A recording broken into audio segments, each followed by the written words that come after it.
Good morning. Can you all hear and see me? Yes, I can hear you. Thank you. Can you let me know who will be helping us with administrating the hearing today? Yes, this is April.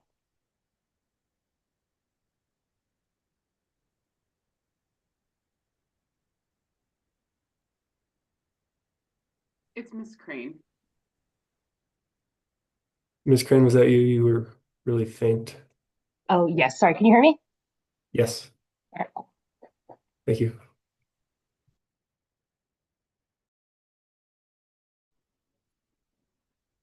Hey, good morning, y'all. Just testing my camera and audio.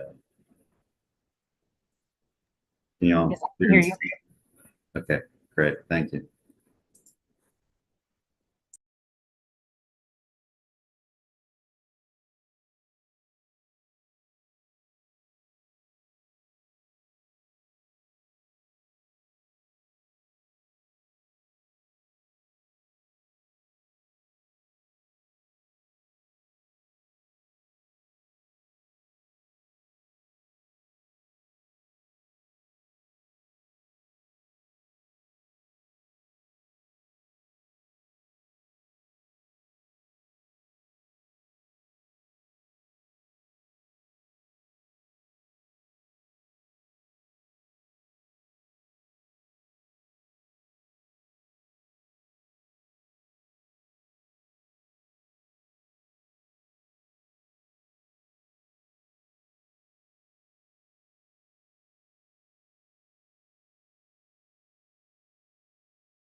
Good morning. I just wanted to see if our court reporter is with us and ready.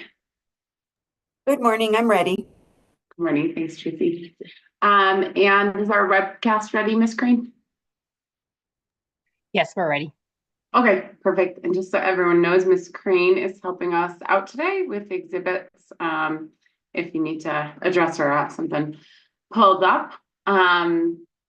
Good morning. We are now on the record. It is 9:01 a.m. on August 12th, 2025. This is an evidentiary hearing in proceeding number 25A-0044EG Public Services Application regarding the Mountain Energy Project. I'm Commissioner Megan Gilman. I'm the hearing commissioner for this proceeding. So we will begin with entries of appearance. So I will start with public service. Good morning, Commissioner. My name is Candace Samar Pacheco. I'm counsel for public service. Can you hear me okay? Yep. Great. With me today is my colleague Ryan Survey and Liz Brahma from the CAF Law Firm. Great. Thank you. Next, Colorado Energy Office.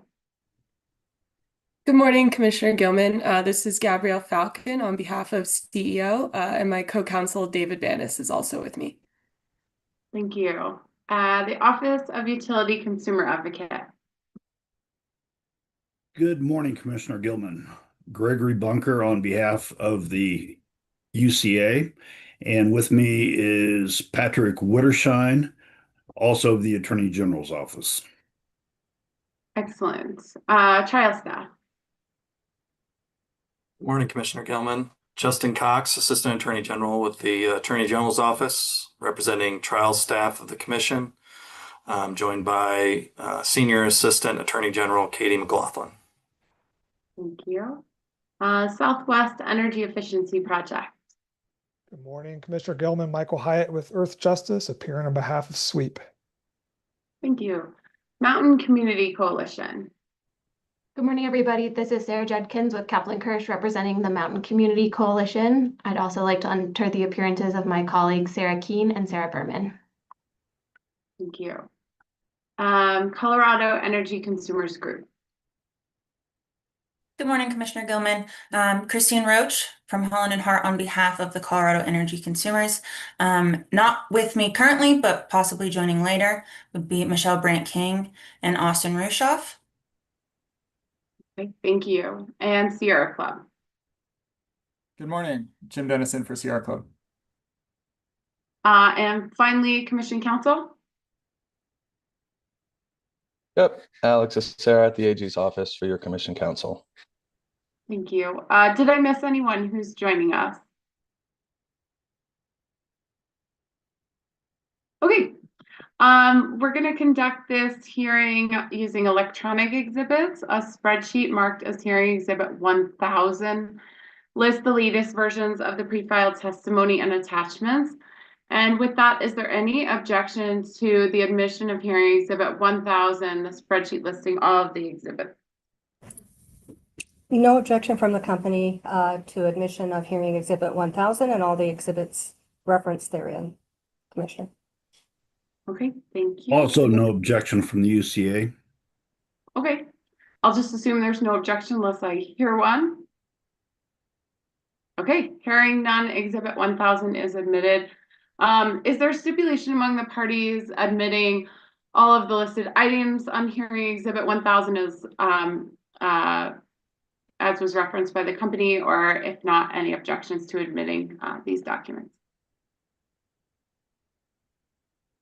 Okay, hearing none, the pre-filed exhibits listed on hearing exhibit 1000 as filed in the Commission's e-filing system are admitted into evidence. So I do want to hit briefly on witnesses and schedule. We had the hearing set at essentially 2.5 days today, Wednesday, Thursday. Obviously in the interim, we did receive a settlement agreement among parties except UCA. So we probably have less time than is what's originally scheduled here. So expecting to adapt here as we go. The most appropriate for us would likely be to vacate tomorrow if it looks like we're doing well toward the end of the day today. So if we're moving along, look to be on track and don't look to need the full 2.5 days of hearing. There's some complications here with an in-person meeting at the commission tomorrow. So just wanted to first feel out if that would be appropriate. Certainly we'll update toward the end of the day today to see how we're moving along with the schedule. But that's at least what I'm thinking right now. So any comments or really concerns as to that approach? If I were to target tomorrow afternoon as what would be vacated if it looks like we don't need all of the time. Okay, that'll be the plan roughly, but I'll update you at the end of the day as to how we're moving along the witness matrix and our timing here. I also just wanted to check in. I've got about 5 witnesses with no schedule cross. At this point, I do likely have some questions for most of those witnesses, so I'm not prepared to excuse those witnesses at this time. I just wanted to check in with the Mountain Communities Coalition. Mr. Takahashi had no availability Thursday. Is that still accurate? To our understanding it is, but we can check with him this morning and report back if he can make time available on Thursday. Okay, yeah, that would be wonderful. Just let me know. Otherwise, if I have questions for him, it would be really very short, very limited. But I could try and squeeze them in at the end of the day today if he is unavailable Thursday. So just keep me posted on that and I'll adjust as needed. If you could maybe remind me when we're breaking for lunch, if you have any update for me. Sounds good. Will do. Thank you. Okay, that would be great. Okay. Are there any adjustments to the cross time listed in the witness matrix before we get started? Not to the company's knowledge, or Commissioner. UCI, no adjustments that you know of now to any cross times? Probably not a reduction, but may try to shift some time around from one witness to another with your permission to do so. Okay, keep me posted. I'll be trying to track us, especially to update folks at the end of the day as to if we'll be able to cut the total time down. And then also for the company, my current plans to for my own questioning of your witnesses are essentially, since we only have UCA's questioning, my plan is to have UCA question each of your witnesses, allow you to do redirect directly after each of your witnesses. But my preference would be to question all of your witnesses together, essentially as a panel, after UCA has completed all their questioning of your witnesses. So I'd like to keep them sworn in and bring them back. There's pretty significant overlap in topical areas among all of the testimony. So I think that would be the most efficient approach.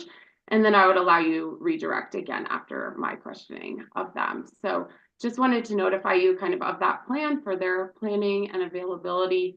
So I don't know any comments, questions, or concerns about that.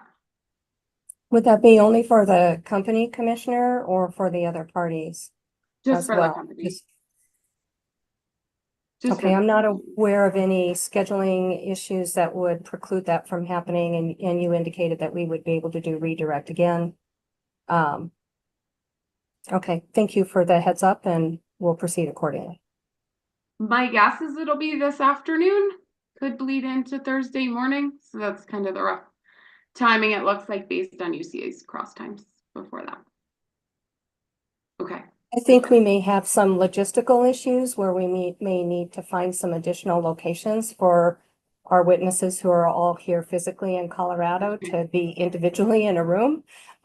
So we may, if we have the lunch hour to figure that out, I think we will be okay. But we will have some logistics to coordinate in that regard. Okay, no worries. Yes, and I'm just tallying it up. I've got UCA at 200 minutes prior to that, and then each of your redirects. So I don't think there's any chance this happens before lunch. Maybe let me ask you a clarifying question. If you bring them together as a panel, as you're suggesting, do you want them individually in separate rooms or all in the same room, or is there any preference on your part? I mean, obviously council will be in a different room, but. Yeah, Mr. Sarah, I don't know if you have any advice. I mean, to me, I think the priority would be that they're not communicating with each other, that they're communicating with me. If two people have to sit next to each other and we can see them both and they share a computer, that might be how it has to work. But Mr. Sarah, thoughts? No, I don't think that it really matters. I think the purpose is to just get everyone together so that they can answer Commissioner Gilman's questions in the most efficient way possible. We appreciate that flexibility. That'll help us figure out logistics at the appropriate time today. Thank you. Yeah, I think to the extent two people have to sit next to each other on one screen, that kind of works. We obviously just wouldn't want a lot of or any communication behind the scenes, but we can see them. I think it all works. Perfect. Thank you. Yeah, thanks for that clarification. Appreciate it. Okay. Any other preliminary matters before we get started? I have one on behalf of CEC. Sure. We reported to the company in the notice that was filed of settlement that we were recommending not opposing the settlement, but could not receive client approval in time to include that. I'm happy to report back that we did receive client approval, and CEC's position is not to oppose the settlement. Thank you for the update. Appreciate it. Any other? Yes, Ms. Marchenko. Nope, nothing for me. I'm just ready to call our first witness whenever you're ready, Commissioner. Okay. Anything else before we get started? Okay, with that, I think we are ready for Mr. Piquet. The company calls Jason Piquet. Mr. Piquet, I know good he's out there. morning. Hi. Can you please raise your right hand? Yes, All right, perfect. Do you swear to tell the truth, the whole truth, and nothing but the truth? I do. Is anyone communicating with you or assisting you in any way? No, And if that changes during your testimony, will you please let us know? I will. Okay, thank you. Go ahead, Ms. Pacheco. Thank you, Commissioner. Good morning, Mr. Piquet. Can you please state and spell your name for the record? Good morning. Yes, my name is Jason, Jason, Piquet, Peuquet. By whom are you employed and in what capacity? I am employed by Public Service Company of Colorado as the Director of Regulatory Administration. During the course of this matter, did you adopt Hearing Exhibit 101, the direct testimony and attachments of Ryan A. Matley, as well as Hearing Exhibit 106, the supplemental direct testimony of Ryan A. Matley? Yes, I adopted those. Did you also submit Hearing Exhibit 110 Rev 2 as your rebuttal testimony, as well as Hearing Exhibit 117, your settlement testimony? Yes, I don't believe you have any corrections today to these pieces of testimony. Is that correct, Mr. Piquet? that's correct. As these exhibits have already been admitted to the record, Mr. Piquet is available for cross-examination. Thank you. Mr. Bunker, that'll be to you, and I've got that you'll probably go until about 10:45. If you anticipate it'll be going longer than that, let me know around 10:15, 10:30, and maybe we could give the court reporter a brief break in that time frame. Thank you. I appreciate that. Good morning, Mr. Piquet. Good to see you again. Good morning. Good to see you as well. You'll notice I sometimes will be looking to my side. It's because I have another monitor, so I am paying attention and listening. I'm just looking at a monitor. Let's start with where Ms. Samard Pacheco kind of led you during your direct with her, and that is you've adopted Mr. Matley's direct and supplemental direct testimonies, correct? Yes, as well as the prior discovery responses sponsored by Mr. Matley.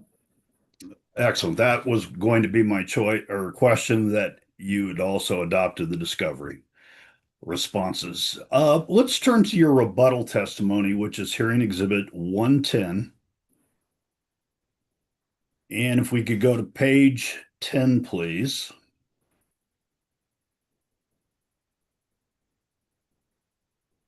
And you'll see at lines 3 through 5.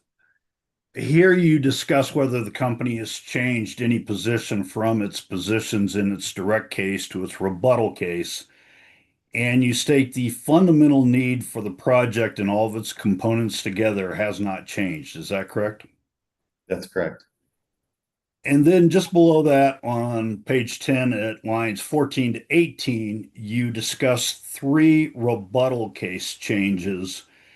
And those are the implementation of the NPA portfolio as soon as possible, a commitment to ongoing updates on NPA implementation progress, and acceptance of some of the outreach and reporting suggestions in the answer testimony. Is that right? That's correct. And other than these modifications, Piesco did not move from its direct case positions with respect to its proposals and requests in its rebuttal case. Is that right? That's correct. The fundamental requests for approval have not meaningfully changed here in the company's rebuttal testimony that you're referencing.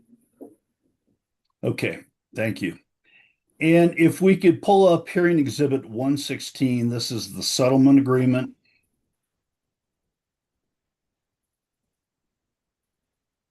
And if we could go to page 7 when you get that document pulled up, and paragraph 12 on page 7. And here the approval of all of Piesco's rebuttal case requests is embodied in this paragraph 12, with the statement that the settling parties agree to the approval of the MEP and granting the associated CPNs for CNG and LNG as proposed by the company on rebuttal. And then the very tail end of that discussion is, it refers to your hearing exhibit 110, your rebuttal testimony at pages 11 and 12, and modifications as discussed within the settlement agreement. Is that right? That's correct. Okay. So to be clear then, the settlement which the settling parties are seeking approval of is Piesco's entire rebuttal case, except for the limited modifications discussed in the settlement agreement. Is that correct? That's generally correct. I wouldn't call the modifications little here. I think these are pretty substantive changes on some fronts. Okay, well, in paragraph 12 of the settlement agreement there, it uses the word modifications discussed in the settlement agreement. So is it completely inaccurate to say that they're modifications? Yes, there are modifications. I just believe you added a modifier before that, which I was commenting on. And the settlement agreement provides for socialization of all the MEP costs to all of Piesco's ratepayers, rather than an allocation of a portion of the MEP costs to customers in the Eastern Mountain Gas District or system, correct? The settlement agreement doesn't change cost allocation here at this time, but as you can see in the settlement agreement itself, in a subsequent section, that there is discussion on further study of this concept, particularly as it relates to base rate areas. And to be clear, that the company nor any party here can necessarily opine on what might happen in future company cases, be that a a phase two gas case, which the commission has ordered the company file by the end of the year, which addresses cost allocation, or in a future phase one rate case. The commission can take multiple actions in any of those proceedings based on its authority. So just let me make sure I understand what you just said. You are saying the settlement agreement does not currently or will not immediately socialize all of the MEP costs to all PSCO ratepayers. Is that what I should understand? I would like to object just to clarify the term MEP costs and what you're referring to when you're referring to MEP costs, Mr. Bunker. Oh, that's good point. With regard to MEP, I'm referring to the Mountain Energy Project, which is cited in various places throughout the testimony and the settlement agreement. Would you agree? Yes, the MEP term is used frequently. So when I use that acronym, MEP, you know I mean the Mountain Energy Project. Yes, and that contains several component parts. Some parts Agreed. will flow through DSMCA riders, some parts which are proposed to flow through base rates, other parts that are proposed through other distribution riders to the extent they exist in the future. And so it's that there's multiple elements there. Okay. So moving back to my question, which was, so should I understand your statement a moment ago as the settlement agreement does not provide for socialization of all MEP costs to all PSCO ratepayers at this time? It does not contemplate specifically charging costs to specific geographic areas. Those decisions can be made by the commission in the future, as I mentioned, phase one and phase two rate cases. All the settlement agreement contemplates is studying a concept raised in answer testimony by staff on this multiple base rate areas concept. And so we've agreed to develop a scope of work and issue an RFP and report back to the commission with the results of that RFP. We're going to move ahead to this a little later in our discussion today, but you're referring to the interim regulatory filing. Is that correct? No, I was not referring to that. You were not. Okay. We'll address this further when we get there then. If we could bring up hearing exhibit 405, please, out of UCA's box.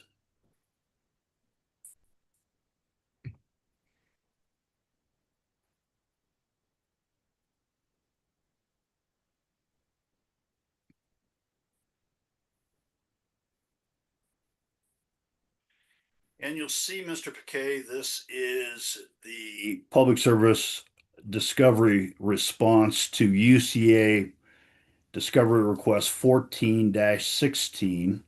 And if we could scroll to the bottom of the page, you are the sponsor, is that correct? Yes, I see that on the sponsor. I will move to admit hearing exhibit 405, please. No objection. Okay, thanks. So Sorry, Commissioner. no, you're good. If we could look at the response in subparagraph A, here you admit that the Colorado legislature has directed the commission pursuant to SB, that's Senate Bill 23-291, to investigate whether and how residential development and other development in certain geographic areas drive gas infrastructure costs on certain Colorado LDC's natural gas utility systems. Is that correct? That's correct. There's a parallel docket conducting that investigation. Correct. And in your rebuttal testimony, which is hearing exhibit 110,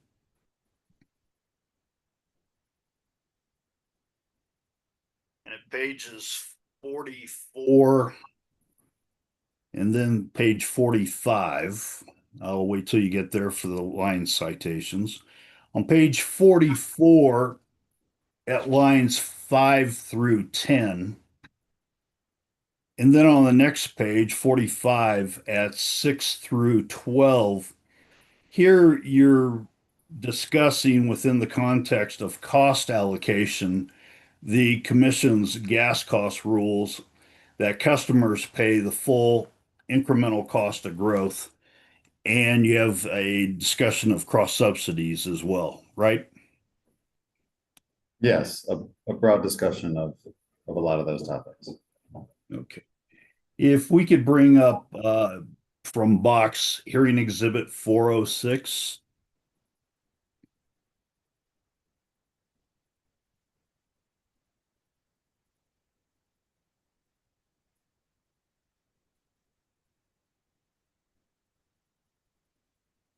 And if we could scroll to the bottom of the page, and it's actually 2 pages. You are one of the sponsors of this discovery response, right? Yes, I am. Move to admit hearing exhibit 406, please. Ms. Pacheco? Objection. I thought I'd wait for you this time, Commissioner. We were in a standoff. So admitted. Okay, if we could look there at on the top of this page 2, your response in subpart A. Here you respond with your definition of full incremental cost of growth as the complete additional cost caused by growth on that system or on the system. Is that correct? Yes, that's what I said. Okay. And in subpart D, you admit that public services purpose for constructing its LNG and CNG modular units is to meet increasing peak design day demand. Is that right? Yes, and so part D, yes. Yes. And Could we let the witness refer to the question, Mr. Bunker, just to put the response in context? yes, if we could scroll to the top of the page, you'll see that this is with respect to subpart D.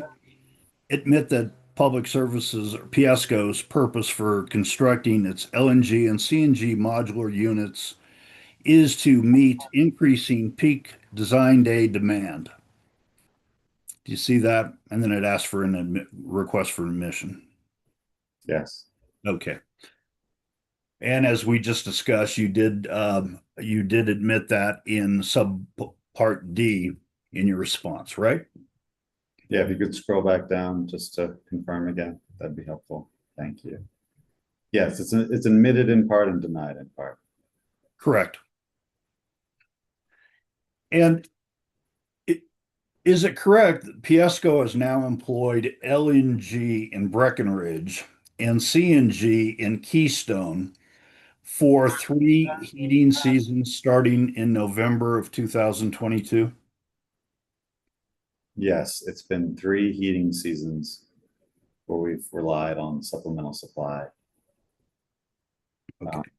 And is it correct that PSCO has not injected either LNG or CNG to meet its peak design day demand in any of those 3 heating seasons since November 2022? I can't comment on the CNG side, but I can say on the LNG side that we have not needed to inject for reliability purposes over those past 3 heating seasons.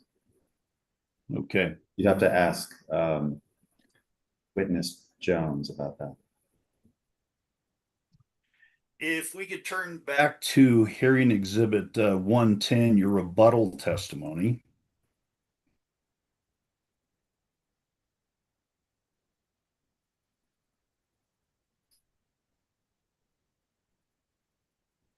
And on page 7 at line 4, you're discussing the Eastern Mountain gas system And in places, the acronym of EMGS is used for that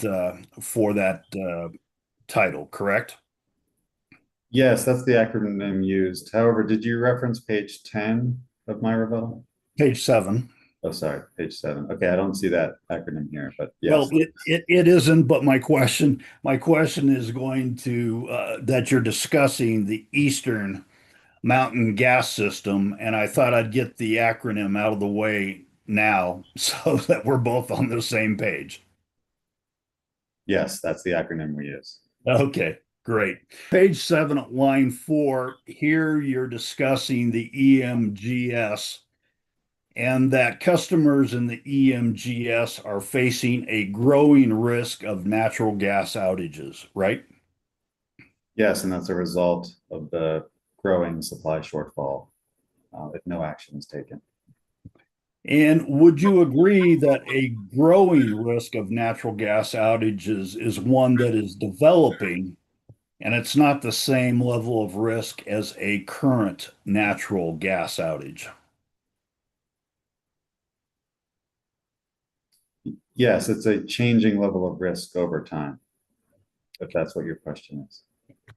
And on page 7 at lines 6 and 7, here you discuss the looming inability of public service to accommodate new gas service requests in the project area, right?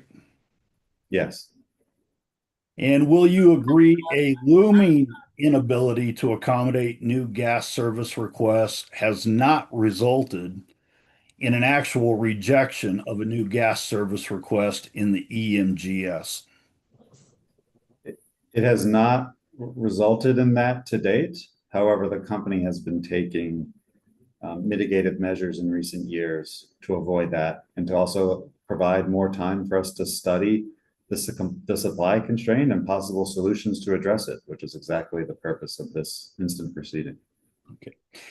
Do you agree Piesco has been able to accommodate new gas service requests in the EMGS in the past several years?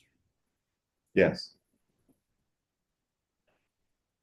And decision C25-0173, and we can pull that up if we need to. In fact, why don't we? If we could access hearing exhibit 435.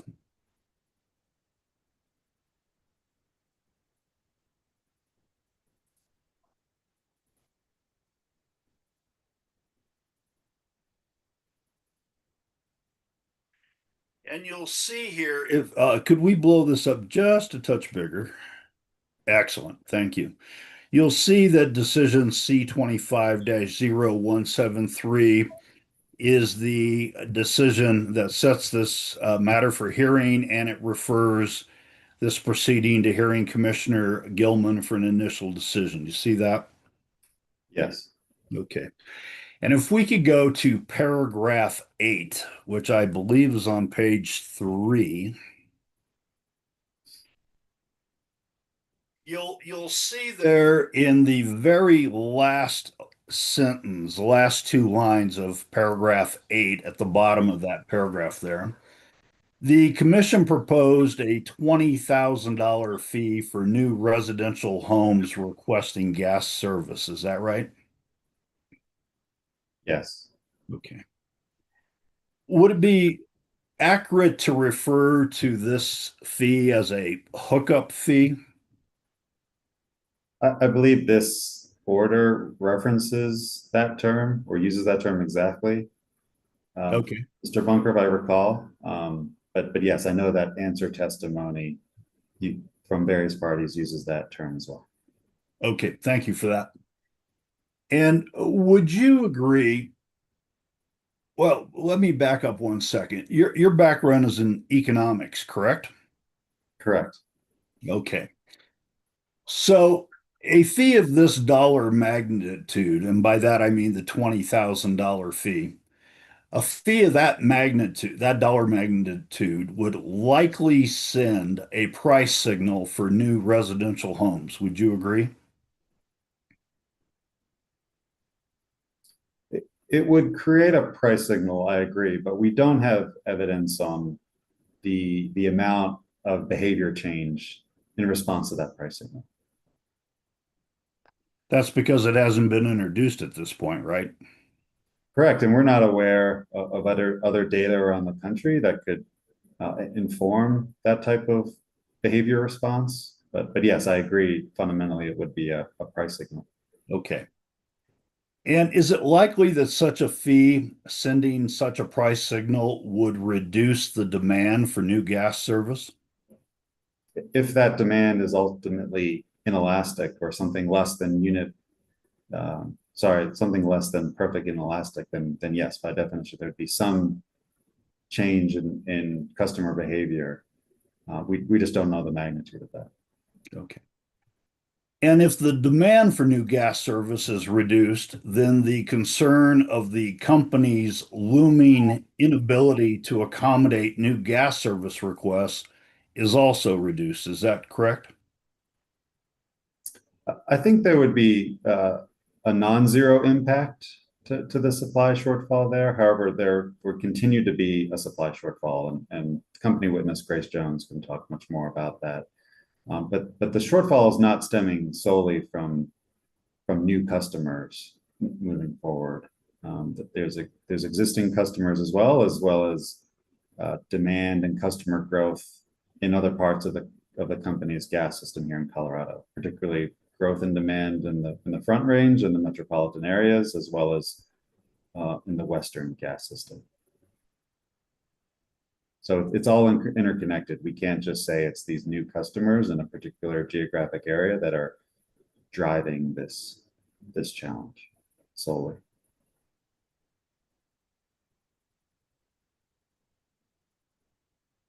If we could turn to your rebuttal testimony at page 9, and this is here in Exhibit 110.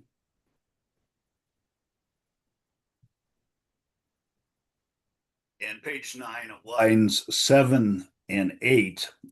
Here you state many interveners disregard the urgent and present need for the Mountain Energy Project, right?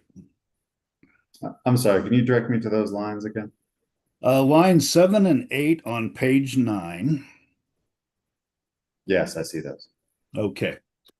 Who are the many interveners who are disregarding this urgent and present need that you're referring to? I believe there was only one party who in answer testimony supported the company's proposals for supplemental supply specifically, and that was PUC staff. I think all the other interveners either did not oppose or took some issue with some of the elements of the company's proposal. Just talking specifically about the supplemental supply portion. Of course, there's other recommendations around all other aspects of the MEP. Okay, and would you agree that UCA staff, MCC, Sweep, and Sierra Club all criticize some aspects of Piesco's direct case in their respective answer testimonies? Yes, I think that's the purpose of answer testimony, where all parties can kick the tires and poke around the company's proposals, and that's what the process is designed for. So yes, it's fair to say every party had commentary and recommendations and answer testimony to make adjustments to the company's proposal. Okay. Still on page 9 at lines 11 through 15, do you agree the commission is required to consider Colorado's long-term emissions reduction goals in its decision in this proceeding? Yes, I believe that's a statutory directive for decision making. And if we could go to page 12 of your rebuttal testimony, and the bullet point on lines 7 through 9. Here you discuss Piesco's proposed deferral of consultant and outreach expenses estimated at approximately $1.6 million into a non-interest bearing regulatory asset. Is that right? Yes. If we could go to UCA's box account and bring up hearing exhibit 404.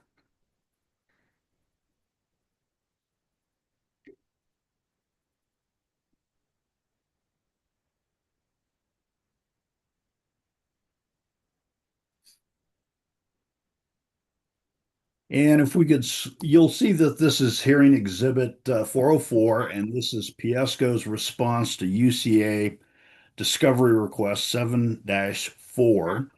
And if we could go to the bottom of the second page, you are the sponsor of this response, correct? Correct. I would move to admit hearing exhibit 404. Public service, No objection. so admitted.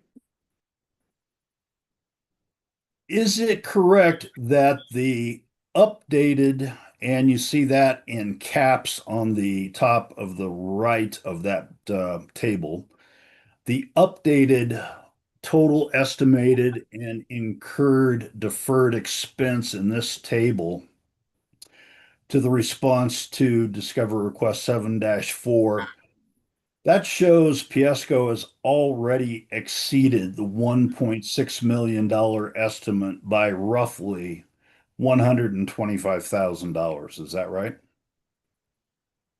Yes, the one category that changed looks to stem from the NPA consulting category, and that is about 100,000, 125,000 more than the original estimate. Okay. And the updated total estimated and incurred deferred expense in this table in the response to 7-4 does not include costs for outside attorney's fees, right? That is not part of the deferral request here. No. Okay. Do you happen to know what the current estimate is for outside attorney's fees in this proceeding? Object, relevance, also potentially attorney-client privilege. And Your Honor, this will be an amount that will undoubtedly be sought by public service at some point in the future, and it helps inform the commission as to what the total cost of this proceeding actually is.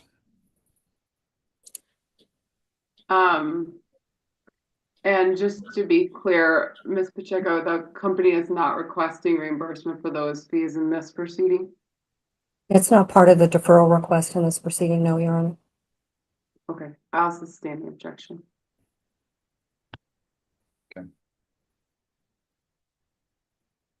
So let me ask this maybe follow-up question, and that is the costs for outside attorneys in this case are not included in the $155 million estimate for this MEP proceeding. Is that right?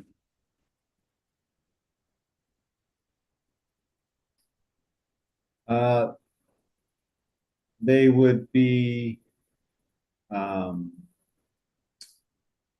attorney's fees would be part of the capital project at issue in this proceeding. They're not related to the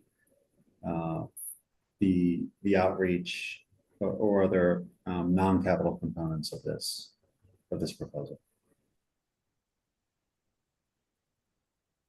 And are the capital project components discussed in the testimony of any of the public service witnesses? Yes, a lot of the company's witnesses, right between the MPA portfolio, which has its own recovery provisions, but more specifically on the CNG and LNG side. So would it be correct, without necessarily knowing which of the witnesses you're talking about, that their testimony or their attachments do discuss attorney's fees, and that would be part of this $155 million estimate? I don't know if there were initial estimates provided on that front. We did not retain outside counsel when we submitted this proposal, I believe. So I'm not sure. I'm not sure where they show up. Okay, let's move to a different topic, and that is your rebuttal testimony at page 10.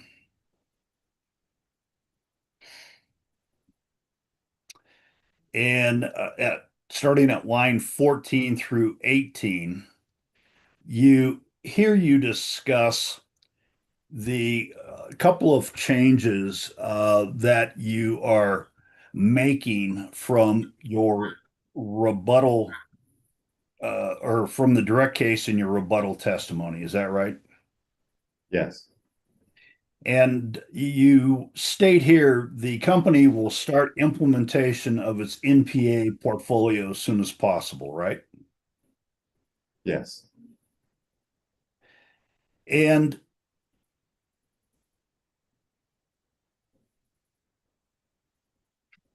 let's refer to hearing exhibit 101, and this is Mr. Matley's direct testimony.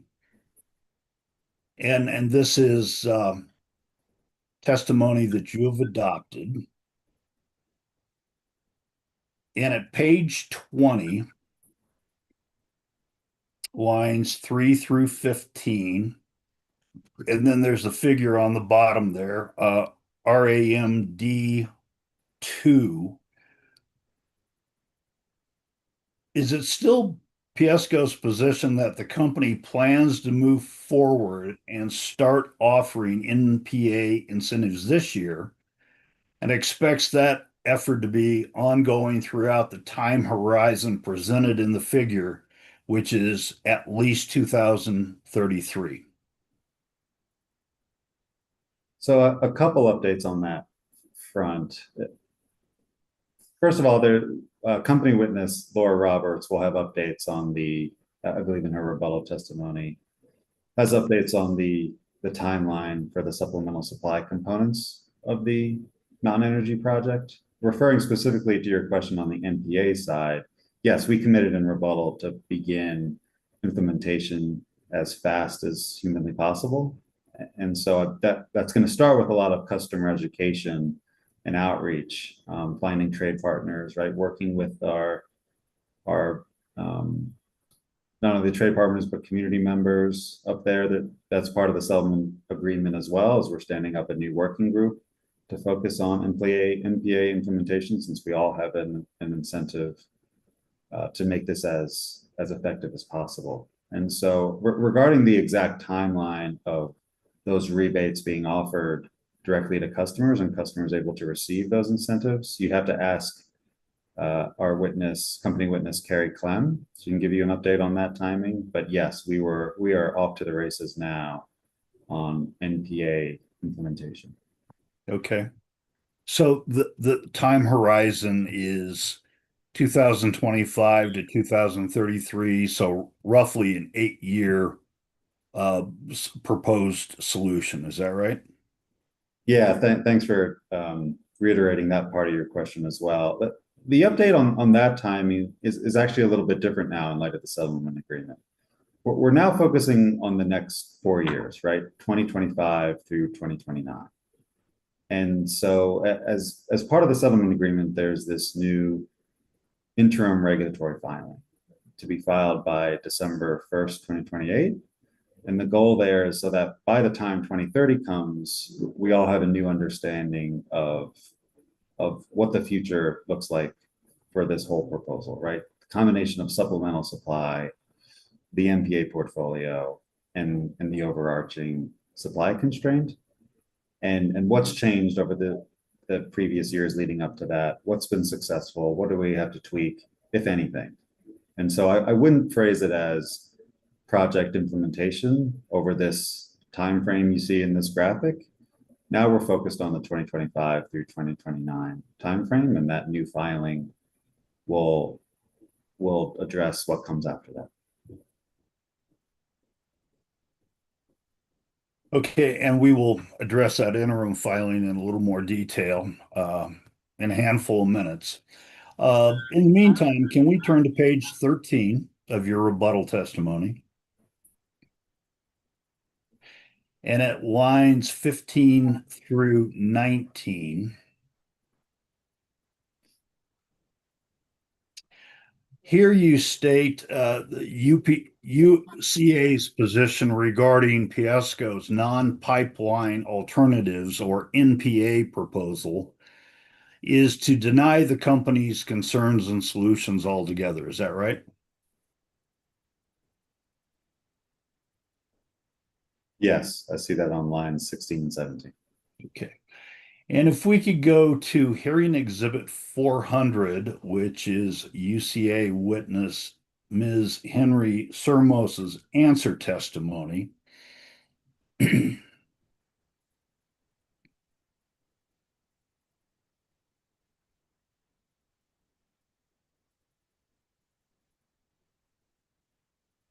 could go to page 4.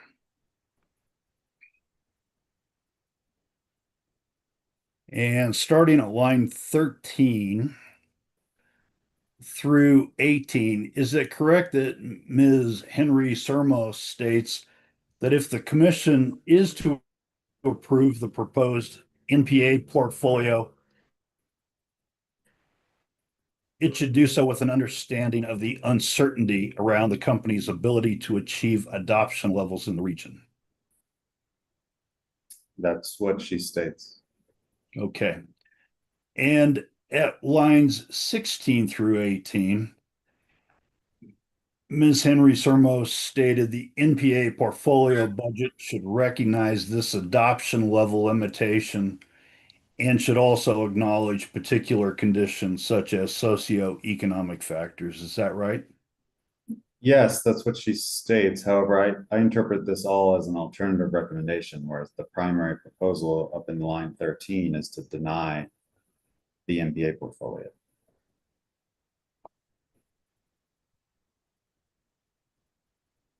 Correct, but if you look at line 13, after deny the portfolio, she says, however, if the commission is inclined to approve, and that was the way I phrased my question, right? Correct. Okay. Do you agree a challenge to the company's proposed NPA adoption levels is created by absentee owners in the EMGS? That's one of several challenges that the company and its partners will have to address throughout the NPA implementation process. And if we could turn to page 15 at lines 1 through 18, this concerns your discussion as to why the company has not moved forward with the NPA implementation yet. This would be hearing exhibit 110. I'm not sure that's what we're looking at.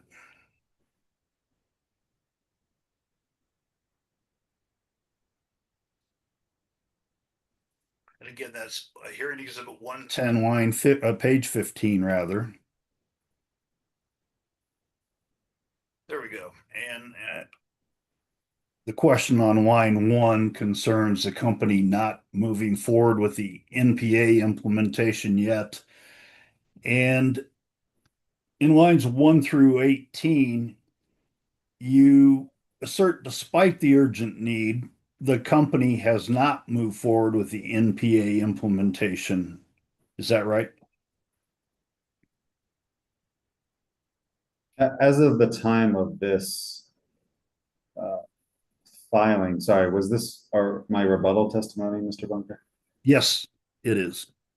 Great. So as of the timing of the company's direct case, it had not started implementation for all these reasons listed. Those reasons didn't include the challenge of second homes, as you were asking me about earlier. It relates to these other concerns that this is a kind of a new, relatively new effort here in Colorado of focusing on MPAs and getting alignment among parties on what types of measures should be involved, how we go about this, what is the cost recovery, cost allocation component of all of this. And so we thought there was too much uncertainty on all of that to move forward earlier in the process on actual implementation. That could have actually set us back with customers if things had meaningfully changed. And so we thought it was prudent to get alignment first. And on lines 10 through 12, one of the things here you acknowledge, Mr. Piquet, is there's a comparatively short regulatory history on cost recovery and program parameters like rebate levels and customer eligibility requirements for NPA portfolios, right? That's correct. And on lines 14 through 18, you mention a third NPA related concern, and that is the company's concerned about the potential for uncertainty on program parameters, eligibility, and incentive levels to be transferred to customers in the form of confusion or even a negative experience, which could threaten the longer-term success of the proposed NPA portfolio and the entire MEP. Is that right? That's exactly right. Okay. Lines 12 and 13 there on page 15, you state there's a good deal of uncertainty for the company in implementing NPAs prior to intervener and commission input, right? Correct. And so with respect to these comments on to the comment on page 13, and that was 15 through 19 that highlighted the UCA's disagreement with Piesco's NPA proposal. Would you agree UCA's answer testimony provides input and discusses the uncertainty that you claim Piesco is seeking from interveners and the commission on page 15 at lines 12 through 13?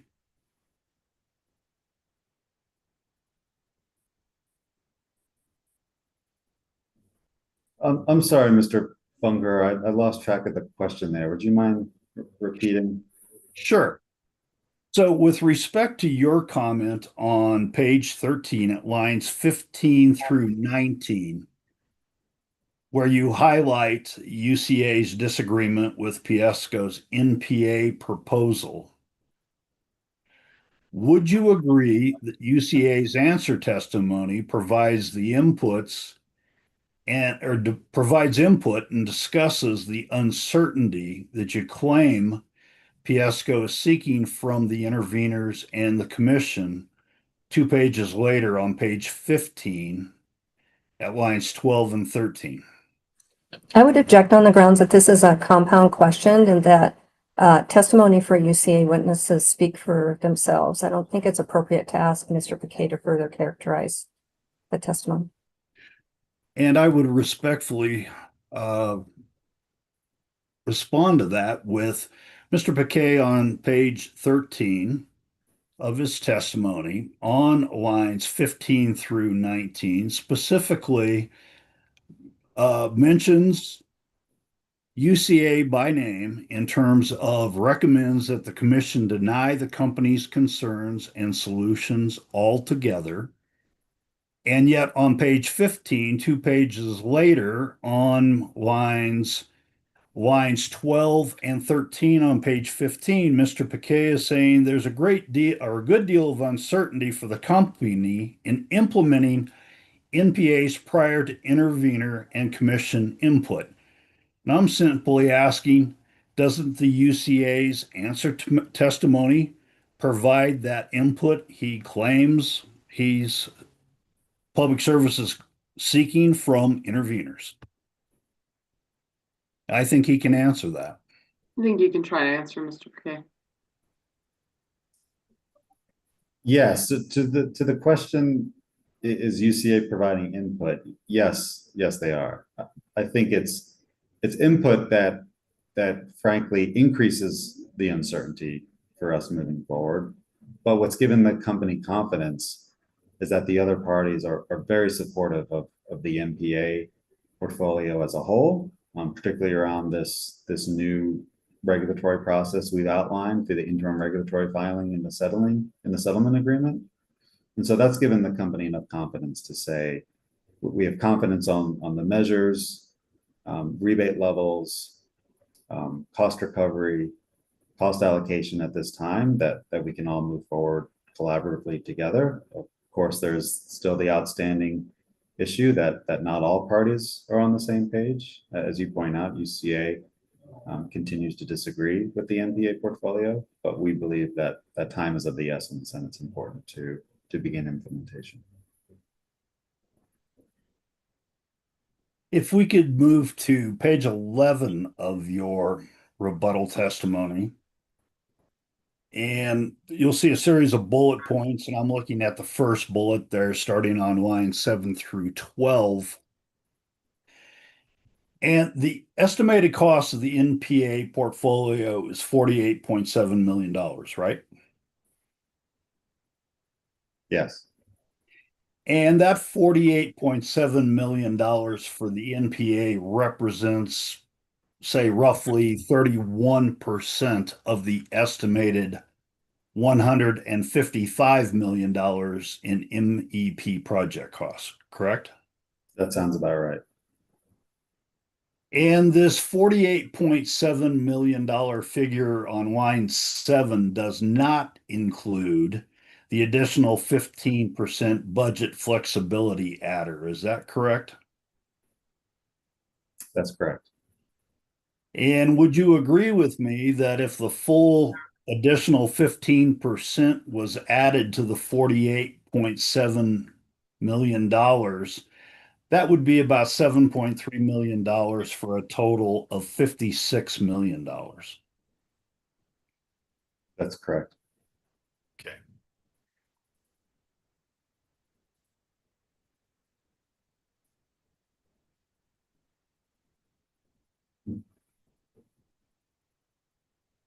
In addition to the significant delay in the completion and the use of the LNG, as well as the lag in the CNG project, Piesco has still not moved forward with the NPA, correct? I'm sorry, Mr. Bunker, I didn't understand the question. Okay. Let me rephrase that. Due to delays in both the completion and use of the LNG and the CNG projects, Piesco has not moved forward with the NPA at this time, right? Could you clarify what you mean by delays in the LNG and CNG project? You know, as I think about it, we've already covered this with regard to your discussion of moving forward with the NPA as fast as possible. I think you probably already answered my question. So let's just move on to, let's move to bottom of page 11. This is your rebuttal testimony, the last bullet point there. And the top of page 12, in line 2, that bullet point. And this is where the company is asking for a CPN for the CNG supplemental supply, and on the top of page 12, the LNG supplemental supply CPN. Is that right? Yes. And the current costs for the LNG and the CNG are roughly half of the $155 million MEP cost, correct? Correct. It's about 77 or 78 million of the total. Yeah, by my number, it's $78.6 million as a total, and it's $55.8 million for the LNG and $22.8 million for the CNG. Does that all sound right? Yes.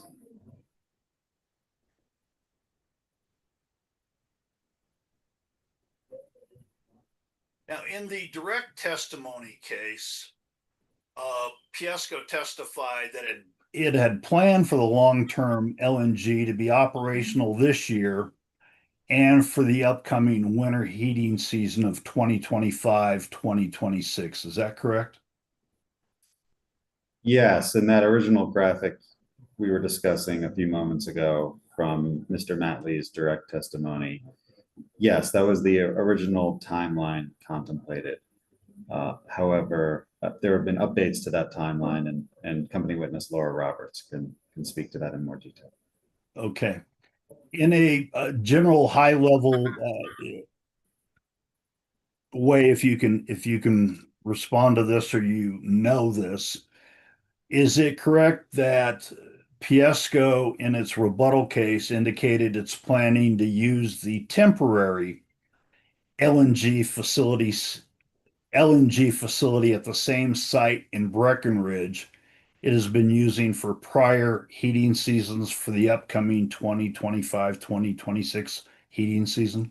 That's correct. We will continue to rely on the temporary site for the 25-26 heating season. However, it's not temporary equipment. This is the equipment that we purchased more than a year ago. But yes, we are still working on nailing down the long-term site and then developing that site to the specifications needed. Okay. Based on your last comment, is it correct that the permanent LNG facility is now not forecasted to be completed until the second quarter of 2027? You'd have to ask Miss Roberts about that updated timeline. I know that it's not for this year anymore. Okay.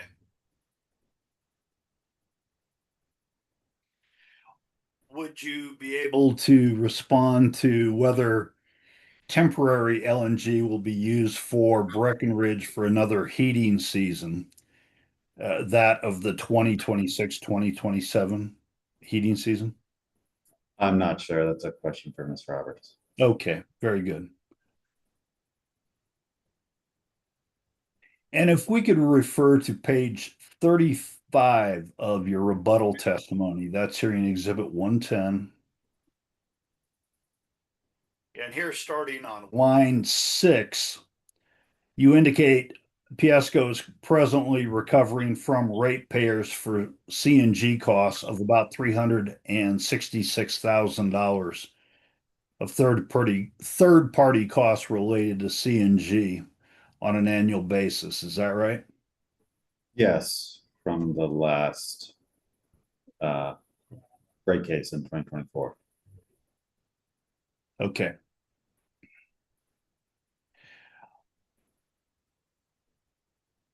Is it accurate to look at,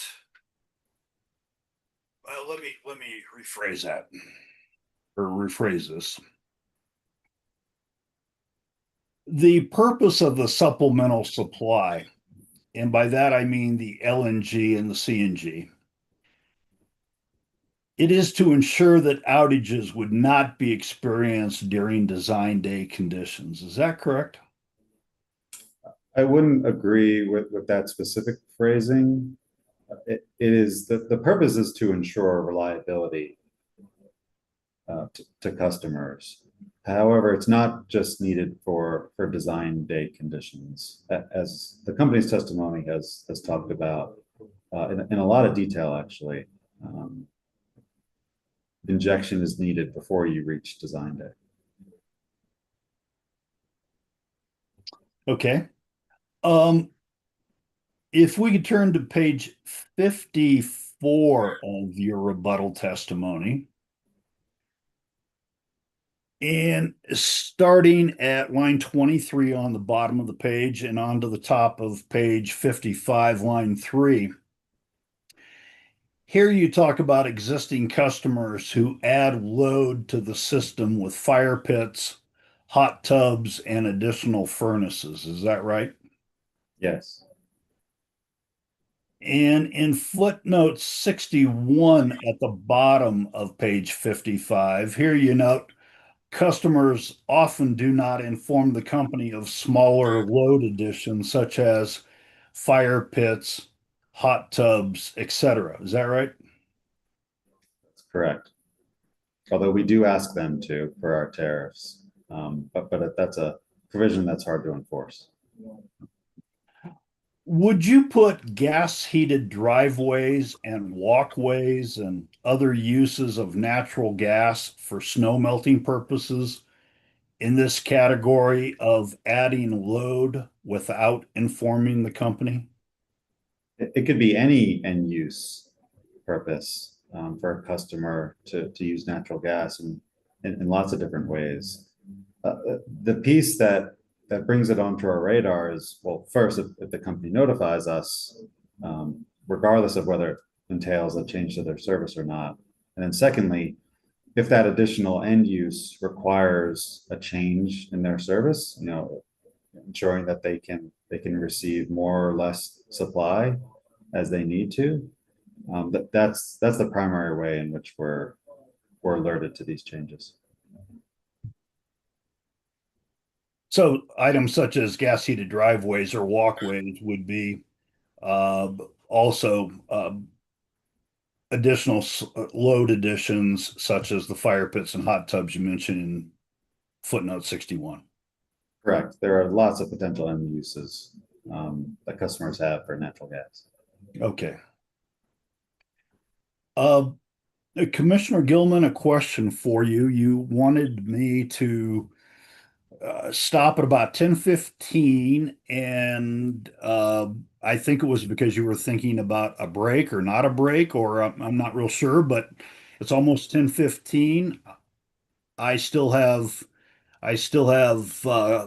quite a bit left, so I can keep going for a little while yet, or if you whatever your pleasure is. Okay, let me just check in with our court reporter, see how she's doing. Ms. Boulay, what's your preference here for a break?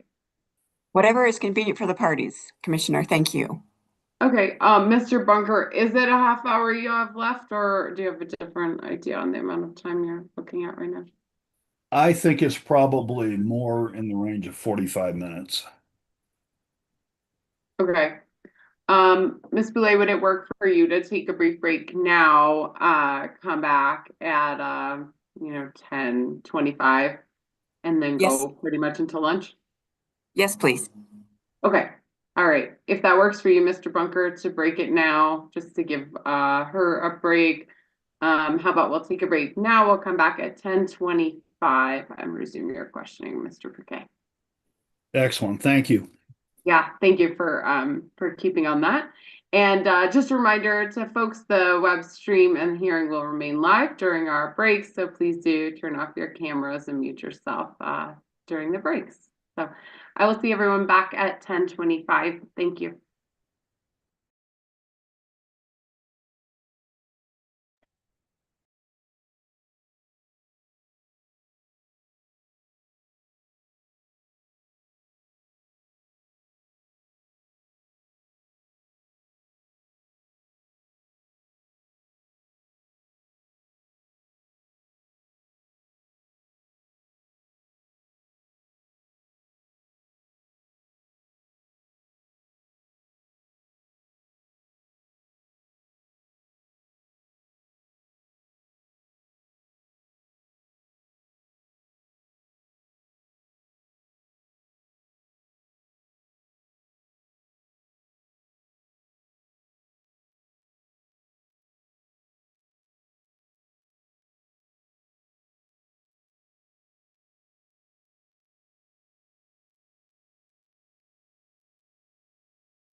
Hello, welcome back.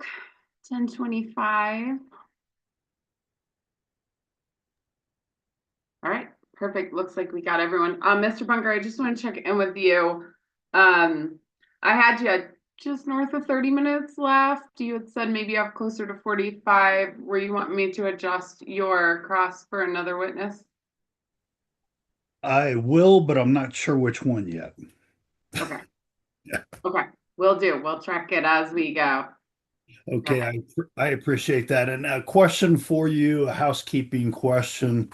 I do not believe I asked to move for admission hearing exhibit 435, and that is decision C25-10173. That is the decision that referred this proceeding to you, Commissioner Gilman, as a hearing commissioner. And I can move for admission of it via administrative notice, or we can just cite to it in our SOPs if you don't want it in the record. I'd prefer to move it in because I think there'll be other questions regarding this potentially. Ms. Pacheco, any issue with it being moved in? I don't know that you need to move it in because it's already in order in this case. Yeah, I think everybody can just cite to it. Okay. Mr. Sarah, any comments on that? Yeah, I would agree with the company's proposal, and I think Mr. Bunker also offered to just cite to it. I think that's enough. Okay, I think that works. Mr. Bunker will allow you to cite to it. Yeah, it's already kind of part of this proceeding, so I think that Yes. works. Yes, that was one of those unusual circumstances where it's already in the proceeding filing. So, okay, thank you. I appreciate clarification on that. If we could move to hearing exhibit 117, and Mr. Paquet, this is your settlement testimony.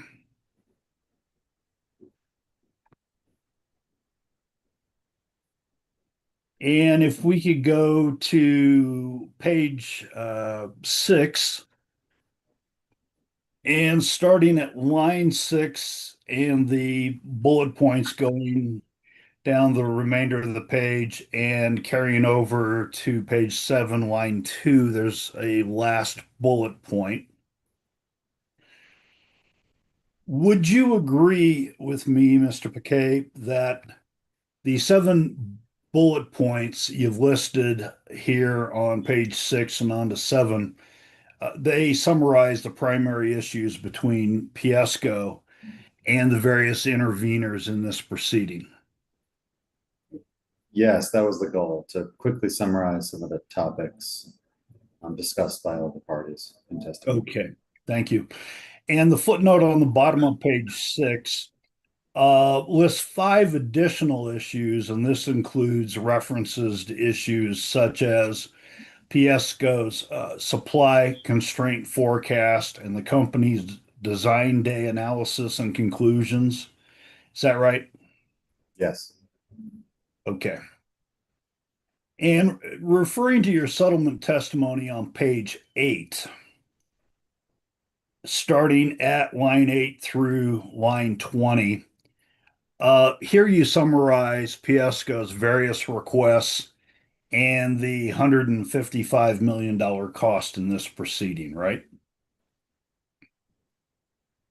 Yes. And if it might be easier to just go to hearing exhibit 116, that's the settlement agreement. Page 7. And I'm looking at paragraph 12. And as we established earlier today, this is the discussion where the settlement is a combination of Piesco's entire rebuttal case as modified by the settlement agreement, right? That's correct. Let's go back to your hearing exhibit 117, your settlement testimony. And on page 13,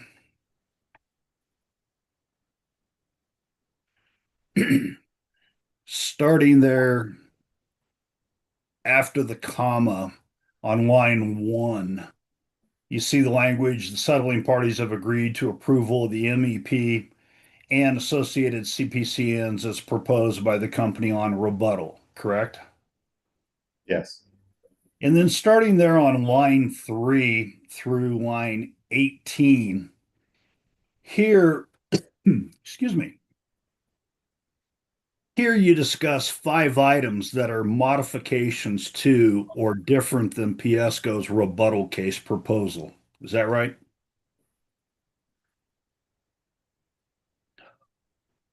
Yeah, I don't know if it's exactly 5, but yeah, I talked about the changes from the company's rebuttal case. Okay. Excuse me. Sorry about that. A moment, please.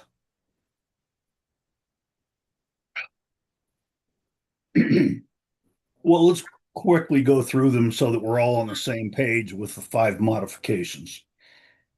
And that is starting on line 3. The first one is limiting the scope of initial LNG tank deployment, right? Yes. And the second is requiring the company to make an interim regulatory filing on or before December 1, 2028 to explore pathways for subsequent NPA implementation, the future of the supplemental supply at Breckenridge and Keystone, subsequent cost recovery and responsibility for NPAs, specific requested data, and identified procedures to enable consideration of the aforementioned issues, correct? Yes. Okay, and then the third is we see it starting on line 12, and that's plans to pursue an electric heating rate pilot and provisions for a development of scope of work, right? Yes. And the fourth is a follow-on request for proposals related to a potential third-party evaluation of the feasibility and reasonableness for multiple base rate areas for the company's gas service territory, correct? Yes. And then the fifth one is on basically line 17, and that is the parties' agreement on ongoing reporting and outreach related to the Mountain Energy Project, right? Yes. So the settlement the commission is being asked to approve consists of these 5 differences we just went over on page 13 of your settlement testimony, plus all of Piesco's other requests in the rebuttal case, correct? I object to the characterization of the witness's response as agreeing that there are only 5 modifications from its rebuttal case in the settlement. I think that misstates his testimony.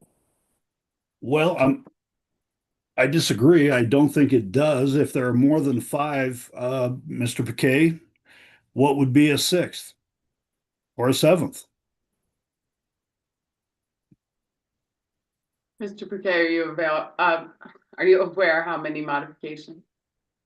I haven't counted the exact number of modifications. I would have to refer back to the settlement agreement itself to look at all the subsections. I think that would be a good barometer for how many changes were made. I believe there were somewhere between 5 and 7 meaningful modifications to the company's rebuttal case outlined in that settlement agreement.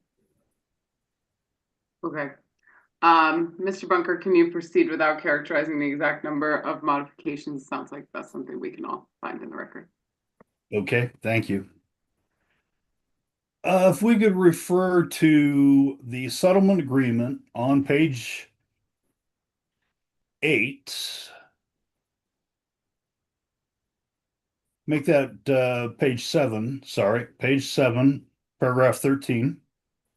And that's hearing exhibit 116. Here on page 7, at paragraph 13, the settling parties agree to make a regulatory filing in the instant proceeding on or before December 1, 2023, or more than 3 years from now, right? That's correct. And in this interim regulatory filing that will occur approximately 3 years from now, paragraph 13 subsections A, B, and C provide the December 1st, 2028 filing will ask for the commission review and approval of potential pathways for NPA implementation and for supplemental supply resources and a proposal regarding future MEP NPA portfolio cost recovery and responsibility, right? Correct. And would you agree with me that with respect to the issuance of a commission decision regarding the December 1, 2028 interim regulatory filing, it would likely be in 2029 before a decision was issued? That's correct. If you scroll down a little bit more in this interim regulatory filing section, you can talk about some of the procedures that the parties were interested in. Sorry, a little bit more. You can see a stipulation around 120 days. Sorry, I think it's on the next page. Which by definition kicks us into 2029. And that's what was contemplated, is that we'd be filing this with more than enough time to have a plan in place for what 2030 and beyond look like. And so we should have that understanding at some point in 2029, ideally in the first half, so that we have time to prepare for any changes come 2030. Okay. So between now and until after the interim regulatory filing is made and approved, Piesco's rebuttal case proposals as to NPA implementation, supplemental supply resources, and NPA portfolio cost recovery and responsibility will be followed. Is that right? Yes, as outlined in the company's rebuttal case and in the settlement agreement.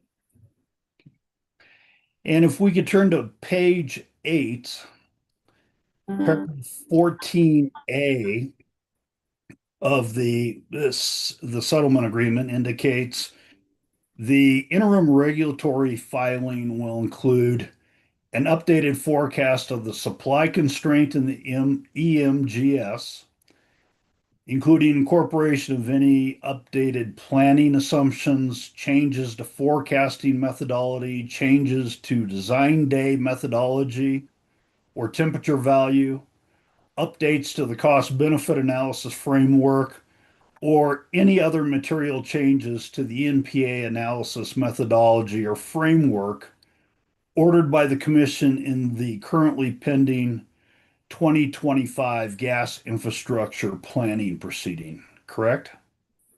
Correct. So a lot of material to be filed in this interim regulatory filing, right?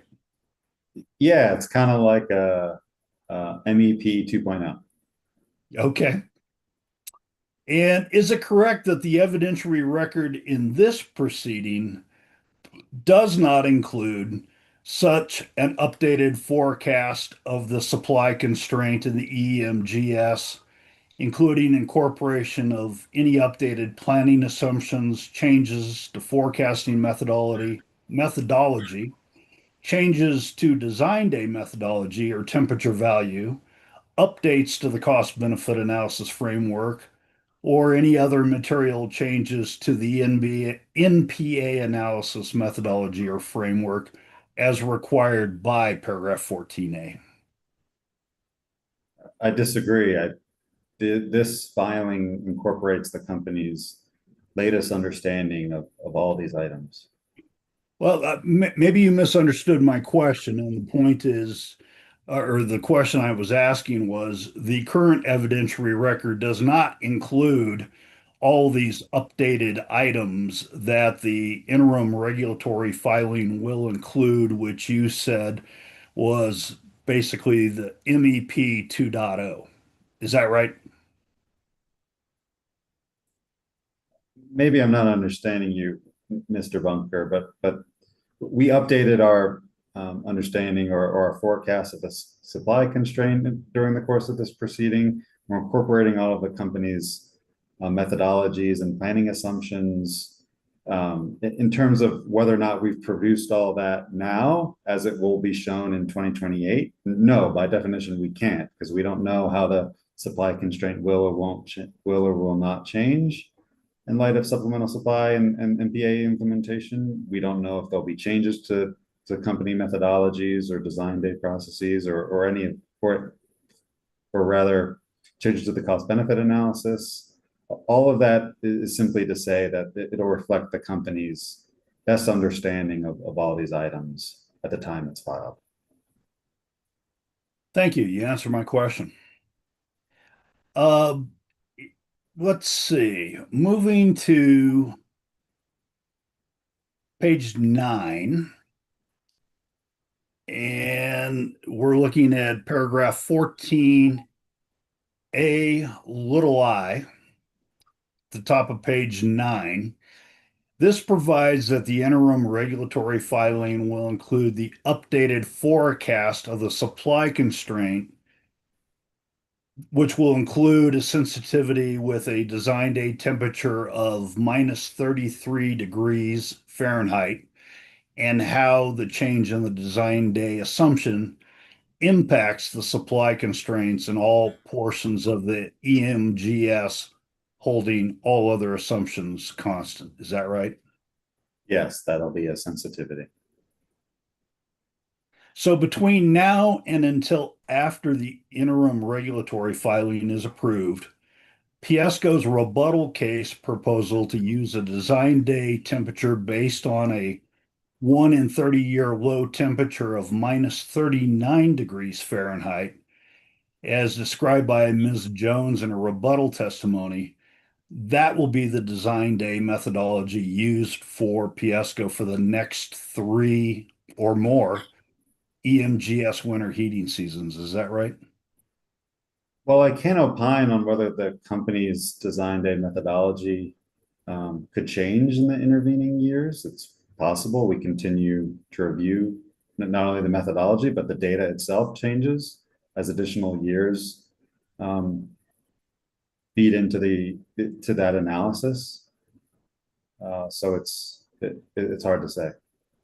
As it currently stands, though, the minus 39 degrees Fahrenheit will be used as the design day temperature until some other filing or number with a different temperature is filed. Is that right?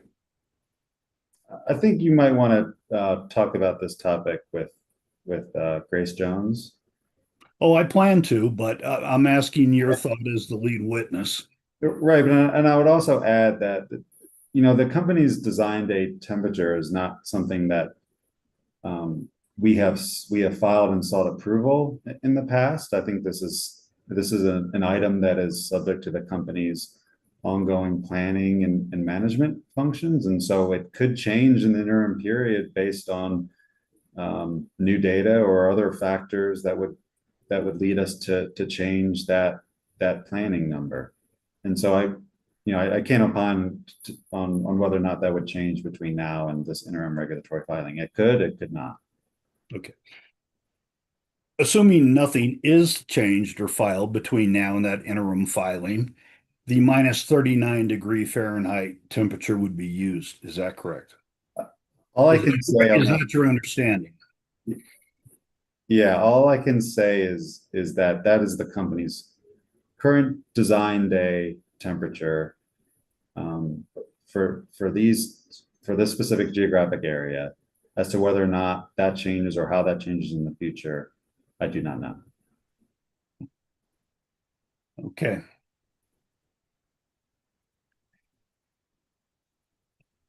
Let's move to page 10 of the settlement agreement. And here in paragraph 16, the agreement discusses the NPA portfolio. And in paragraph 16 provides the company will proceed with implementing the NPA portfolio in full as soon as possible in 2025 and to continue implementation over the 2025 to 2029 time period. Is that right? Correct. And if we could scroll to the top of the settlement agreement in paragraph 3 on page 4.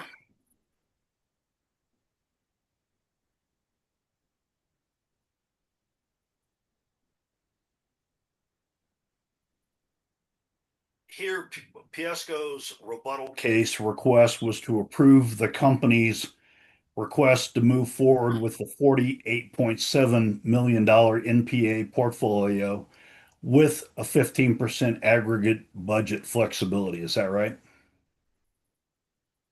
Yes. And we already established if that full 15% aggregate budget flexibility was included, the total's $56 million, right? That's correct. So scrolling back to paragraph 16 of the agreement on page 10,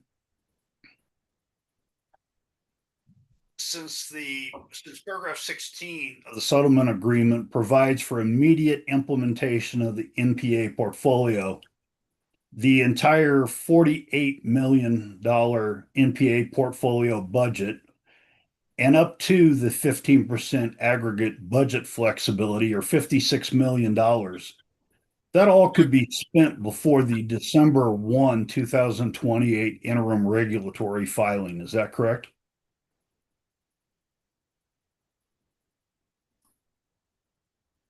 In theory, it could be, but that's not our expectation, right? Our expectation is that that amount of funding would cover this 4 or 5 year period, 2025 through 2029, in full, and so that we've got plenty of time during this interim regulatory filing in late 2028 to talk about what comes in 2030 and beyond. It's our expectation that that budget will be sufficient, particularly with the budget flexibility provided. Okay, if we look at paragraph 18 on page 11 of the agreement, the settlement agreement, it provides that such funding is available in full over the 2025 to 2029 period, correct? Correct. So once again, the entire amount could be spent before the end of December 2028. Is that right? As I said previously, that's theoretically possible, but it's not our expectation. In paragraph 19, there on page 11, the NPA portfolio costs will be recovered through the annual DSMCA-E and the DSMCA-G filings. Is that right? Correct.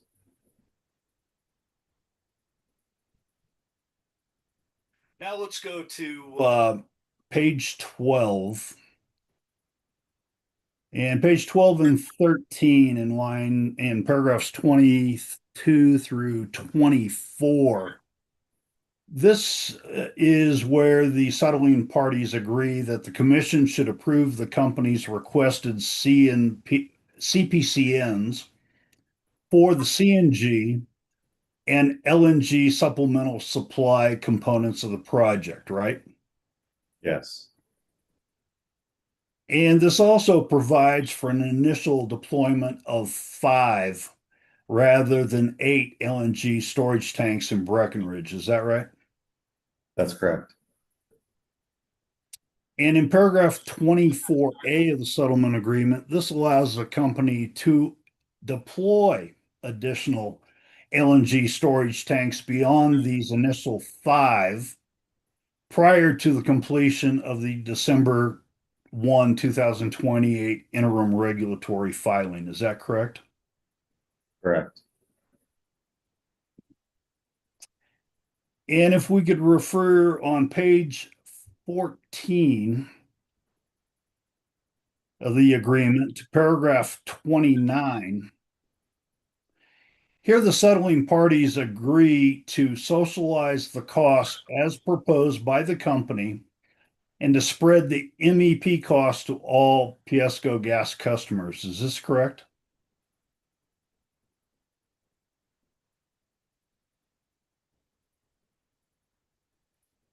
Can you direct me to where I say the term socialize? I'm not seeing that here in the settlement agreement. Well, the word socialized wasn't used by the settling parties, but you're an economist, you know what socialized means. What I'm saying is on the fourth line of paragraph 29 in the middle there, it says the company will spread the costs of the project across customers using the gas and electric DSMCA and gas base rates. You see that? To clarify, Mr. Bunker, are you talking about just the MPA portfolio costs as referenced in this paragraph 29 or MEP costs in general? Well, in this paragraph, it refers to the NPA portfolio costs only, but I don't see that the parties necessarily, well, let's just leave it at that. The NPA cost portfolios, or portfolio costs rather. So for NPA portfolio costs, as stated here, those costs will flow through the electric and gas DSMCAs, which are subject to their own existing cost allocation frameworks that are not being changed here nor at issue here. So we're agreeing to follow that in the interim. However, I will note, as noted, I think elsewhere in the company's testimony, as well as in settlement testimony, I believe, the MPA cost recovery is a topic in the currently pending gas infrastructure plan from the company that was filed in late May. It's also potentially a topic for discussion in the company's next DSM-BE clean heat proceeding in the summer of 2026. And so there are current and future proceedings that could address this cost allocation question apart from this instant proceeding. But let's go back to page 11 and paragraph 19. And here it is a paragraph specifically titled cost recovery.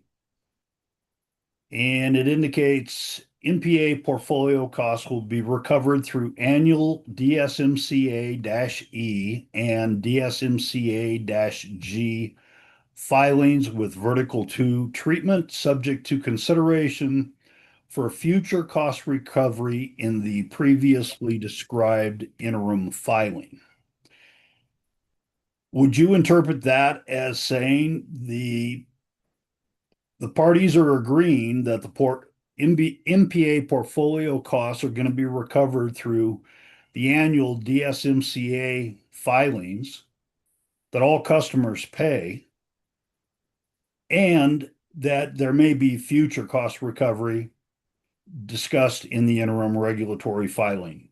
Would you interpret that sentence to read that way? So a couple items there, right? Just to respond to each one of them. Yes, this clearly stipulates that the MPA costs will flow through those annual DSMCA filings. The other proceedings that I mentioned, right? The company's gas infrastructure plan, upcoming DSM-BE clean heat filings, also present opportunities to talk about the cost recovery and cost responsibility of these types of costs. The interim regulatory filing, as noted up in one of the earlier provisions of the settlement agreement, seeks to bring into place any changes to that cost recovery or cost responsibility findings in these other pending or current proceedings into that interim regulatory filing. And to your earlier point about all customers pay DSMCA's. I don't believe that's true. I think there's some customer classes that don't pay.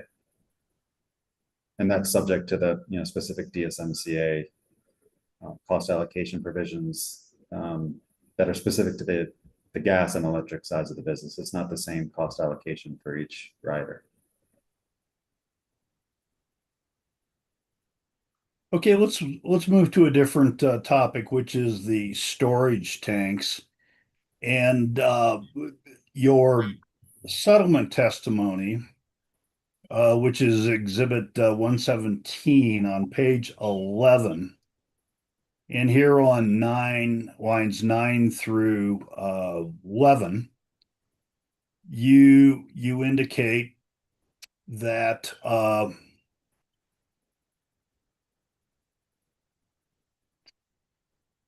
actually it is not 9 through 11. I think I have a wrong citation. Well, let me ask you this way. We've previously discussed that the LNG and CNG facilities includes a lesser number of storage tanks for the LNG. Is that correct?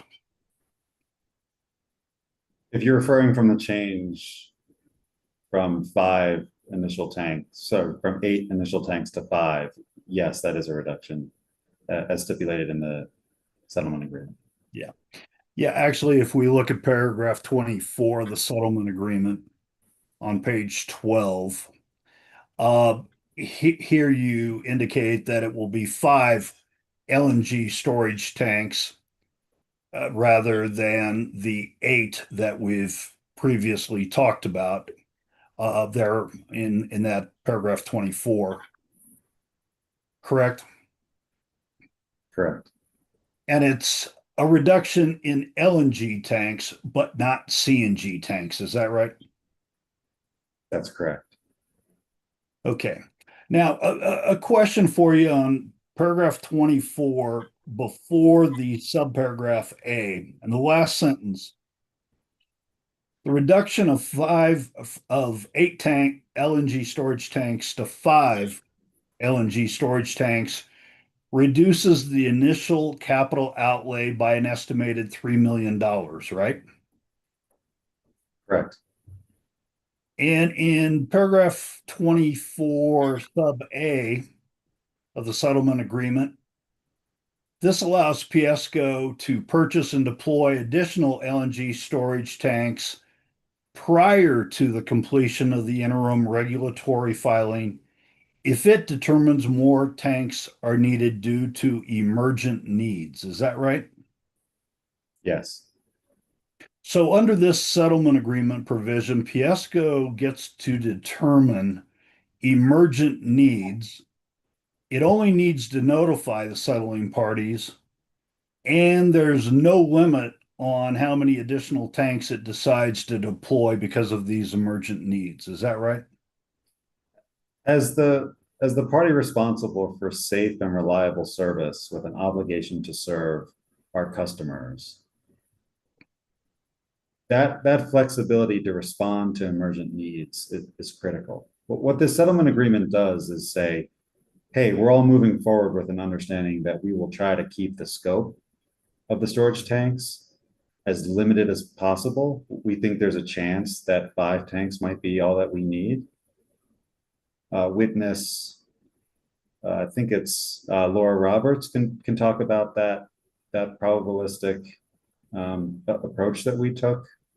However, if there's emergent needs that we can't perfectly see here in advance of what might happen over the next 4 or 5 years, we need to be able to respond. And what these subsequent paragraphs say here in this part of the settlement agreement is what those procedures entail for meeting with the parties and explaining this and describing those emergent needs.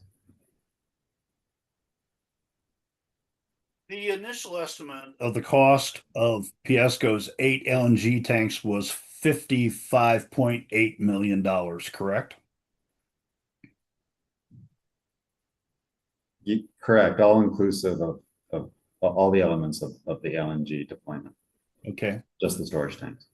So if you take 55.8 million, and if you will, for my math purposes, if we'll just accept $56 million and divide that by 8 tanks, would you agree that works out to roughly $7 million a tank?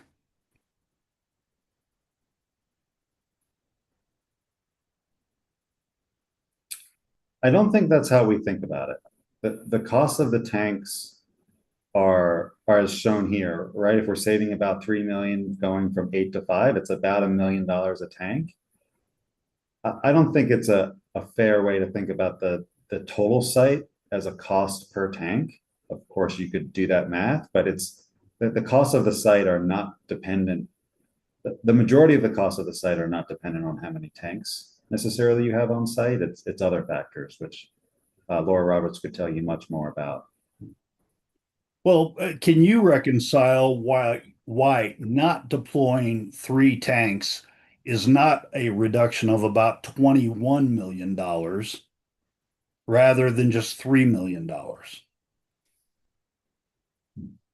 It's a good question. Laura Roberts could tell you a lot more detail, but the short of it is that you still need all the other elements included in that cost estimate that Ms. Roberts has in her testimony. You still need to procure the site. You still need to have a wall or fencing around it. You still need an impoundment area for LNG should a type of an emergency event happen. You still need the vaporizer. You still need a connection into your gas system. So all of that is essentially fixed, right? When you're adding incremental storage tanks or taking away incremental storage tanks, you're not changing the fundamental needs of that site. And so that's why you're not seeing that cost estimate change in the magnitudes that you were just describing. So if I understand what you've just described, is Piesco proposing building out the site for 8 storage tanks, even though Piesco agreed in the settlement provision to only include 5 LNG storage tanks? It's much more cost effective to build a site to what you think you might need than having to go back later and change the specifications of the entire site to accommodate 6 tanks or 7 tanks or 8 tanks or 9 tanks. You know, whatever that number might be, we concluded it's far more cost effective to build the site to what we might need based on the planning horizon that we've discussed in the company's direct and rebuttal cases. And so Ms. Roberts can tell you a lot more on this front, but my understanding is that the site would be able to accommodate 8 tanks. I'm not sure if it could accommodate more than that. But yes, we have built in that scope as part of this site development.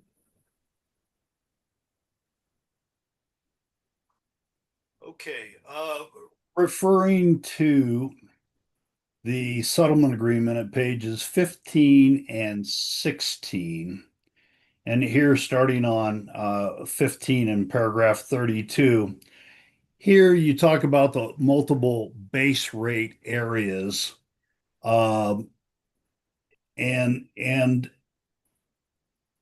paragraphs 32 through 38. So give you a second to,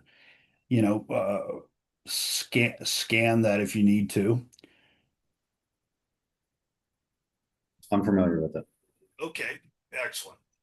So do you agree that beyond issuing an RFP for a third-party evaluation and submission of all received RFP proposals by April 1st, 2026, no further action is required on the multiple base rate areas proposed under the settlement agreement unless the commission indicates otherwise? There's a sub bullet that says almost that exact language. If we could scroll down a little bit, please. Thanks. You can keep going. Yep, keep going. Yeah, right there. Point or paragraph 35. Yeah, gets to that, Mr. Bunker. Yes. Yeah. Okay. If I could just have a moment, I actually, I think got through what I had left faster than I thought, Commissioner Gilman. So if you could give me just a second, to look at a couple of things here. Yep, take a look. I think I've got you at about an hour 35 or so now. That's done. Okay, thank you. Take a look, Well- let me know if you think. Well, that's pretty good. I'm only 5 minutes over. I think so. I did the math quickly. It could be wrong. All right, thank you so much.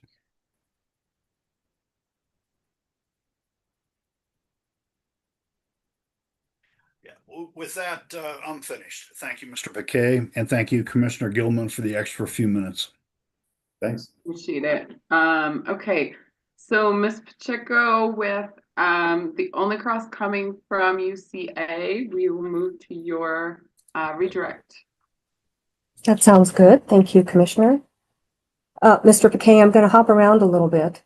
So I'll try to give you some signposts to what I'm talking about here.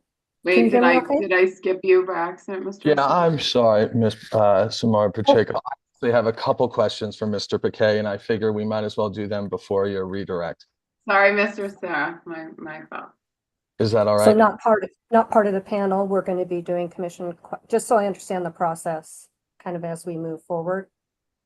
I have some individual questions for Mr. Piquet, and then he will also join the panel later on. Thank you for that clarification. Good morning, Mr. Piquet. Nice to see you today. Good morning. Is it fair to say that you're generally familiar with the direct testimony that your colleagues have filed in this case? Yes. And that extends to Ms. Jones's direct testimony, right? Yes, generally familiar. In her direct testimony, she states that, quote, "The supply shortfall within the Eastern Mountain gas system is not solely caused by demand growth in Breckenridge, Keystone, or Grand Lake, although it is a key contributing factor," end quote. Do you have any reason to disagree with her view of the underlying causes of the supply shortfall? No reason to disagree. Okay. Now, let's talk a little bit about your rebuttal testimony. There you discuss a potential $20,000 hookup fee that was structured at Commission's request to recover from new customers all of the $150 million in MEP investment from the Eastern Mountain gas system. Is that correct? Yes. Now, given that Ms. Jones says that demand growth in the Eastern Mountain gas system is a cause of the supply shortfall, do you have any thoughts for us today about a smaller hookup fee for new customers in that gas system, say in the range of $2,000 to $5,000? I think the concerns that I outlined in rebuttal testimony still would apply to any hookup fee, right? Not saying it's a concept we can't explore in the future, right? But it, based on those arguments, right? Those arguments weren't based on the magnitude. It was based on a hookup fee or no hookup fee, right? It seemed challenging to apply a new hookup fee for a specific project when there's projects that have come before and there are projects that will come after that entail significant investment or costs from the company, which ultimately impact customers. And so it's just hard to pick a point in time where you apply a new policy like that. Related to that point, right? If you're going to change, if the commission were to change its approach on cost responsibility for particular projects, I think a good way to have that conversation is in a proceeding that addresses lots of different projects around all parts of the company's system. And such a proceeding could be a gas phase 1 rate case or a gas phase 2 rate case, even depending on the proposal, right? If you're talking about base rates or if you're talking about hookup fees or additional riders, I know that the UCA brought in that concept as well. And so it kind of seems more aligned with topics that might come up in a rate case environment. Well, thank you for that. I appreciate it. I've got one last question for you. And so for the purpose of this question, Assume that the commission declined to approve the cost recovery mechanisms in the settlement agreement because it finds that it's unfair to socialize 100% of the investment across all other existing customers, because it distorts customer electrification decisions, and because it doesn't provide proper locational price signals to new home builders about gas infrastructure costs. Would you, in that situation, would you have any advice or guidance about next steps if the commission chose to require the company to recover some portion of the Mountain Energy Project investment through location-based new customer hookup fees?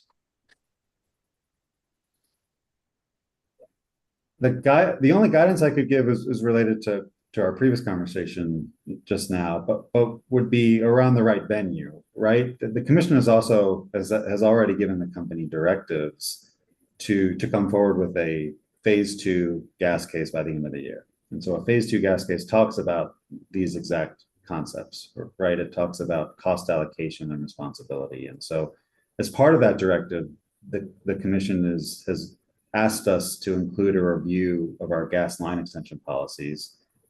This is stemming from the company's most recent 2024 gas phase 1 rate case that concluded earlier this year. And in our rebuttal case in that proceeding, we made the same offer, saying, hey, right, this seems like the commission and interveners continue to have questions along this front. We think the right venue for all of that is a gas phase 2 proceeding. So that's exactly what we're working towards here at the end of the year. So I would say that that's the right venue for this. A geographic component of those discussions seems appropriate for that venue. Again, it kind of comes back to a point in time challenge when you're talking about a specific project, right? Why this project and not another project? I think is the challenge that we've been struggling to get over. I appreciate that, and I do recall that from your rebuttal testimony. Those are all the questions I have for you this morning. Thank you for your time. Thank you. Thanks, Mr. Sarah. Sorry about forgetting about you. And back to you, Ms. Pacheco, for a redirect. Thank you. Mr. Piquet, picking up where we left off here, if we could pull up hearing exhibit 117, which is your settlement testimony, and go to page 17, lines 15 through 17. If you could take a moment to read that to yourself when it's up here on the screen.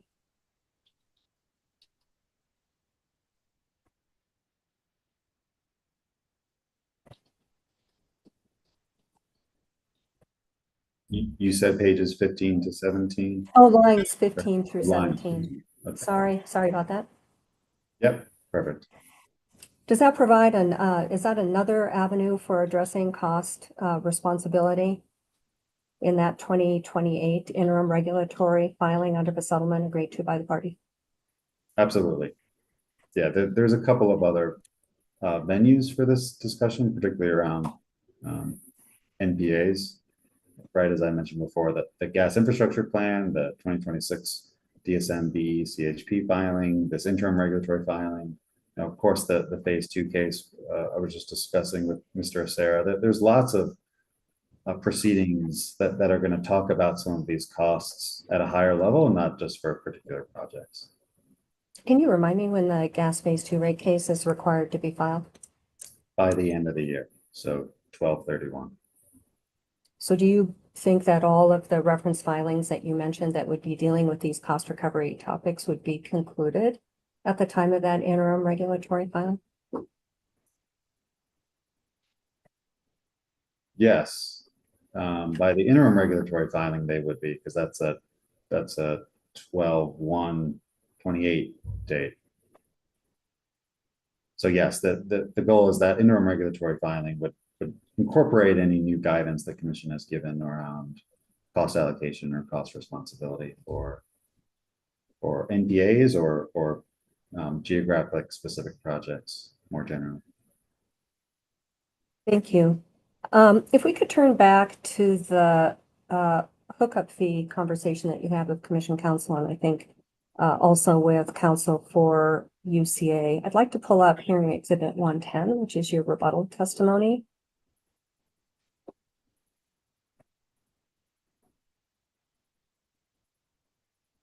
go to page 53, and I think on page 53, going, several pages, you enumerate a number of concerns with respect to a hookup fee. I'd like to give you the opportunity to take a brief look at your testimony if you need to, and to please further elaborate on concerns that you have with establishing a hookup fee specific to the Mountain Energy Project. Yeah, there are a few additional concerns that I talked about in rebuttal testimony here, right? A key challenge is also figuring out the timing of a customer's request for service. Does that have the same or different cost responsibilities along with it? Does that hookup fee change over time, essentially? It also creates some equity challenges for the company and the commission and all interested parties to think through based on, again, the timing. If a customer, in the past, say even 6 months or a year of when such a fee took effect, what would their cost responsibility, how would their cost responsibility compare to someone who requested to hook up to the system after the imposition of this fee, right? Because presumably each customer is relying on the same infrastructure, the same equipment to provide safe and reliable service, and yet facing very different costs for that service. And so I think that brings up a lot of interesting questions around whether certain customers would be prejudiced or not in receiving service. There's also a question on how this would interact with some other ideas brought up in testimony, right? The UCA was talking about a rider proposal as well, and it's hard to think through without specifics developed on how these concepts would interact or would not interact with one another. A hookup fee could also affect the ability of communities to grow moving forward. Of course, climate goals are a key goal in the state and for a lot of our communities, as it is for the company, as is economic growth. And so figuring out the balance of all of this is no easy feat. Thank you. Is it your perspective then that standardization or discussing a standardized approach is the appropriate path forward? If the commission is interested in more geographic rate making of some sort, right? Whether that's through base rates or through hookup fees or riders related to certain areas or specific project costs, right? There's a version of that can encompass all of those ideas. I think the right venue for those conversations is when you're looking at the system as a whole and not just one particular supply constraint that we're trying to solve around, which is the Mountain Energy case before us.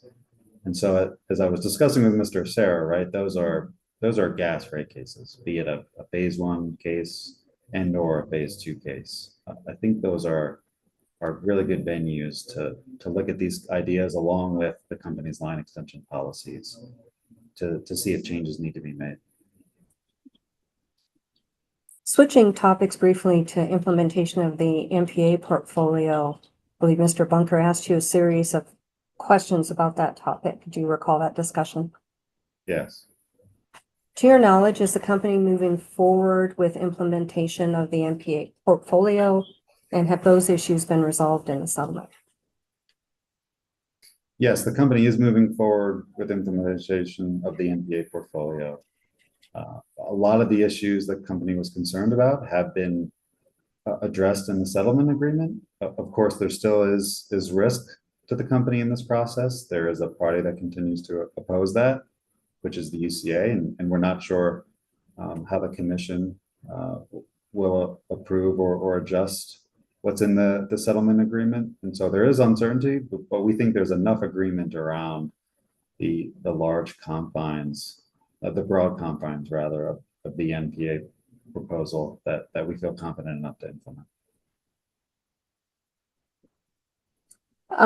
If we could please pull up, thank you for that. Could we please pull up hearing exhibit 117, which is your settlement testimony? And could we please just go to, actually, I'm going to change my mind. Sorry about that. Could we pull up hearing exhibit 116? which I believe is extra settlement. And we can actually stay on this page if you could scroll up so we could see the entirety of section 3 in the table of contents. Thank you. When you were discussing the settlement reached by the majority of the parties in this case with Mr. Bunker, he characterized the settlement as making 5 modifications to the company's rebuttal testimony. Looking at the table of contents here, how many topics were addressed in a settlement agreement that modified the company's rebuttal position in some way? I'm seeing this beyond the sub-bullet 3A, which is approval of the MEP. I'm seeing a subsequent 8 subsections from B through I, all of which I think entailed some amount of change. I think the cost responsibility component did not change, if I recall. It largely stated that these topics will continue as proposed in the company's rebuttal case and will be subject to these future conversations in the proceedings that we've now mentioned a few times. And so that's why I think it was more in the 5 to 7 range. But yeah, clearly there's several modifications here to the company's direct and rebuttal requests. Is there anything that you would like to add at this juncture regarding the scope of the modifications made to the company's rebuttal case through this comprehensive settlement? I think the changes to the company's case here are quite significant. They don't necessarily change the costs in significant ways. We did everything we could to kick the tires through really wholesome conversations with the settlement parties to say, what can we do across all these factors, right? Not just supplemental supply, but MPA portfolio, outreach, right? All these components to say, are we doing this in the most effective way possible? And so while the ultimate costs might be similar, there are very significant changes here. We've got a whole new regulatory process coming before us in a few years to check in on the Mountain Energy project and make adjustments therein. There's big changes coming to supplemental supply and how we engage with the communities up in Summit County and elsewhere, of course. And there's some things we're studying moving forward on multiple base rate areas. And of course, right, there's more robust outreach and reporting as part of all this. And so I think it's critical to highlight how this represents a settlement that all but one party have come together on and really reflects what I think were productive and collaborative conversations and lets us all move forward on the same page, which was everyone's goal here for such a large undertaking and an undertaking that we think is the largest in the country on this particular approach of relying on non-pipeline alternatives to a significant degree to alleviate capacity constraints. So we're really excited about the future and are really glad to achieve this outcome with our settlement parties. Yeah, if the settlement is approved by the commission, the company isn't going to be moving forward to implement the project on its own, is it? No, as part of the settlement agreement, particularly on the MPA side of things, we're really moving forward collaboratively, right? We're realizing that we can't be the sole messenger, nor do we have a monopoly on all the good ideas on outreach and engaging the community around taking advantage of these incentive offerings. And so we want to be coordinating as close as possible with the communities impacted here, the customers, our trade partners, other folks who have good ideas on education and outreach. And so there's a process moving forward where we're going to meet on a monthly basis to coordinate in the best ways possible, because we all want this to be effective. Thank you. Just one last question. You'll recall that Mr. Bunker asked you some questions about the interim regulatory filing. In that regard, does the company actually anticipate the need for LNG or CNG to go away before that regulatory filing takes place? We do not see the need going away. Ms. Jones could talk about this in much more detail, but I believe we see a need for supplemental supply during each of the years, in our planning horizon.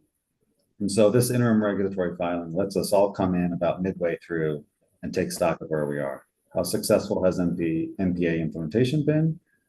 How have we been needing to rely or not on supplemental supply? And what's the best plan moving forward, both on a cost basis, for our communities, and for our goals here collectively. Thank you, Mr. Piquet. I have no further questions. Thank you for your time. Thanks, Ms. Pacheco. So Mr. Piquet, in alignment with what I mentioned at the beginning of the hearing, I do intend to question all of the public service witnesses together at the conclusion of UCAs. So if you could remain available, that would be ideal. And I would just remind you, you'll still be under oath when you come back. Yep, thank you, Commissioner. Okay, thank you so much.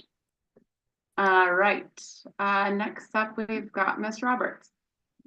Yes, if we could just have 1 minute to transfer counsel here, Commissioner Gilman, and hopefully not have an echo when we do that. Give us just 1 second.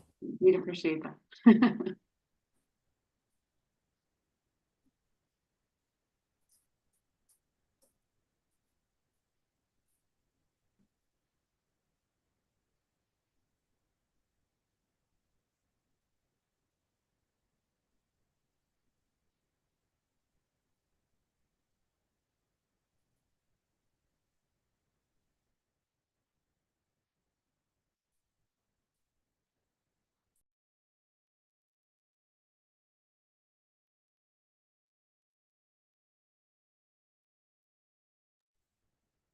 Okay, testing audio.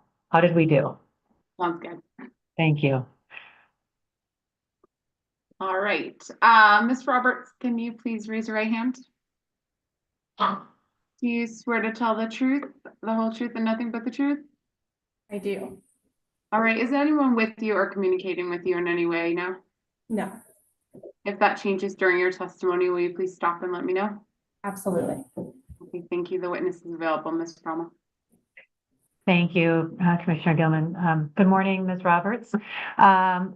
Could you please state and spell your full name for the record? Yes, my name is Laura Roberts, LauraRoberts.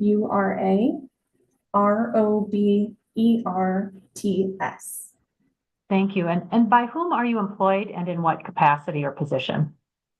I am employed by Xcel Energy Services and representing Public Service Company of Colorado.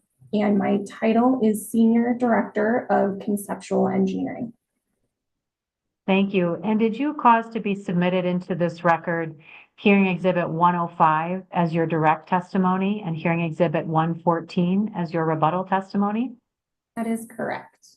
Thank you. And with that, the witness is available for cross-examination.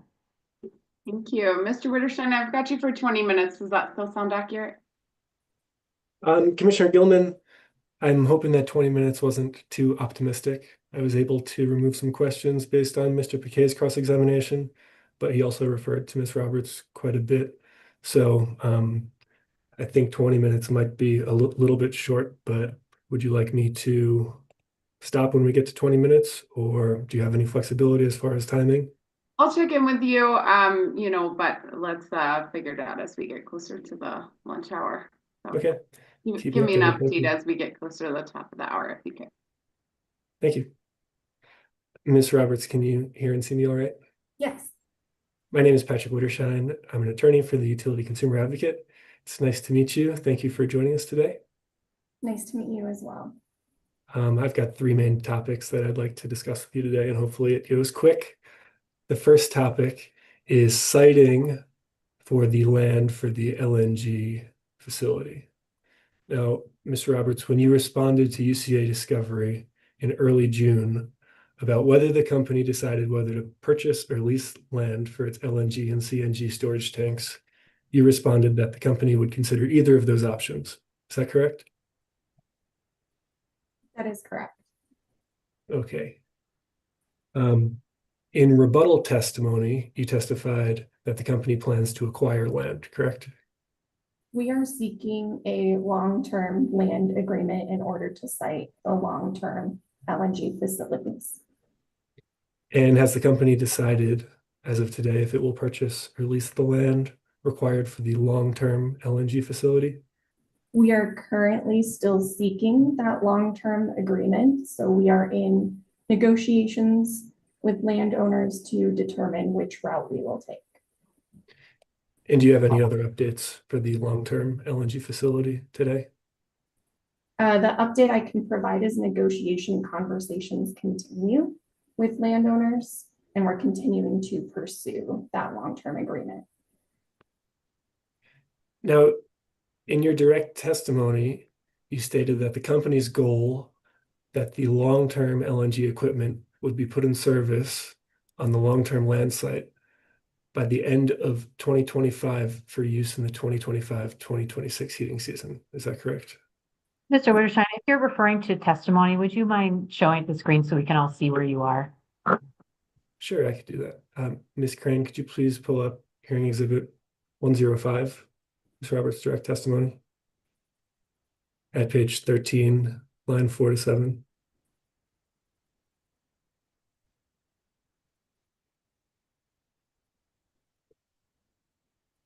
So, Ms. Robert, can you see lines 4 through 7? It says the company aims to put the operating equipment of the long-term LNG solution in service on the long-term site by the end of 2025 for use in the 2025-2026 heating season. Did I read that correctly? You read that correctly, and we updated the timing in rebuttal testimony. And so in rebuttal, you updated that the company will be using its purchased LNG equipment at the same temporary location where it had cited the third-party leased LNG equipment in previous heating seasons. Does that sound right? That does not sound correct, no. Ms. Crane, could we please pull up hearing exhibit 114, Ms. Roberts' rebuttal testimony? At page 6, lines 5 through 6.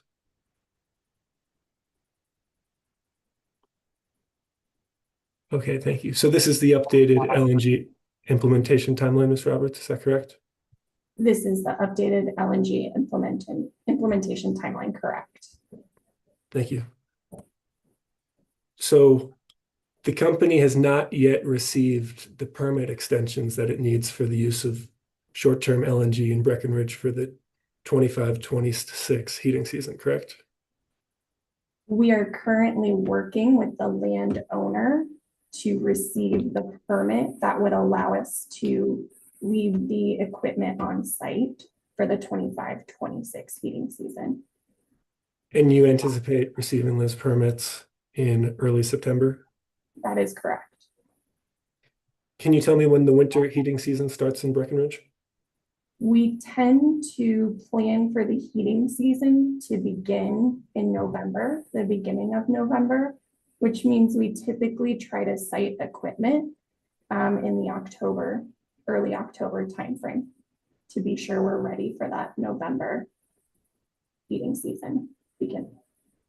Now, Ms. Roberts, the commencement of operations at the long-term LNG site, it's been delayed to at least the 26-27 heating season. Is that correct?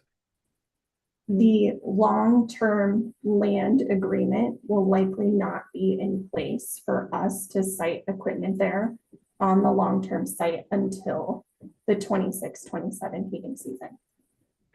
And there's potential that the long-term LNG site we've been talking about, it may be delayed even beyond the 26-27 heating season. Is that correct? That's a possibility, but we do not expect that.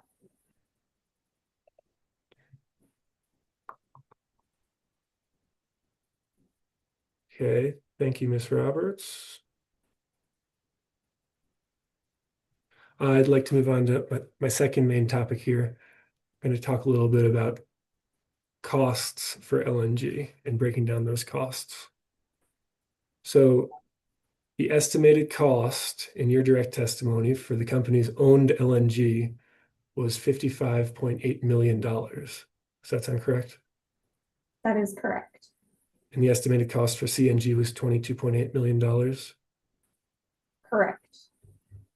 And together those amounts total $78.6 million. Is that right? That is correct. And that's the total cost of the supplemental supply in the Mountain Energy project. That's the total capital upfront cost. That is correct. Okay. Now, in your rebuttal testimony, you mentioned that LNG and CNG costs were also included in PSCo's recently filed gas infrastructure plan proceeding. Does that sound familiar? That does sound familiar. And in discovery, UCA asked you to provide the separate amounts in the gas infrastructure plan for LNG and CNG costs. Do you remember that? I don't recall that specifically. No. Ms. Crane, could we please pull up what's been marked as hearing exhibit 420 in UCA's box folder?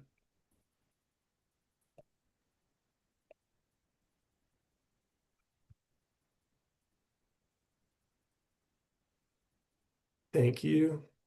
Ms. Roberts, can you see this document titled Discovery Request UCA 15-8? I can see it.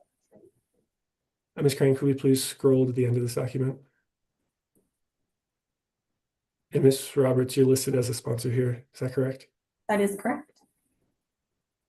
Commissioner, UCA moves for the admission of what's been marked as hearing exhibit 420. Ms. Brahma. No objection. All right, so admitted. Ms. Crane, could we please scroll back up to the first page to see the question in this discovery request? Thank you. Ms. Roberts, can you see subpart A? Please provide the costs of LNG and of CNG separately as presented in the recently filed GIP. Yes. Thank you. Ms. Crane, could we please scroll to the answer on page 2? And Ms. Roberts, can you see in the answer that you provided total amounts for LNG and CNG and not separate amounts? I do see that we presented the costs that were presented in the GIF. And the total amount of LNG and CNG in the GIP was an estimated amount of $87.1 million. Is that correct? I do see that listed in the estimated total project expenditures column. Can you tell me today a rough approximation of the separate amounts for LNG and CNG? Is that total? I just note for the record, the company had an objection to the question in this discovery response, including with respect to the language used here, and would continues to sustain that objection at this time. Thanks. Go ahead, Mr. Witterstein. I'm sorry, Commissioner Gilman. I didn't catch that. No, I said thanks, but you can go ahead, Mr. Witterstein. Okay. Ms. Roberts, can you give me an idea of the separate amounts for LNG and CNG today? Are you asking for that related to the Mountain Energy project? No, as it's displayed here for the gas infrastructure plan. I can tell you the costs that are associated with the Mountain Energy project, and then the estimated costs as well that were outside of the Mountain Energy project are displayed here as they were estimated in the GIF. So the Mountain Energy project LNG estimate is that quoted amount that you mentioned earlier of the 55.8 and the CNG cost of the 22.8.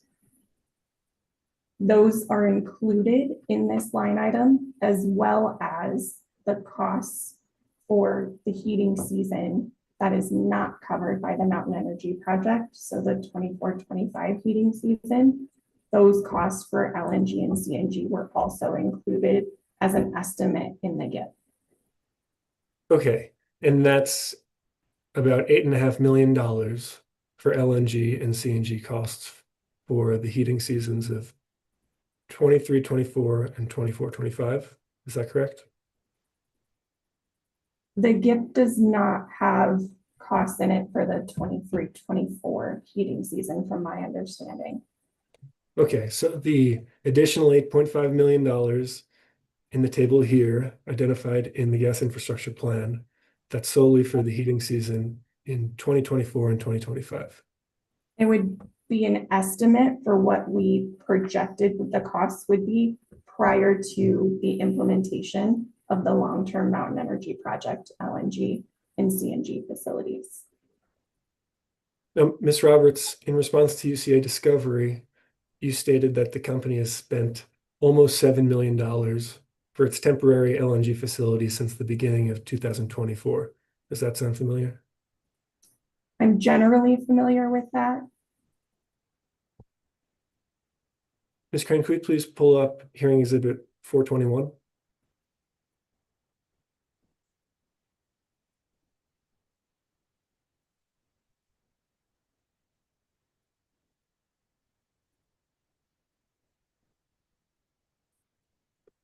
Thank you. Ms. Roberts, can you see this discovery request, UCA 15-3? I do see it. Ms. Crane, could we please scroll to the bottom of this document?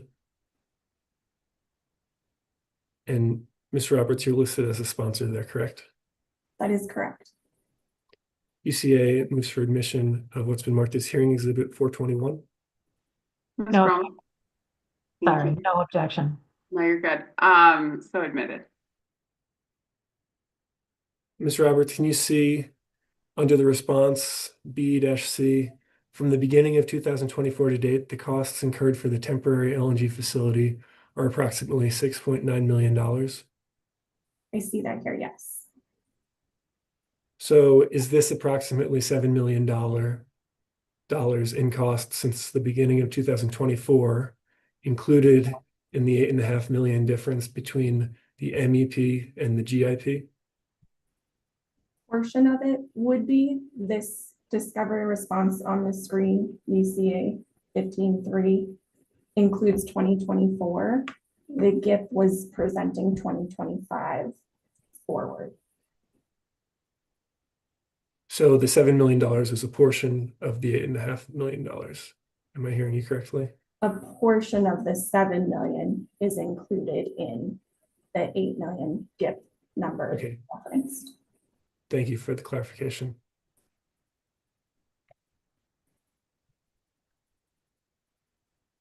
Concerning the LNG and CNG estimated amounts of $55.8 million and $22.8 million, they both have class 5 estimates of minus 50% to 100%.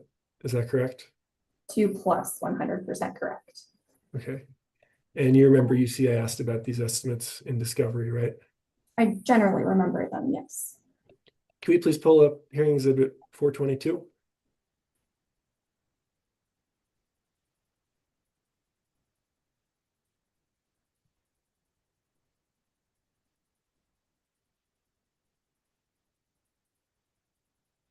Ms. Roberts, you can see discovery request UCA 15-7.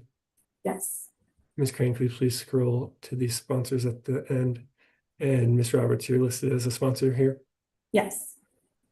Thank you. UCA moves for admission of what's been marked as hearing exhibit 422. Ms. Brown? No objection. So admitted.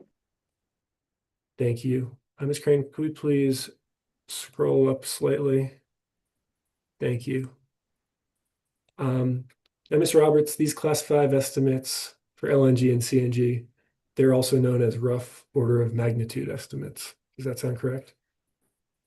That is one way to refer to a class 5 estimate, yes. And given the plus 100% estimate accuracy range, the company's estimate concludes it's possible that the estimates for LNG and CNG costs could double to $157.2 million. Is that correct? While that is a possibility, that's not something we expect or are planning for. Does the class 5 estimate mean that any outcome from 50% of the estimate to 100% higher than the estimate has the same likelihood of occurring?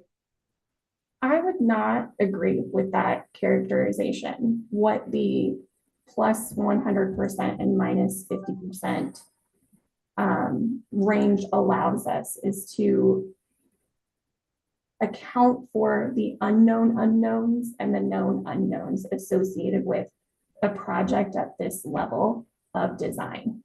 There are things that we need to solidify in order to get a lower class estimate that gives us more, a narrower band range for the cost estimate.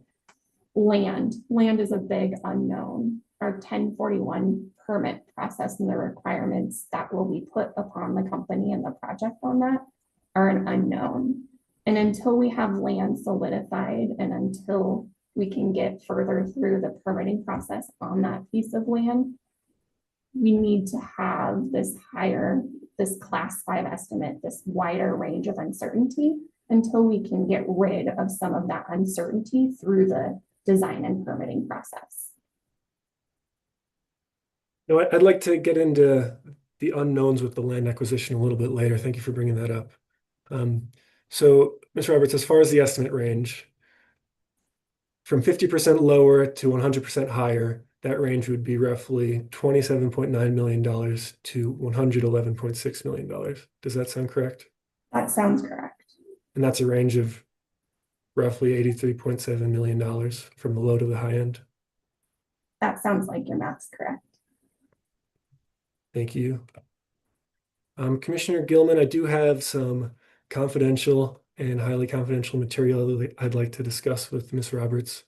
I've reached out to the company and I've identified the highly confidential material and I've asked if they are amenable to discussing it in a confidential session, and I have not received a response.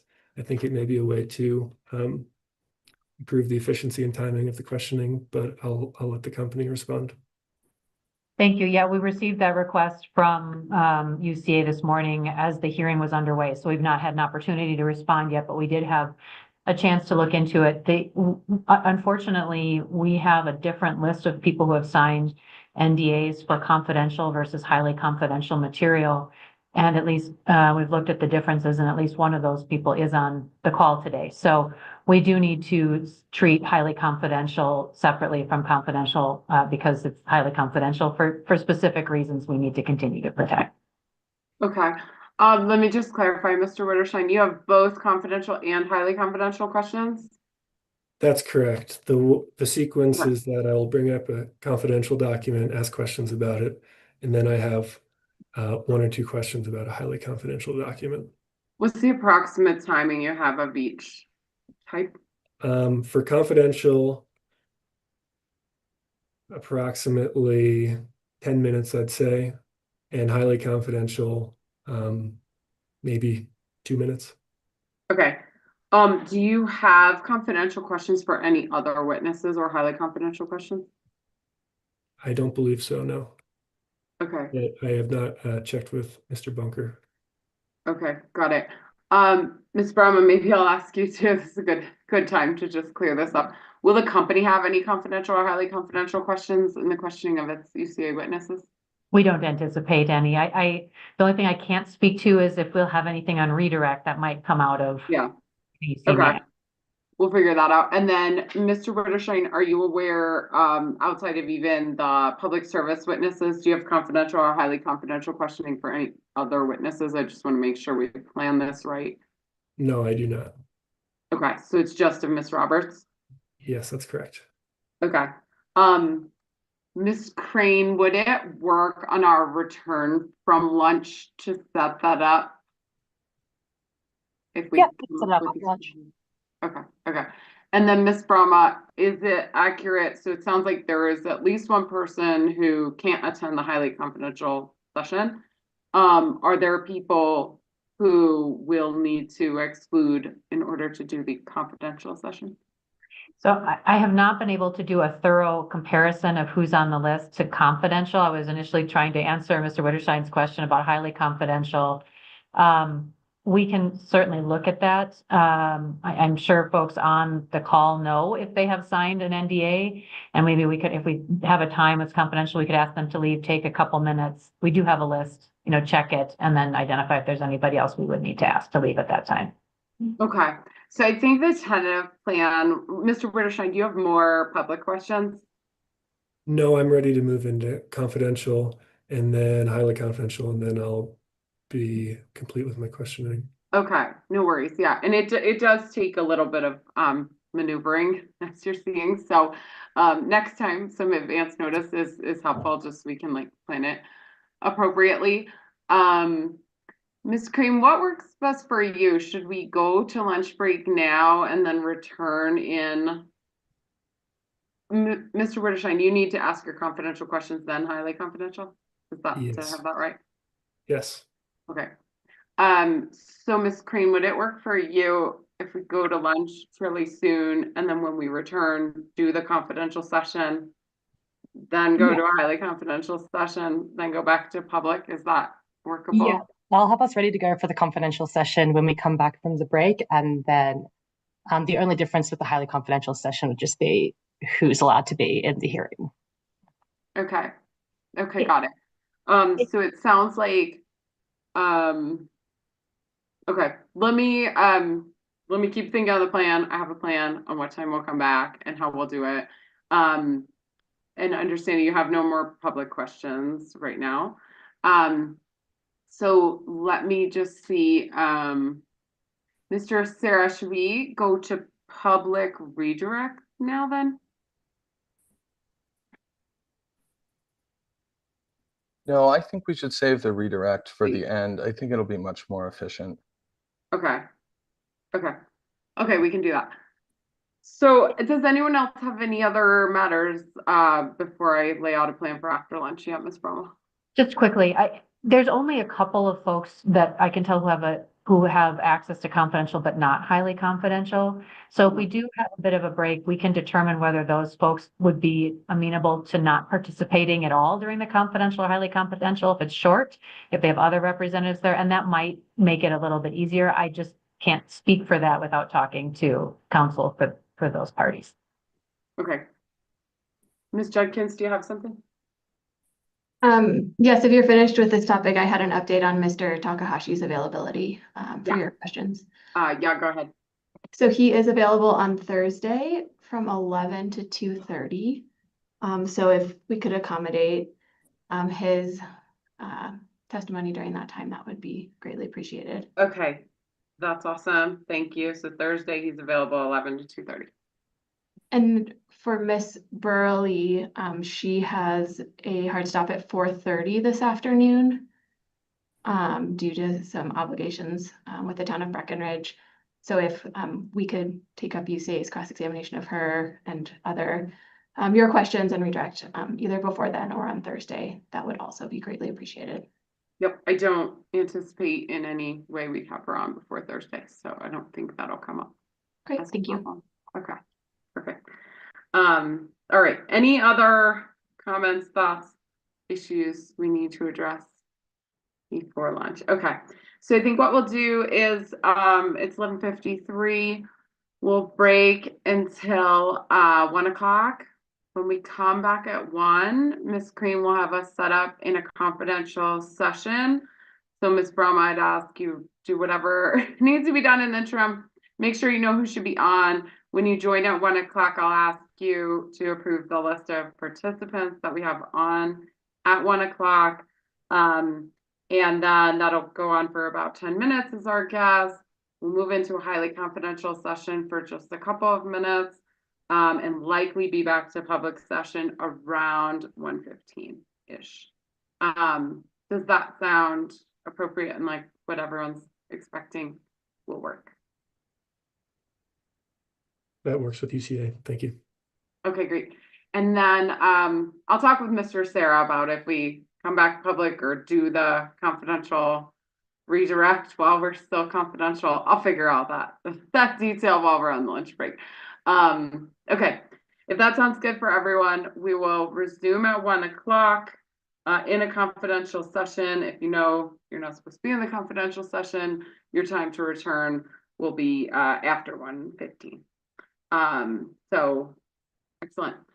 Please do remember it'll remain live during the lunch break. So mute yourselves, turn off your cameras, and I will see you all back at 1 o'clock. Thank you. Thanks.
Okay, we are back in the public session.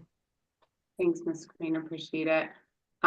Okay, so we are back on the public record, and Mr. Witterstein has just a few more minutes for Ms. Roberts. Thank you, Ms. Roberts. Can you still hear me? Yes. A long time ago, I mentioned that I had three main topics to discuss with you. Do you remember that? I do. This is the last topic. It's the settlement agreement, and you've covered most of my questions. So thank you for hanging in with me. Now, Ms. Roberts, the reduction in capital costs for deploying only 5 LNG tanks versus 8 LNG tanks is about $3 million, according to the settlement agreement, correct? That is correct. So if the amount for 5 LNG tanks and only 5 is $3.7 million, and this $3.7 million is included in the estimate of $55.8 million, please explain to me how reducing tank numbers from 8 to 5 is an approximate reduction of $3 million. Yeah, the cost associated with the 3 tanks, the $3 million associated with those 3 tanks is not limited to the equipment. It also includes things that would be required at the facility in order to accommodate those 3 additional tanks. So that would include things like grading of the site, potentially foundation work, some civil construction work, foundation work for those tanks to sit on. So there are expenses beyond just the equipment that allow the facility to be operational. So that $3 million reduction in the settlement agreement, it's an estimate of the settlement agreement's impact on the estimated budget. Is that correct? Can you restate your question, please? The $3 million reduction in the settlement agreement is an estimate of the settlement agreement's impact on the estimated budget. Does that sound right? The $3 million reduction is based on reducing the initial project costs from 8 tanks to 5 tanks and the installation of that. And you testified Piesco's long-term LNG solution that was based on 8 LNG tanks initially, right? Correct. So the company, it's already deployed the 5 tanks that we've been discussing that are mentioned in the settlement agreement, right? The 5 tanks have been deployed on a temporary site. And the company was planning on evaluating incremental storage volumes according to its own cadence to decide whether to purchase additional LNG equipment in the future. Is that correct? The company was proposing to seek approval in this case for the full build out for the planning window. And we had estimated that to be the 8 tanks, but also brought into testimony the conversation that it depends on where we get land. The further away we are from the tail end of the system, the more storage volume we need to meet requirements. And is it correct that the company planned on adding the 3 additional LNG tanks to the initial 5 by the end of 2025? No, we would have done that based on the outcome of the hearing. And then the most cost-effective way to do that could have been multiple deliveries of those tanks over time, or it could have been all at a single time to kind of minimize those shipping costs. So we would have evaluated that after the conclusion of this proceeding and the approval of that proposal. Ms. Crane, could we please pull up hearing exhibit 105, Ms. Roberts' direct testimony at page 13, lines 4 through 7?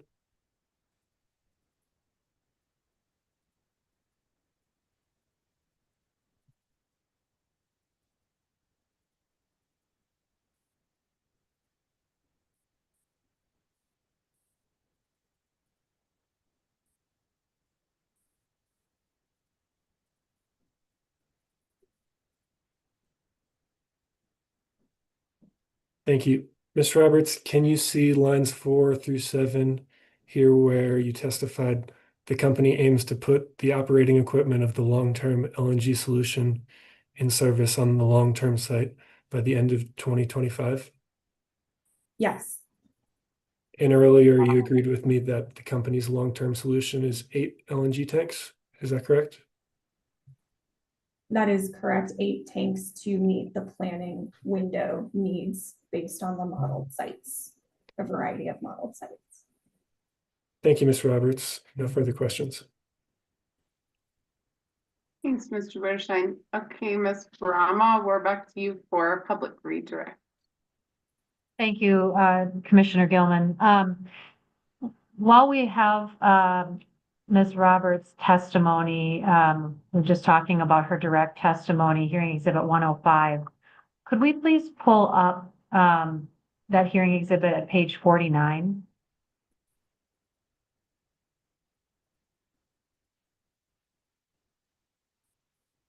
And Ms. Roberts, if we could scroll down a little bit, starting on line 12. I think we've gotten a little bit less than clear, perhaps, about how the number of tanks are part of the LNG project.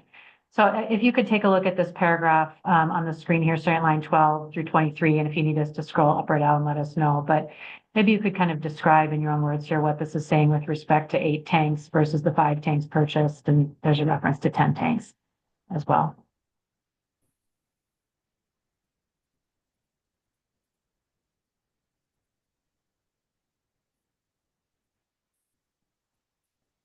Okay, this paragraph describes how we are calculating and evolving the number of tanks that are proposed in the Mountain Energy Project. So the number of tanks does depend on where we site the long-term facility. So line 19, the largest shortfall associated with the site furthest away from the tail end would require 10 tanks. So that's worst case scenario that we plan for in the planning window and the furthest site away. We thought that was too conservative to project for this case, and we found some middle ground based on the analysis of other land sites in the area. And we estimated for 8 tanks as a reasonable outcome, which could be as low as the current need of 5 tanks, and all depends on the amount of load growth that's going to happen, as well as NPA adoption throughout this planning window. Thank you. I think that's all that I have on that particular piece of testimony. So Ms. Roberts, I'm going to take you all the way back to the beginning of UCA's cross, since we're a little bit back and forth here. And you were asked some questions about what is possible, what might be possible with respect to cost estimates. So one of the questions, as I wrote it down, was it possible that a long-term solution could be not put into place until beyond the 2026 through 2027 heating season? And if I recall correctly, your answer was possibly, but you don't expect that. Why do you say you don't expect that to be the case? We have spent a lot of time negotiating with landowners in the area, and those negotiations continue to progress forward. We believe we will be able to site these facilities through some sort of long-term land agreement before that 2026-2027 heating season.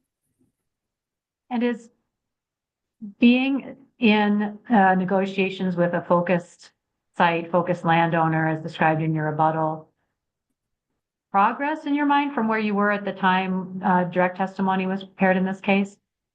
It's absolutely progress. Every conversation gets us one step closer to finalizing those agreements. Okay. One of the other questions you were asked is whether it was possible that the costs could be double for LNG in particular, but supplemental supply in light of your Class 5 designation for the cost estimate in this case. Do you recall that? I do. So why did the company put in the $55 or so million cost estimate for LNG and a 22 or so cost estimate for CNG if the ranges were aligned with the class 5 cost estimate? Yeah, a class 5 cost estimate is where we want to be at this stage in the project.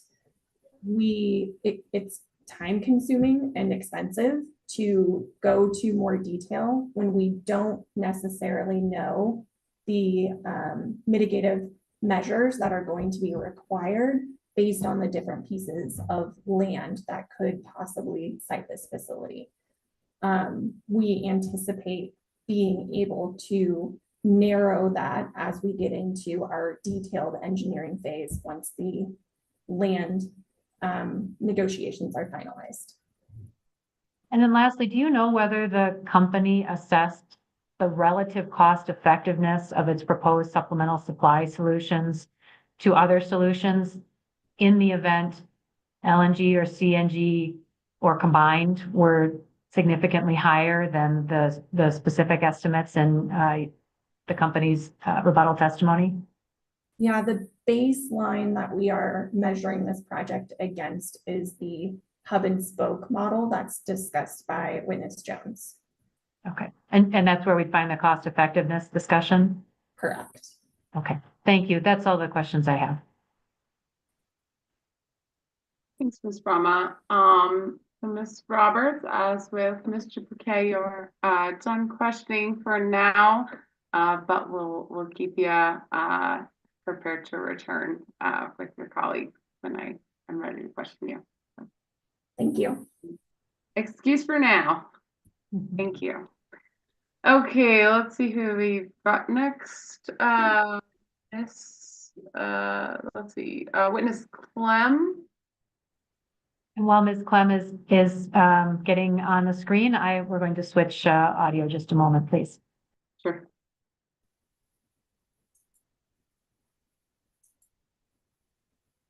Mr. Witterstein, I just wanted to check in with you and Mr. Bunker. I know you each went a little long with Mr. Bouquet and Ms. Roberts. Want to see if there are any adjustments to the rest of your cross time as a result. I don't expect to take 30 minutes with Ms. Clem. And in my case, Commissioner Gilman, I will be cross-examining witness Jones, and I actually may need a few of the minutes that Mr. Witterstein is not using. Please be concise. We've got you over the estimate, so please keep that in mind. We do appreciate that. I think the issue that we're running into is we are the only party opposing the settlement, and so we can't rely on other attorneys to potentially ask some of the questions we might ask. So we kind of have to cover the whole playing field, if you will. Understood. All right, go ahead, Mr. Witterstein with Ms. Clem. I've got you at 30 minutes and hopefully a little less. Excuse me, Commissioner, do you want to swear her in or did I miss that? Oh, yeah, I should do that. Thank you. Appreciate it. You know, it's a long day already. Ms. Clem, can you please raise your right hand? You swear to tell the truth, the whole truth, and nothing but the truth? I do. And are you alone as you testify today? Yes, I am. I do have a hard copy of my testimony and attachments here that I may refer to from time to time, but I am alone in the room. No worries. And if anyone communicates with you in any way, can you please stop and let me know? Yes, absolutely. Okay, thank you. All right, thanks, Ms. Pacheco. Appreciate it. Good, Mr. Ritterstein. Or Ms. Pacheco, who started? Yeah, I'll just do a few preliminary. There we go. Sorry, the wheels are falling off.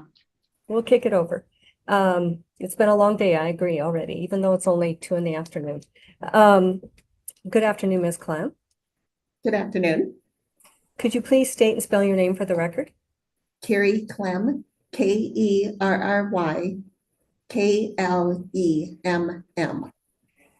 By whom are you employed and in what capacity?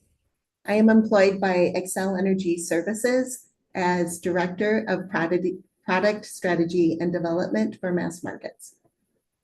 And during the course of this matter, did you submit hearing exhibit 103, Rep 1, your direct testimony and attachments, hearing exhibit 108 and attachments, your supplemental direct testimony, as well as hearing exhibit 112, your rebuttal testimony? Yes, I did. And I don't believe you have any corrections today to those pieces of testimony. Is that correct? That is correct. Since those exhibits have already been admitted into the record, Ms. Clem is available for cross-examination. Thank you. for keeping us moving in the right direction. All right, Mr. Witterstein, go ahead. Good afternoon, Ms. Clem. Can you see and hear me all right? I can, thank you. My name is Patrick Witterstein. I'm an attorney for the Utility Consumer Advocate. Thank you for joining us. It's Thank nice you. to meet you. Likewise. I have two topics to discuss with you today. First one is the company's gas demand response pilot programs. Now, Ms. Clem, do you recall section 3 of your supplemental direct testimony? It discusses the two gas demand response pilot programs that the company recently conducted in Summit County. Yes, Do you also remember that UCA asked about these gas demand response pilot programs in discovery in this proceeding? yes, Ms. Crane, could we please pull up what's been marked for identification as hearing exhibit 424?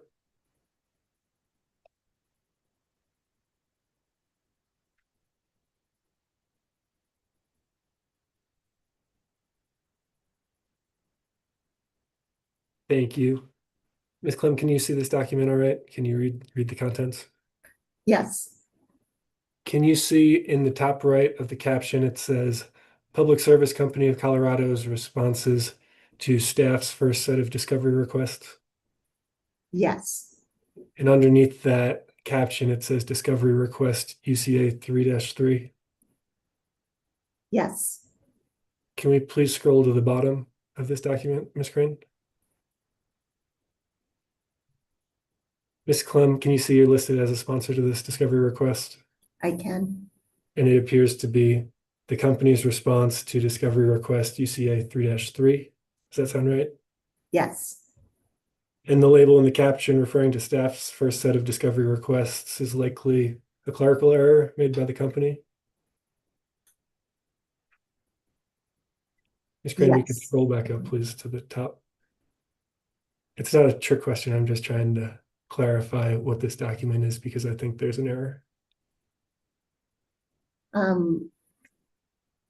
I'm sorry, I usually don't look at that portion of the discovery responses. So I would say that, yeah, it does look like it is UCA's third set of discovery requests instead of the third. And this appears to be an accurate copy of the company's response to discovery request 3-3. I don't have the discovery in front of me, but I don't have reason to believe that it's inaccurate. Commissioner Gilman, UCA offers what's been marked as hearing exhibit 424 for admission into evidence. Ms. Pacheco? No objection. So admitted. Now, Ms. Clem, getting back to the company's gas demand response pilot programs, you can see in part A of this discovery response, Ms. Crane, if we scroll to page 2, Ms. Clem, can you see that you give details on the company's two currently inactive pilots? Yes, One of these programs was the Heat Savers pilot, right? correct. And the other was known as the Natural Gas Behavioral Demand Response pilot, right? Correct. That's a bit of a mouthful, huh? It is. So you testified in your supplemental direct testimony. The results from these pilots were unavailable to inform the NPA analysis for the Mountain Energy Project. Is that right? That is correct. And you're familiar with the Commission's supplemental Directive 3B, which ordered the company to indicate any assumptions or analysis included within this application which relied upon or were informed by the gas demand response pilot, right? Correct. So it's accurate to say that no assumptions or analysis included within this application relied upon or were informed by either of the pilots we just mentioned, correct? That is correct. And that's why you testified, in absence of company-specific data, the PA team used results from demand response programs delivered by National Grid in New York to estimate demand response savings, right? Yes, that is correct. Now, the Commission's Supplemental Directive 3B also ordered the company to provide a detailed status update, as well as any data or results collected or compiled by the company related to its gas demand response pilot. Does that sound familiar? Yes. And it's fair to say that the company has not formally utilized a gas demand response program to directly address gas constraints in Summit County. Is that right? That is correct. And part of that is because of the small size of the gas demand response pilot. It would have a negligible impact on any peak gas conditions as a pilot in progress. Ms. Crane, could we please scroll to response D on page 2 there? Thank you. Ms. Clem, you can see there that you indicate the company has not formally utilized a gas demand response program like Heat Savers to directly address gas constraints in Summit County, right? Right. Do you also agree that pilots could inform the company on how to leverage residential thermostats to positively impact the natural gas system? Yes. And that's why the company is working with an engineering consultant to develop technical assumptions based on the data collected during the 3rd season of the Heat Savers pilot, correct? Yes. You testified that the company expected to receive the Heat Savers pilot report during the 2nd quarter of 2025, right? Yes. Has the company updated your supplemental direct testimony with this report?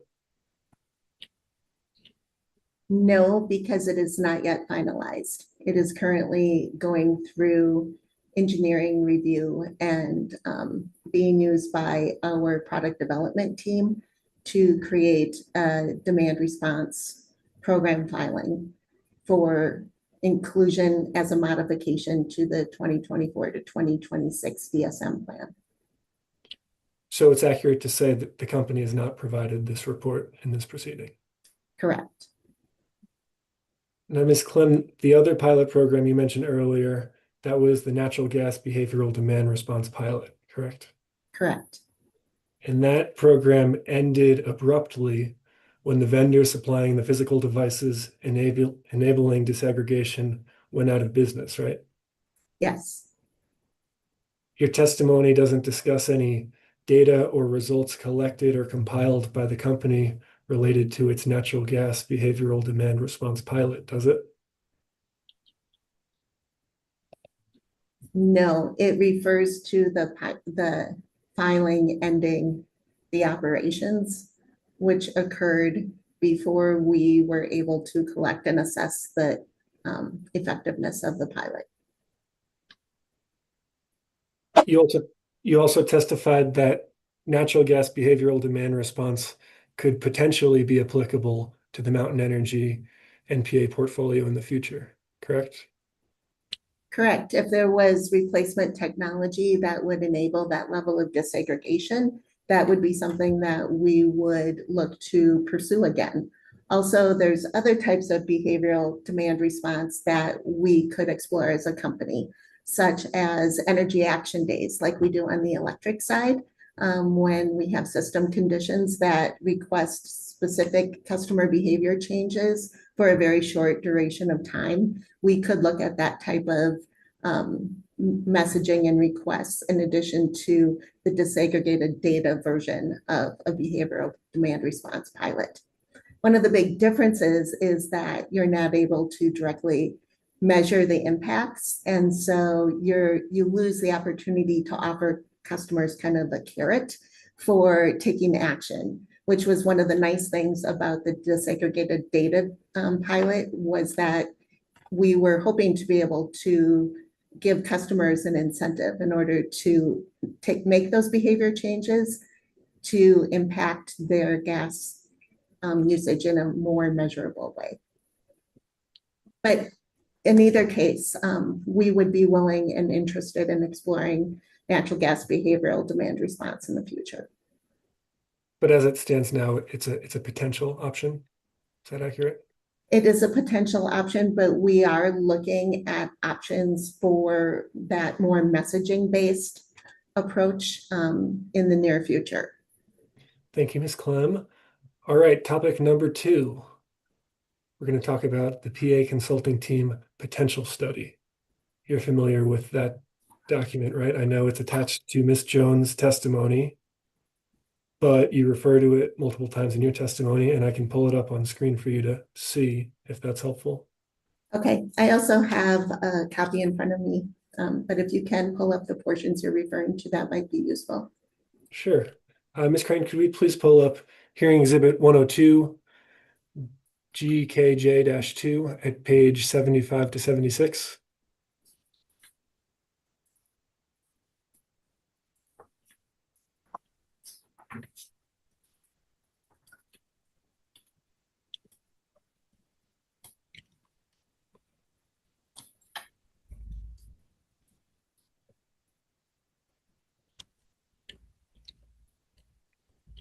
Thank you. Could we scroll to see the bottom half of this page? Thank you. Ms. Clem, you're familiar with the residential customer conclusions of the potential study, correct? Yes. So this is a list of conclusions from the study. And conclusion 4 states that survey respondents in the mountains were much more likely to rent out their home on a short-term basis than respondents on the front range, correct? Correct. Conclusion 5 determines survey respondents in the mountains had higher income and education than respondents on the front range, correct? Correct. Can you see conclusion number 10 on page 76?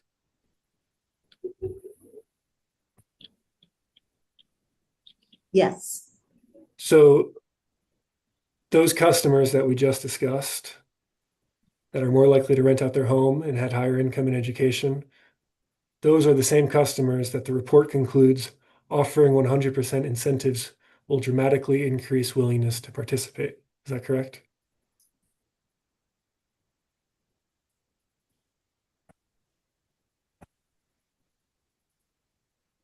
Can you please restate your statement?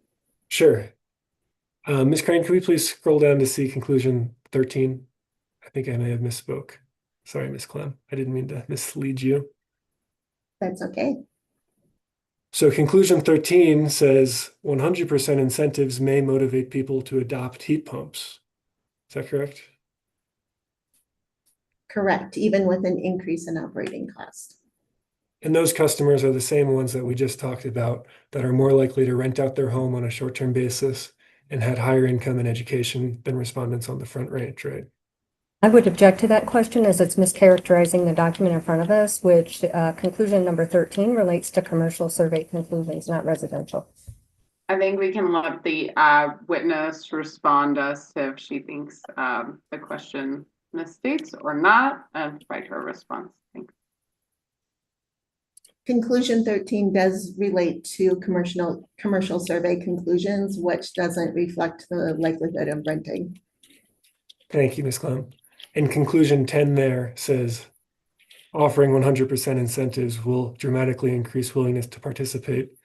And Ms. Crane, if we can scroll up, conclusion 10 applies to residential customers, correct, Ms. Clem? That is correct. Okay, thank you. Now moving on to conclusion 13, which you said 100% incentives may motivate people to adopt heat pumps. Did I read that right? That is correct. So based on the language in conclusions 10 and 13, 100% incentives for residential customers will dramatically increase willingness to participate. But for commercial customers, 100% incentives may motivate people to adopt heat pumps. Is that what the NPA DSM solution development conclusions state?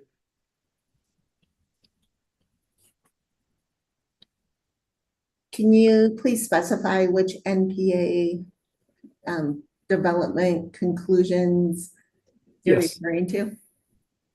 So conclusion number 10 applies to residential customers.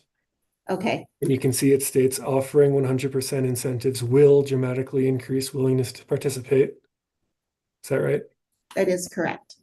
And conclusion 13 applies to commercial customers. And it states 100% incentives may motivate people to adopt heat pumps. That is correct. Thank you, Ms. Clem. Now, Ms. Clem, in your rebuttal testimony, you acknowledged that Mountain Community Coalition witness Burley recommended conducting a snow melt system study in the NPA area. Is that correct? Yes.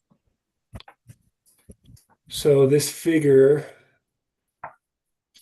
well, we could go to page 19 of this document, please.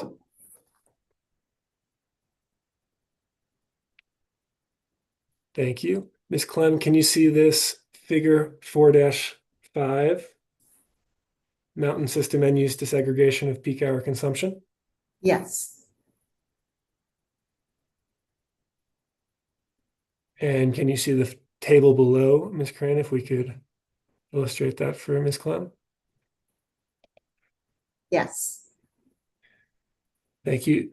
So this table has snow melt annual consumption per premise for commercial multifamily, commercial, transport multifamily, and transport. Is that correct? That is correct. But the residential category has no data for snow melting? That is correct.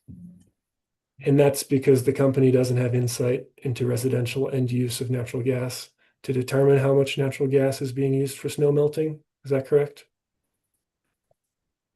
That is because it was not discerned. Yeah, we didn't have the disaggregated gas usage information that indicated that there was peak heating for snow melt in the data that we analyzed.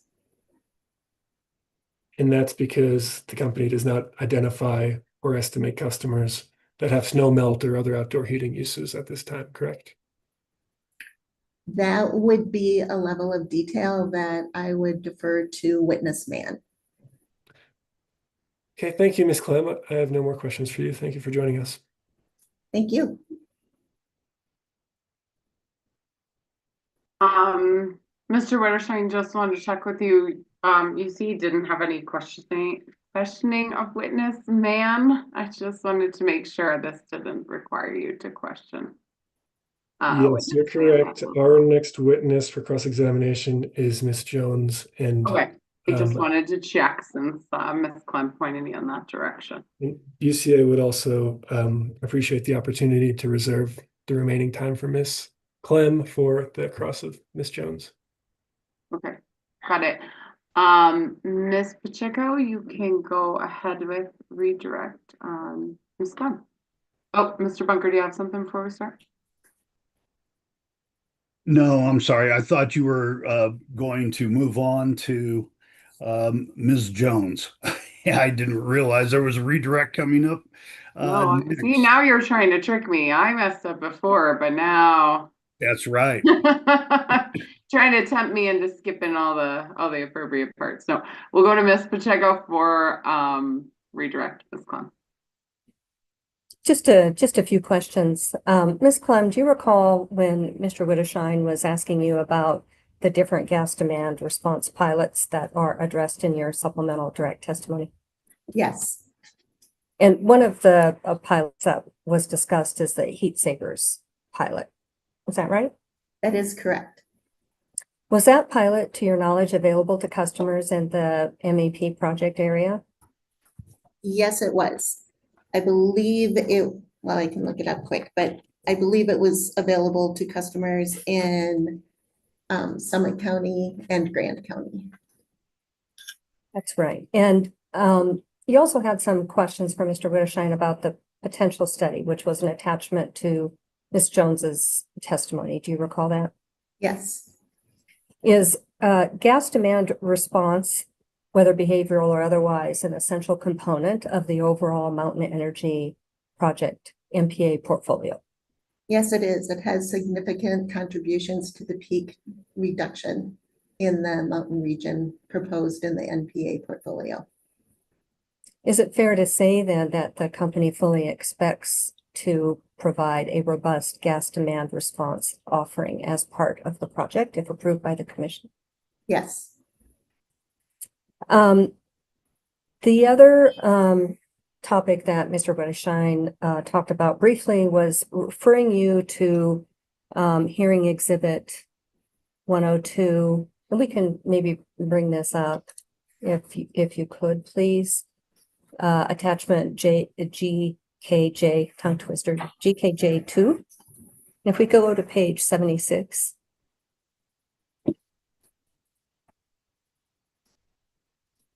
Thank you. And actually, if we could just scroll up to see the heading of 4.7.2.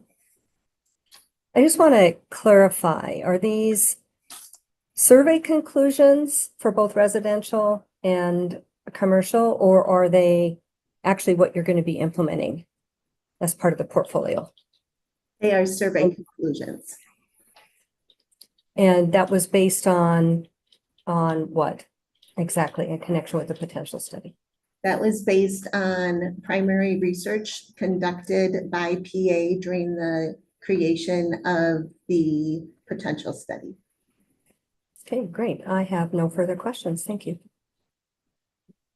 All right, thanks, Ms. Pacheco. So Ms.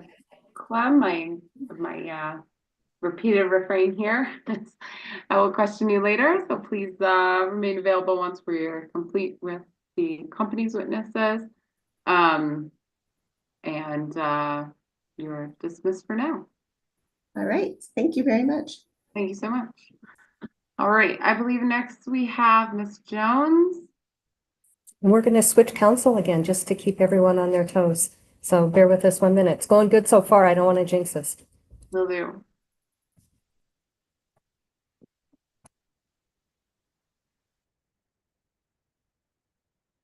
Mr. Bunker, do you have any current estimate for me on timing for Ms. Jones? I think I will exceed my 60 minutes, but I don't think by more than maybe 15, hopefully less. At least I would say at least 10 minutes more, and I will do my best to shave it down even more. Okay, please do discipline yourself, but I understand y'all are the only ones with cross, but the tightest you can keep us to that, I would appreciate it. Also, Mr. Bunker, I'd love to give our court reporter a break around 3 o'clock. Maybe you could aim for that for me to just do a break in your questioning around that time. Okay. If that could work. And Yes. then with, let's see, an hour for you, and then some redirect will be at around 3:30. I'm trying to plan out our week, so I'll update you when we're done here. But go ahead. Oh yeah, okay, I'll do my part. Ms. Jones, can you please raise your right hand? Okay, Do you swear to tell the truth, the whole truth, and nothing but the truth? I do. All right. And are you by yourself as you testify today? I am. All right. And if that changes or anyone communicates with you in any way during your testimony here today, will you please stop and let me know? I certainly will. Okay, excellent. I will turn back over to you, Ms. Brahma. Thank you, Commissioner Gilman. Good afternoon, Ms. Jones. Would you please just state and spell your name for the record, please? Yes, my name is Grace Jones, GRACE JONES. Who do you work for and in what position, please? I am employed by Xcel Energy Services as the manager of gas strategic planning. And then in this case, did you cause to be submitted into the record Exhibit 102 as your direct testimony, Exhibit 107 as your supplemental direct testimony, and Exhibit 111 as your rebuttal testimony? Yes, I did. And since those have been admitted, Ms. Jones is available for cross-examination. All right, go ahead, Mr. Bunker, and try and find us a break point around 3 o'clock so we can give folks a break. I will do so. Thank you. Hello, Ms. Jones. How are you? I'm good. How are you? Good. My name's Greg Bunker. I'm a Senior Assistant Attorney General, and I represent the UCA in this case. Nice to meet you. Nice to meet you as well. If we could start with hearing exhibit 111, that's your rebuttal testimony. And if we could go to page 9, and at the bottom of page 9, line 16 through 18, here you reference PHMSA recommendations pertaining to the long-term use of supplemental supply. Is that correct? That is correct. Does your testimony in this case address 49 CFR, which is the Code of Federal Regulations 193, which are the PHMSA rules pertaining to LNG? My testimony does not.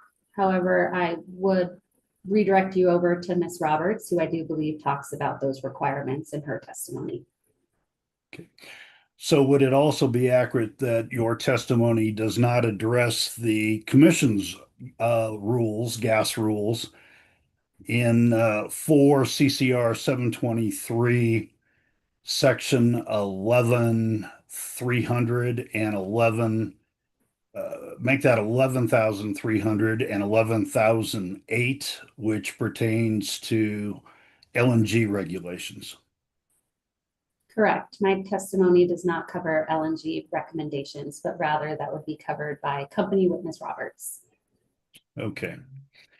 And is it correct that you did not address PHMSA gas pipeline safety rules for LNG or CNG in your written testimony? That is correct. All right. If we could turn now to hearing exhibit 102, which is your direct testimony, and at the very end of your testimony, on pages 214 and 215,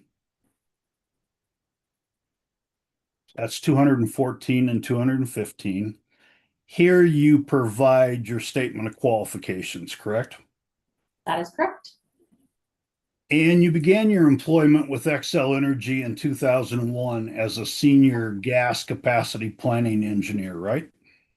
No, that is not correct. It was 2021 as a senior gas capacity planning engineer. I misspoke. I meant to say 2021, and that's when it was, right? Correct. All right. I'll try to do better with my numbers. It's late in the day. Yeah.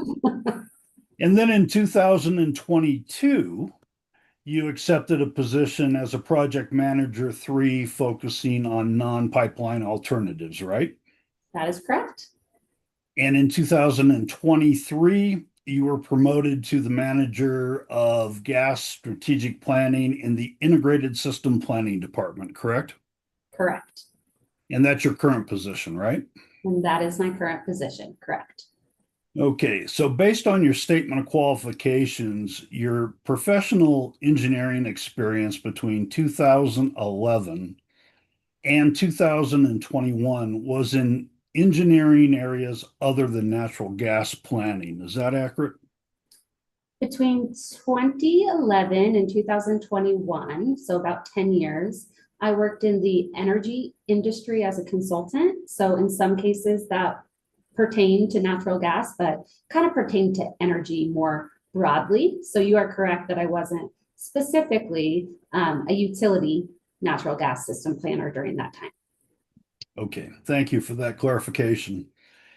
And in the 4 years you've been employed by public service, this is the first time you filed testimony in a Colorado PUC gas case. Is that right?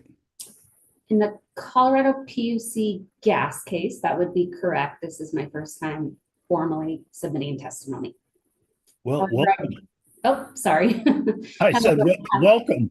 Well, thank you. Thank you. However, I have had the opportunity to submit testimony in a SEAM proceeding. And as Commissioner Gilman knows, I frequently represent the company in matters regarding gas strategic planning in front of the commission through other mechanisms such as miscellaneous dockets or in the gas infrastructure plan, which was not litigated, but did have technical conferences in 2023. Thank you for that. At pages, your rebuttal testimony, which is hearing exhibit 111, at pages 14 through 17, here you mention most of the intervening parties' witnesses are not gas planning or system engineers, but in footnote 1 on page, let's see where that is, page 17, I believe it is.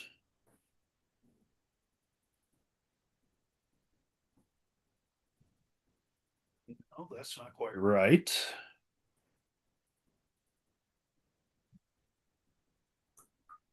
Looking for your footnote 1 in your rebuttal testimony, but let me just ask you the question this way.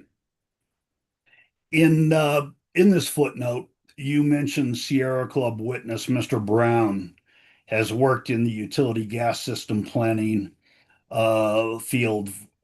Is that right? That is my understanding, correct? Yeah. And have you read Mr. Brown's answer testimony? I did. And would you agree that Mr. Brown has far more experience than you do in gas system planning? I don't think that I ever debated that. Yep. All right. And if we could turn to page 27 at lines 13 and 14 in your rebuttal testimony.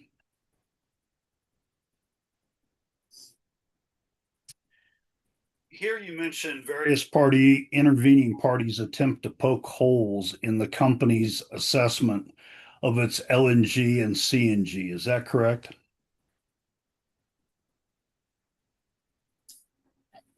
Generally, yes, and also constructive feedback on the NPAs as well.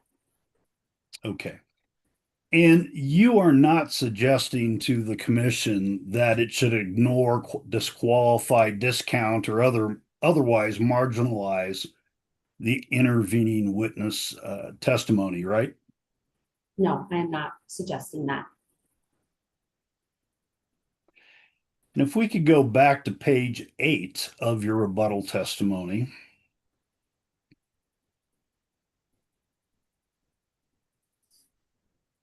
And starting at line 10 and going on to the next page, page 9 through line 18, here you generally discuss the various interveners' recommendations and proposed solutions with regard to PSCo's gas system modeling and planning. Is that right? That is correct. And on page 10, lines 1 through 9, here you generally dismiss these intervener arguments as missing the trees for the forest. And you opine the need to focus on the immediate reality and immediate concern. Is that right? Give me just a moment to read. It took a second to get to page 9 or 10, excuse me. Yes, page 10, lines 1 through 9.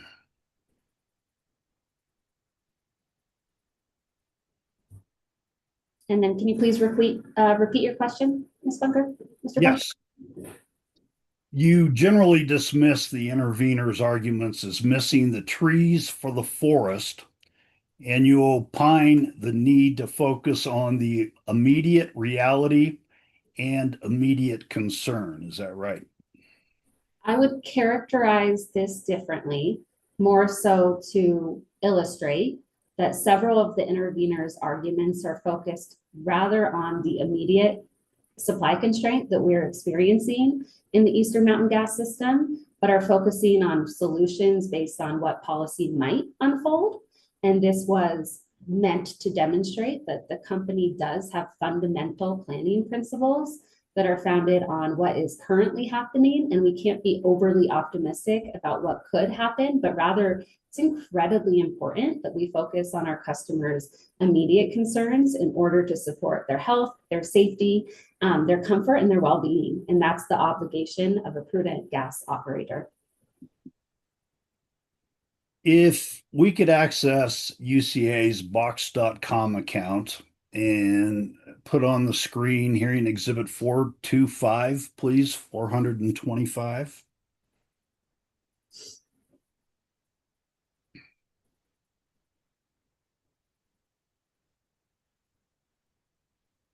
And you'll see, Ms. Jones, this is a copy of the response, Public Services response to UCA DR 6-4, and then attached to it is attachment UCA 6-4.A1. And if we could move to the bottom of, I believe it's page 2. Yes, page 2. You are the sponsor of PSCO's response to UCA DR 6-4, right? That is correct. Move to admit UCA hearing exhibit 425, please. Ms. Brama. Commissioner Gilman, the company objected to this question on relevance grounds, and I think we need to hear something about what relevance UCA claims it has in order to determine whether we can agree to the admission of this discovery response on that basis. Sure. Under the commission rules, we are allowed to ask for 10 years of information in discovery. This discovery request asks the company to provide its natural gas outages in Colorado over the last 10 years. You'll see this in subparagraph A. If we can skip up to the first page, please. And it asks for the number of customers affected, the number of pilot lights the company has relit, the time to relight such customers, and the cost of relighting for each outage. And the discovery response, along with the attachment, shows that 10 years worth of information. And I'm specifically going to ask about one such outage, which is in Silverthorne, Colorado, which is part of the EMGS, the Eastern Mountain Gas System. It is without a doubt relevant, and it seeks information that the commission can consider and assign the weight that it feels is appropriate as relevant information. So I'll allow it. I will note, Ms. Brama, we have your objection here within the discovery response itself, but certainly Public Service Company has raised the prospect of outages in Summit County. So I think it's relevant enough for us to include this discovery response. Go ahead, Mr. Bunker, and I'll admit it. Thank you. I've just described what is the discovery request. And now if we could go to the start of page 3, top of page 3, this provides across the top the title, location, date, and time event occurred, the date and time the event ended, and the number of customers affected. Do you see that? Correct. As general titles for these columns. Yes. Okay, if we could go to scroll through this, and you'll see that none of these locations in the first column are within the EMGS. But if we go to page 4 and 2 from the bottom, you will see an outage for Silverthorne, Colorado. Do you see that? Yes, I do. And this is identified as 2017.07.17. So it's correct to assume that is July of 2017, right? Correct. And this outage is Silverthorne, Colorado. And if we scroll to the right side of this document, it affected 12,000 customers. Is that right? Correct. And That is the only natural gas outage listed in this attachment for the EMGS for the last 10 years. Is that right? Yes, but I would note that in our response, we did stipulate that based on some of our metering challenges, it's pretty difficult for the company to track outages in real time. Thus, we are going through a process currently where we are backtracking what outages have occurred. And thus, this list represents a representative sample of gas outages and may not be entirely comprehensive. Okay, even accepting that, this happened in 2017, so 8 years ago, correct? By my count, that's correct. If we could go to UCA's box.com account and access hearing exhibit 426.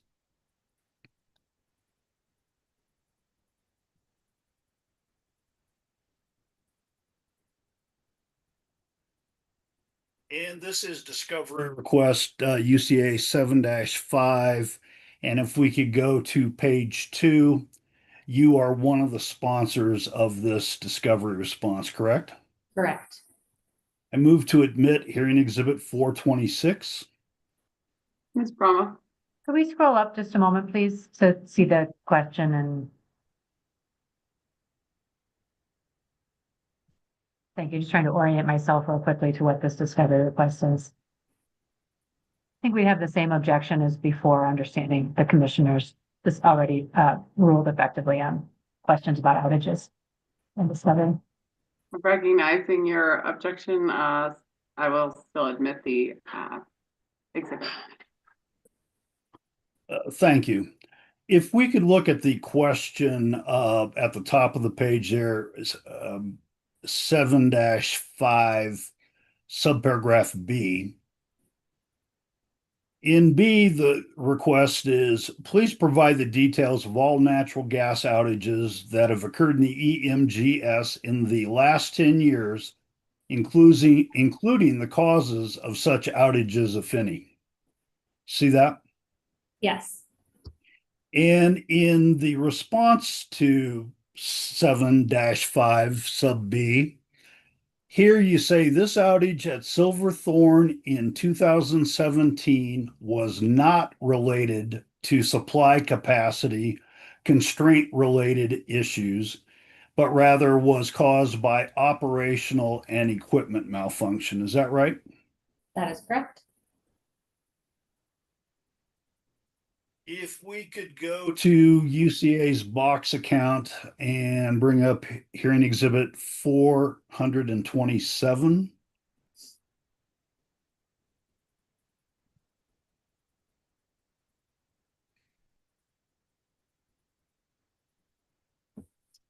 You'll see this is a copy of Public Services response to UCA Discovery Request 10-9. And if we go to the second page, you, Ms. Jones, are one of the sponsors, correct? Correct. And I would move to admit UCA hearing exhibit 427, the response of public service to DR 10-9. Apologize, I need to ask one more time that we scroll past the question and then so fast, I just need to take a look at it. Sure. Take a quick look. Could we just go? There we go. Yes, thank you. We have no objection to the admission of this response. Thank So you. admitted. If we could look at the request 10-9B, here it requests that public service admit, well, let me just read the way it's written. Admit that public service, PSCO, has not used its deployed LNG in Breckenridge, Colorado for the intended purpose of actually using, meaning deploying the LNG to avoid a natural gas outage. You see that? Yes, I do. And in subparagraph B of the response, it is admitted in part and denied in part, and I'd like to focus on that first sentence, which states the company rather the last sentence, I'm sorry, the second sentence, that the company admits LNG was not injected into the system during the last few heating systems, as the company did not experience conditions approaching design day in Breckenridge. Is that right? That is correct. And if we could go to your rebuttal testimony at page 30.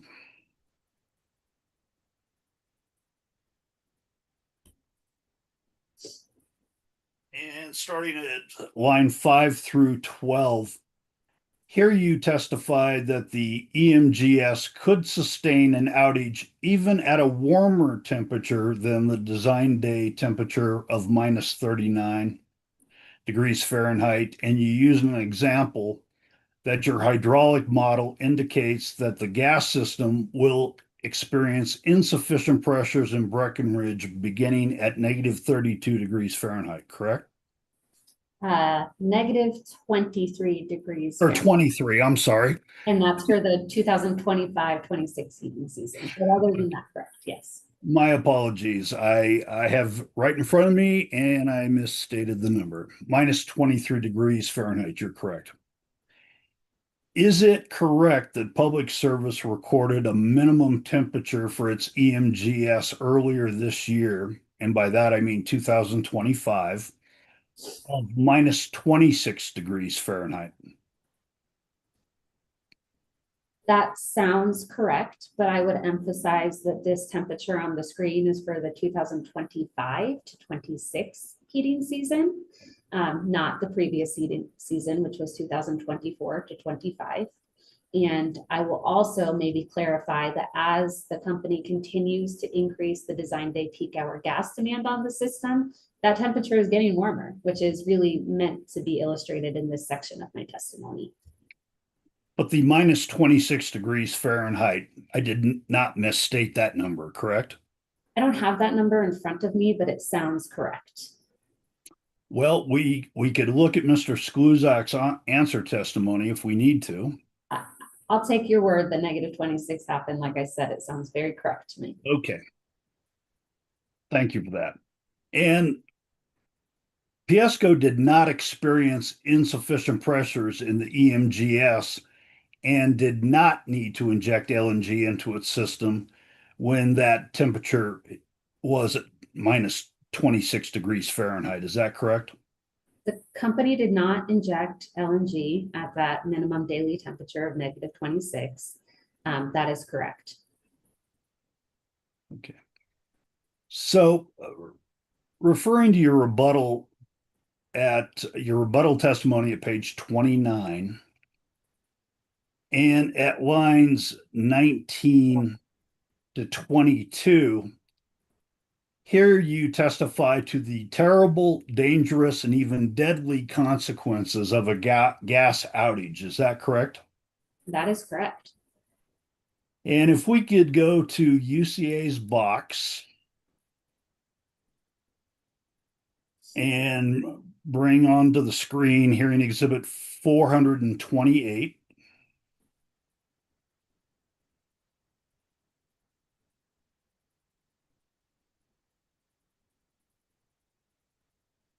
And you'll see at the bottom of the page, you're the sponsor of the response to UCA DR 12-14, correct?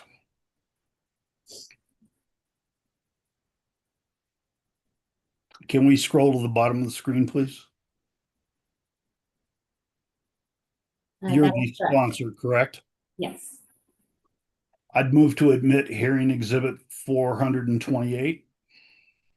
Ms. Brahma, Company maintains the same relevance objections. recognizing that, I will still admit it. Thank you. In the questions in 12-14B and D, you were asked to provide data regarding injuries and or death resulting from natural gas outages on Piesco's entire gas system for 12-14 subparagraph B, and just for the EMGS for the prior 10 years in subparagraph D. Is that correct? That is correct. And there was an objection and no response from you regarding UCA DR 12-14B and D, correct? Correct. The company objected on the fact that it was seeking information in a form that doesn't presently exist, meaning that the company does not track or have any records of any injuries or deaths to be able to produce in response to this question. Based on what you just said, is it correct to conclude there is no historical data that you can present regarding these consequences? Objection, I mischaracterized the testimony. I think she can answer if she has data or not. Can you rephrase your question for me, Mr. Bunker? Based on your comments, is it correct that there is no historical data that you can present regarding these consequences? And by these consequences, again, I mean injuries and or death as presented in subparagraphs B and D. That is correct. I don't have documentation to provide.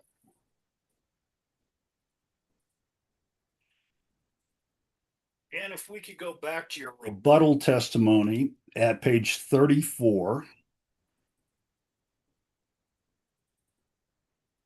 And on lines 5 through 7. Here you testify that if an outage occurred, customers have virtually no means to heat their homes or businesses at all without natural gas. Is that correct? Many customers, correct. And if we could go to UCA's box.com, bring up exhibit 429.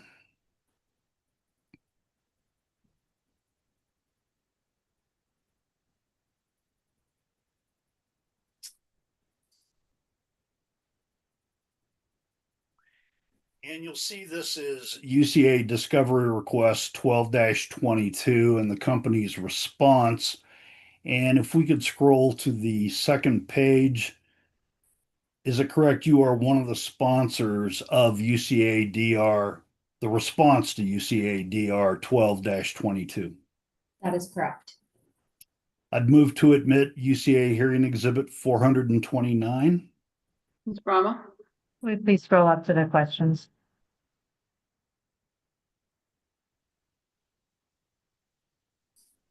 Subject only to the objections in the request and the discovery response. The company doesn't object to admission. Okay, so admitted. In subparagraph C of the request, you'll see the question asks, please admit that the company itself recommends alternatives such as electric heaters in the case of a natural gas outage. And then there's a link to the public service website. Is that right? That is the question, correct? And in the response to 12-22C, here the company admits that it recommends alternatives in the event of natural gas outage. Is that correct? That is the first sentence of the response, correct? And that would include alternatives such as electric heaters in the case of a natural gas outage. Is that right? Correct.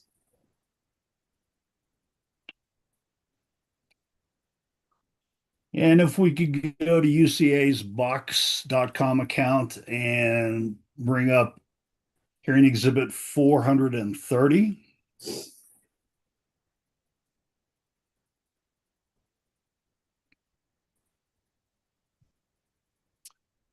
Here you'll see this is the company's response to UCA 12-20. And you'll see at the bottom of the page, you are the sponsor of this response, correct? Correct. I'd move to admit hearing exhibit 430. No objection. All right, so admitted. And you'll see that this refers to your testimony, and in subparagraph B in particular, the question is, if there is an outage in certain areas of Breckenridge, Colorado, will that affect every EMGS customer? You see that? Yes. And in the response, you indicate that the number of customers affected by an outage depends on the scope of the outage, right? That is correct. And you also refer to subparagraph A, the response, and you say the number of affected customers may be different than the number of customers in an area. Is that right? That is correct. It's pretty impossible to determine the exact number of affected customers that might experience a gas outage, as it relies on a lot of different factors, including the temperature outside, which is a huge part of it, and what is the minimum daily temperature. Also, the corresponding amount of design day peak hour gas demand. So all of those things could really affect where insufficient pressures are going to occur and which customers will experience an outage.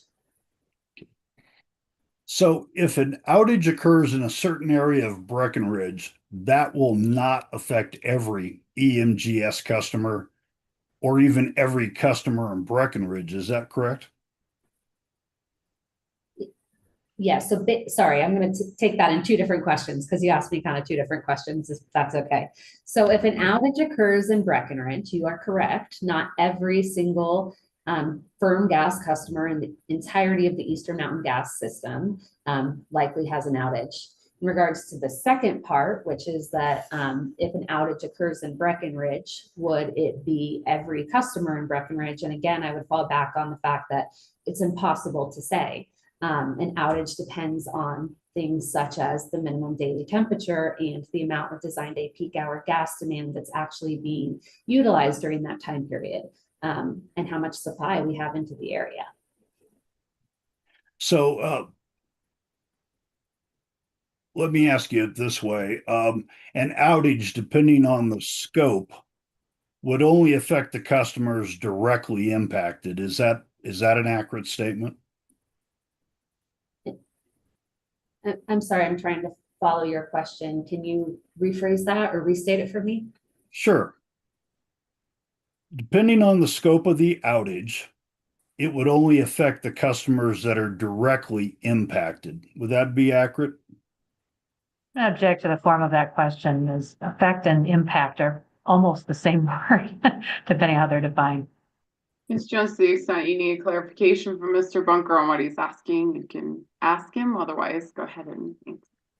Yeah, I think that's why I'm struggling, and maybe you're seeing confusion on my face, is the scope of the outage is only limited to people who are having an outage. Is kind of it feels like that's what you're asking me, and the answer is yes, if that's what you are in fact asking me. Okay, I like the way you put that. Thank you. That's what I was looking for with directly impacted. So thank you. Let's go to your direct testimony.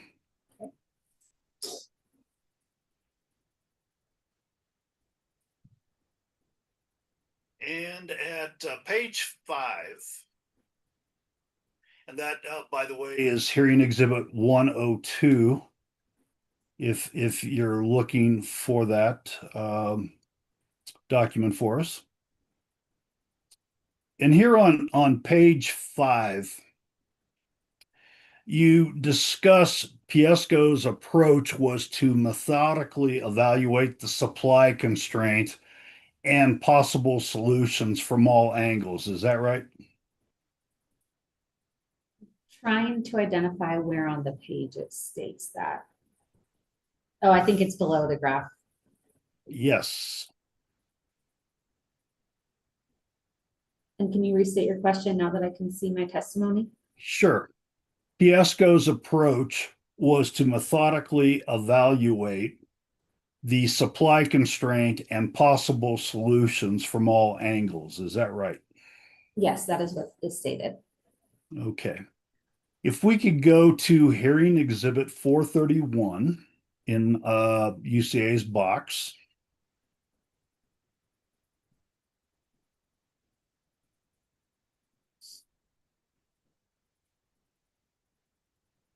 And if, thank you, it's on the screen. You'll see that this is PSCo's response to UCA Discovery Request 3-6. And you are the sponsor of this response, is that correct? That is correct. Move to admit hearing exhibit 431. No objection. All right, so admitted. So you were the company's witness in the direct case that provided testimony on the interplay between the MEP application and conservation messaging. Is that right? No, I don't think that is correct. But maybe you could rephrase the question. When you say interplay between the MEP filing and conservation messaging, what are you referring to? Well, I'm referring to the MEP application and that you were the witness that discussed the conservation messaging as it pertains to this particular application and proceeding. Would that be accurate? I do not think that's correct. Company witness Clem carried most of the conversations regarding the NPA measures and technologies that were included in the achievable potential study that was conducted by the PA team. Demand response and conservation messaging was included in that, but I more broadly talk about what measures are included once we got to the point of the evaluation that they were evaluated against one another. So when we look at the top of the page and on the third line where it says, looking at your testimony, that public service evaluated the supply constraint and possible solution from all angles, as we just discussed on page 5 of your direct testimony, you're saying that that's more of a general statement from you and that other witnesses such as Ms. Clem address that in more detail than you did? No, I apologize. I think you misunderstood. So my testimony does state that the company methodically looked at the supply constraint and possible solutions from all angles. And I think that it's demonstrated within both my direct testimony and my rebuttal testimony that the company conducted a very thoughtful analysis when coming to the conclusion of the Mountain Energy Project. That included reviewing all types, of different infrastructure solutions, non-pipeline portfolios, as well as hybrid portfolios. And so this statement of my testimony is really meant to emphasize that we have done a very thoughtful evaluation in order to come to the proposed Mountain Energy Project. In regards to direct information regarding gas demand response pilots and conservation messaging, I would recommend that company witness Clem could provide more information on that. But would be able to tell you that that was included as one of the NPA measures that were included in the overall NPA portfolio. So again, it was included in our analysis. Okay, if we could access UCA's box and hearing exhibit 432.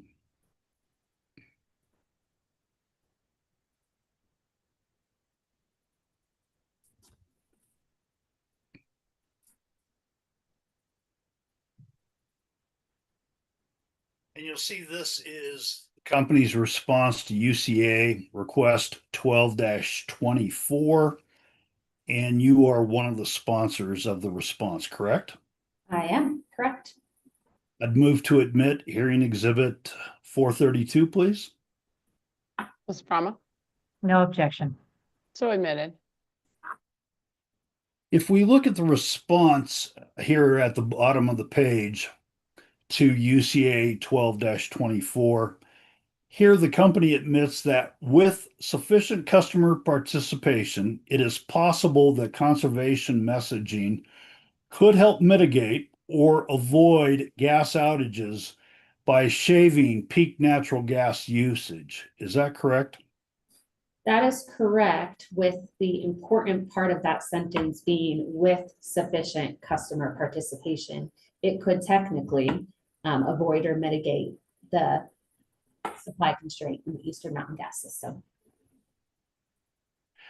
Is it correct that this possibility of shaving peak natural gas from conservation messaging is not built into PSCo's design day peak gas demand model?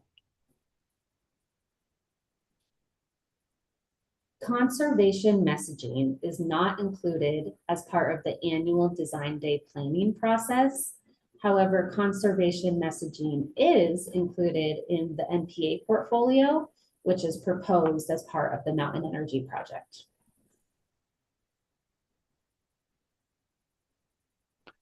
In May of 2025, so just a few months ago, is it correct that PSCo sent natural gas conservation messaging via social media such as Twitter or X, asking customers to limit their use of the gas over the next 24-hour period until the company could make repairs to its gas system? That sounds correct. I believe that you might be pointing to a direct discovery response. Would it be possible to pull that up as part of your question? Let me see if that is one that I have here.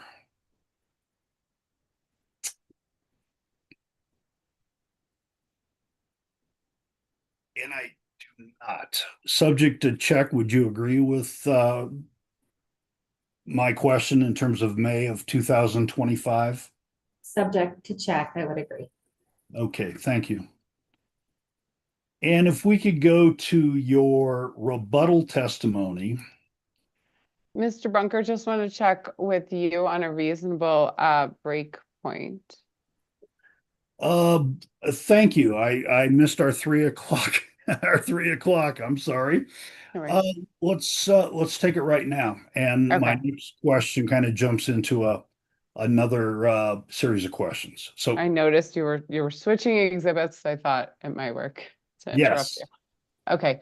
All right, great. Let's reconvene at 3:15. We'll take a brief break until 3:15. Just a reminder that this will all stay live. So please mute yourself, turn your cameras off. Thanks. See you at 3:15.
Okay, Mr. Bunker, I want to check in with you and see your timing. Well, I had a 60-minute estimate, and I've used 35 minutes by my account. I might actually hit right at 60 minutes. So I think we're actually in pretty good shape. Okay, so you're 25 thinking minutes left, yeah. 25 left. I think roughly. Okay. Okay. Yeah. I just wanted to give an update too, before you get going, not to interrupt you too much, but thought it would be helpful to update on kind of current thinking on schedule and witness needs. At this point, I am prepared to excuse witness Durkay from CEO, who no one has questioning for. And I don't need to question, as well as witness Takahashi, sorry, to counsel there, who checked on his availability. But I've looked more critically if I really need to question him, and I do not. So those two witnesses may be excused. Then with regard to the remaining schedule, I'm thinking there's a lot going on right now, so I'm trying to piece together what works the best schedule-wise. So I think what would be best is for us to finish up Miss Jones today. We will do her redirect as well as finish Mr. Bunker. And then what I'm thinking is we would, after she is done, resume tomorrow for a relatively short session tomorrow to just make sure we can make up enough ground that we still finish Thursday. So I'm thinking about 2 hours tomorrow, 2 to 4. And then we will resume again at 9 a.m. on Thursday to finish it up. So that's the current thinking, especially I understand want to try and keep the days manageable for everyone involved here. So I think that probably breaks it up the best. So that is my current thinking, but apologies for juggling a lot of schedules, a lot of things. So I didn't want that to be a surprise to anyone, especially you, Ms. Promas. I understand you're trying to coordinate your witnesses for the panel approach, which I think primarily would take place tomorrow and perhaps a bit Thursday morning. So I just wanted to get you that update. That was going to be my question is, are we thinking we would take care of most or all of the panel tomorrow afternoon then? We just need to make sure our witnesses are have the appropriate timing. Yeah, that's the thinking. Okay, thank you. Okay.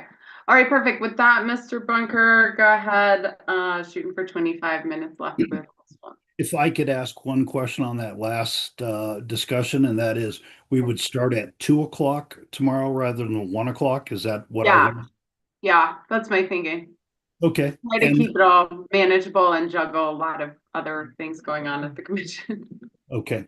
Should we anticipate, Commissioner Gilman, that we will begin cross-examination of any of the interveners, or do you think in that rough 2 hour period, it would just be the panel of public service so UCA has an idea about our cross-exam of the interveners? I can't guarantee for sure, but I would assume most, if not all of that 2 hours would be my questioning tomorrow of the company witnesses. Okay, that's very helpful. Thank you. Yeah, and if it's helpful for you too, I could say we could just make it such that we start the questioning of the interveners on Thursday morning. That would and if I absolutely- still have a little bit of questioning left for company witnesses, we move that into that, but we could make sure we don't start questioning of interveners until Thursday morning. I think there's not so much on the schedule that it makes that impossible. So I think that would be a fine expectation to set. That would, I think, be my preference. I don't know about anyone else, but if we did interveners on Thursday, that'd be terrific. Okay. So to the extent I finish the company tomorrow with my questioning of them, we'll start with interveners Thursday morning with UCA's questioning of the other parties on Thursday morning. And to the extent we don't finish it, we might have a little bump in the morning of completing that, or perhaps Ms. Brahma's redirect, whatever that is. And then we would move into UCA's questioning of the interveners. One thing I just wanted to raise real quickly as we're talking about scheduling, and we've been trying to sort out the panel just because we didn't come into today knowing how that was going to happen or how it's going to play out, is we've been trying to sort out amongst the lawyers how we will manage redirect, because we have different witnesses and different topics, as is typically the case for contested cases. So it may be that we would need to ask for a short break after the panel is concluded or near the end, so that the lawyers can sort out who's doing what for efficiency and to avoid overlap or confusion. So I just wanted to raise that as sort of part of the thinking as we're planning the rest of the day. We try to keep it very short and focused, but it does change how we're approaching some things about the hearing, and might need some time to adjust. No worries, I can accommodate that, and I'll tell you, I'll be aiming to move through topically to kind of keep you on certain topics, which may help you keep organized in that approach, but no worries, I'm sure we can work in a break. I was just gonna throw in the 2 hours tomorrow, so we're not worried at all about Thursday. So I think we will have time to accommodate that. Thank you. Yeah, no worries, and sorry for the trying to figure it out on the fly, but just too many things going on right now. Okay, awesome. All right, let's continue, Mr. Bunker, aim for 25 minutes. Okay, thank you. And if we could do a quick housekeeping item on hearing exhibit 425.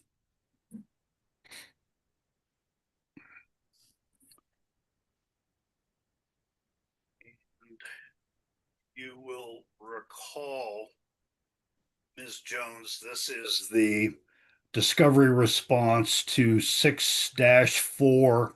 And if we could go to that page 4 discussion we had regarding the Silverthorne outage. I've been told during the break, I may have said 12,000 customers instead of 1,200 or 1,200. I may have, so I think there's 3 times now that I've messed up numbers. So my apologies, but would you please confirm that the number of customers affected for the Silverthorne outage in 2017 is 1,200 customers? Yeah, and sorry, I didn't catch that either. So 1,200 customers, correct. Excellent. Thank you so much. I will try to do better through the rest of this. Okay, if we could go to hearing exhibit 111, which is your rebuttal testimony, and at page 70, on lines 18 through 20, here you testify that Piesco's design day temperature is really a minimum hourly temperature that is expected to occur in a 1 in 30 year event. Is that right? Yes, what you said is correct. Okay, and if we could now go to UCA's box account and bring up hearing exhibit 433. And this is the response to company's response to UCA discovery request 1313. And you'll see on the bottom of page or middle of page 2, you are the sponsor of the company's response to request 1313, correct? Correct. Move to admit hearing exhibit 433. No objections. So admitted. Okay, and if we can go back to the first page of the request, it's asking about the testimony we just talked about on page 70 of your rebuttal, and that this is an hourly temperature that is expected to occur during a 1 in 30 year event. You see that in the first 3 lines of the request? I'm sorry, can you restate that? I feel like you scrambled words, or maybe my head just scrambled them. So can you restate that one more time? Sure. Okay, we just talked about your testimony on page 70 and the testimony that PSCo's design day temperature is really a minimum hourly temperature that is expected to occur during a 1 in 30-year event. You see that there in the first 3 lines? I see in the, yes, I'm sorry, I was looking at something else. Yes. Okay, thank you. Thank you. And then in the various subparts A through E, it asks you some questions about the math, in particular in C, D, and E. And if we could go to your responses starting on page 2. Here you admit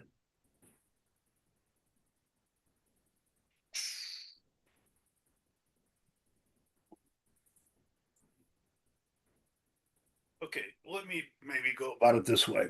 In subparagraph C on the first page, it asks that you admit 30 years equals 10,950 days, and that 10,950 days equals 262,800 hours. Do you see that? I do. Okay, and in paragraph C, subparagraph C, you admit that math is correct. Correct. Right? That math is correct. Okay, and then in subparagraph D of the request, there on the middle of page 1, you're asked to admit that a 1 in 262,800 hourly event is an occurrence that computes to 0.00000038. Is that right? That's what the question says. Yep. And you admit that is correct in subparagraph D. May I please see my response? Yes, so I admit that the math is correct as stated, and then I also further elaborate that a 1 in 262,800 hour event is mathematically equivalent to that of a 1 in 30-year event, or an occurrence of 0.033. Okay. And thank you for that.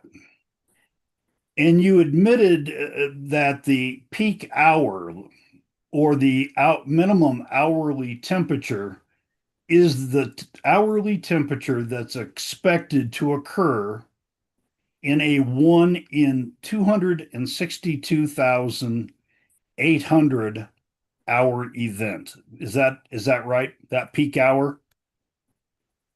Objection mischaracterizes the witness's testimony. Ms. Jones, if the question's confusing, you may ask for clarification or respond. Yeah, so I don't believe that I say that in my testimony. I say that the design day methodology is the probabilistic occurrence that a minimum daily temperature may occur during a 1 in 30-year event. Okay. And I guess I'm looking at that added language you put in subparagraph D of the response, and it is a 1 in 262,800 hour event equates to an hourly occurrence, and then you have the 0.000038. And my question was, so that one peak hour would occur once in 262,800 hours, and that occurrence mathematically is a likelihood or a probability of 0.000038. Is that accurate in terms of how to look at that? I agree with you in part, but part of your question said that it would occur in a 1 in 2, is a big number, 262,800 hour event. But rather it's the probabilistic likelihood that it may occur. But I do agree that a 1 in 262,800 hour event is mathematically equivalent to that of a 130-year event. Just a matter of what units you're using or what you prefer, but they are mathematically equivalent. Okay. Thank you for that clarification, and using probabilistic is really helpful. So thank you. Certainly. Okay, let's are you aware that as of July 2025, it has been reported that Breckenridge has surpassed 93% of its residential building limit? I am not aware of that fact. Okay. Has the company pursued or proposed a moratorium in the Eastern District, Eastern Mountain Gas System system to proactively slow or stop growth to address the shortfall or supply constraint? No, the company considers a moratorium to be an emergency measure, not a planning measure. And we take our obligation to serve very seriously as a prudent gas operator.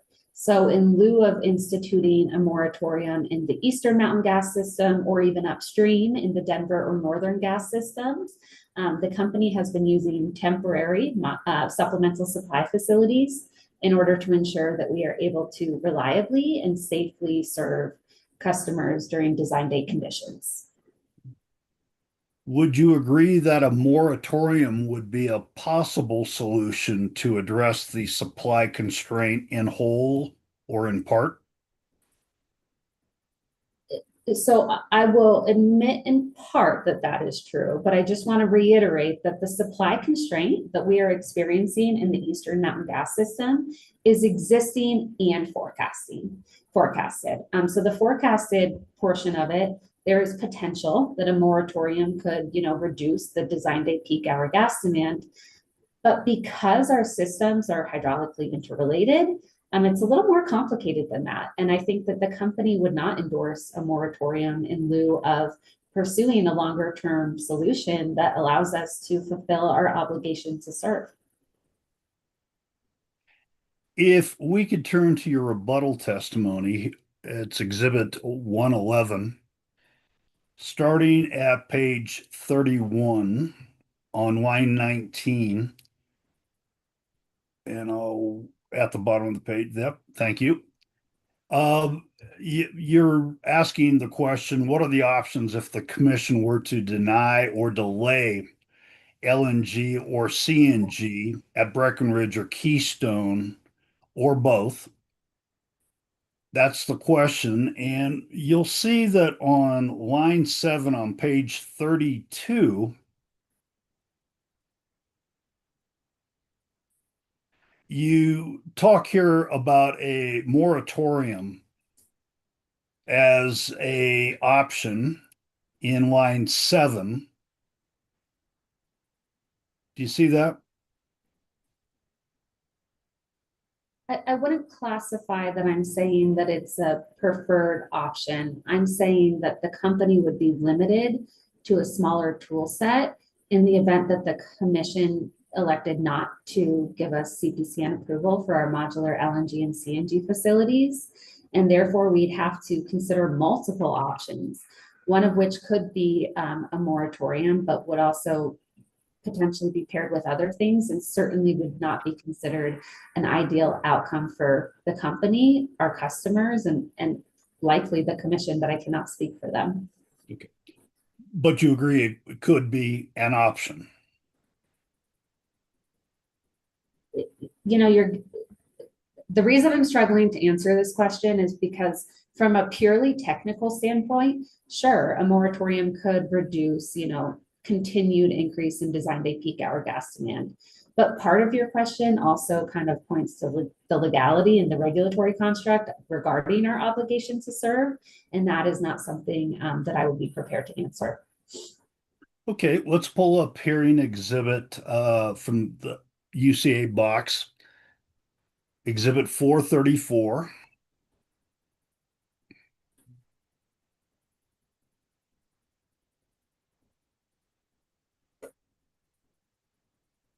And this is the company's response to UCA 12-19. And you'll see at the bottom of the page, you are the sponsor of this response. Is that correct? That is correct. And I move to admit hearing exhibit 434. Ms. Brahma.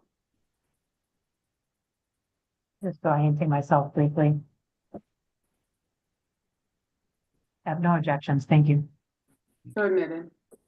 And if we could look at the response in subparagraph A, you mentioned the discussion in the company's gas rate cases in 2022 and 2024. And then you state a moratorium on new natural gas connections was instituted in Winter Park prior to the winter of 2021 and 2022 while the company worked to install a reinforcement line. Is that correct? That is correct.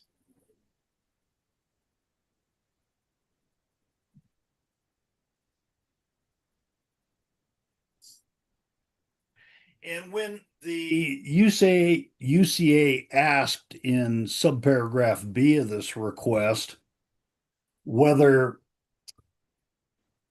requests for new gas service would decrease or even stop altogether if the commission's $20,000 hookup fee or other price signals were imposed by the commission that would mitigate the likelihood of service outages, you did not admit or deny that request, did you, in subparagraph B? No, the company did not admit or deny because I do not believe, as was discussed by Jason Piquet, that there is evidence to support that a price signal, even of this magnitude, would actually, result in a reduction in design day peak hour gas demand or new hookups on our system, but rather it would be imposing a larger cost. It could not. There's no evidence to support it either way. Okay. And if we could go to hearing exhibit 435, this is a document I spoke with Mr. Piquet about, and that is decision number C25-0173 in this proceeding. And if we could go to page 3, paragraph 8, the last sentence of paragraph 8 states, we're interested in whether a fee of $20,000 is reasonable for new residential homes in the EMGS, both as a price signal and as a means of cost recovery. Do you see that? I do. And if the commission were to implement a $20,000 hookup fee, do you think that that would mitigate the demand for new gas service in the EMGS? Objection. This is outside the scope of witness Jones' testimony. She doesn't speak to the hookup fee and she in terms of either price signals or cost recovery. Well, she has talked about cost recovery, and she's talked about the company looking at the options from all angles. And this is a commission order that indicates we're interested in this. And she has the ability to testify regarding if a $20,000 fee, hookup fee, is assigned to new homes, whether that mitigates the demand for the new gas service, which she is testifying there's a need for. Overruled, they'll allow her to respond to the extent this is something she's investigated or identified. Yeah, so I'll say a couple things on this topic, and to Ms. Brahma's point, I'll keep it technical in nature regarding the existing and forecasted supply shortfall in the Eastern Mountain gas system. So the first thing that I will say is, again, I can't reiterate enough that this proposed mountain energy project is designed not only to serve forecasted, meaning new, design day peak hour load growth, but also existing. So the fact that, just fundamentally, it's not going to mitigate the need for the mountain energy project, because the mountain energy project is needed today in order to serve the design day peak hour gas demand currently on our system. The second thing that I'll say is what I said before, which is that I have not seen any evidence that a hookup fee would actually result in customers making a different choice. And until we're able to get some of that evidence, it would not be appropriate to assume that it would mitigate any of the design date peak hour gas demand on our system. The third thing I'll say again is just reiterating the fact that we have a very integrated hydraulic system. And so while we are experiencing insufficient pressures in Breckenridge, Keystone, and Grand Lake, it is not driven solely based on new demand in those areas. And so it's really important, in my opinion, to think about these types of concepts holistically, because our system is pretty holistic in nature. And where a project occurs doesn't always mean the exact cause or factor of why a project may be needed. If the demand for new gas service in the EMGS is reduced, would that mitigate the likelihood of service outages? So as compared to today, right, if we were talking in just today's conditions, say we're at a value of X, if the value of the design day peak hour gas demand reduces, then yes, it reduces not the likelihood, but the extent of the gas outage, if that makes sense. So the likelihood doesn't change. It's a 1 in 30 year probabilistic event, but the extent to which customers are directly impacted would be affected. But it wouldn't necessarily shield the general public or others from the consequences of a natural gas outage as well, even if they weren't physically in a home that was no longer receiving gas service because of insufficient pressure. Moving to a different topic, if we could pull up hearing exhibit 401, and this is Mr. Skluzak's answer testimony.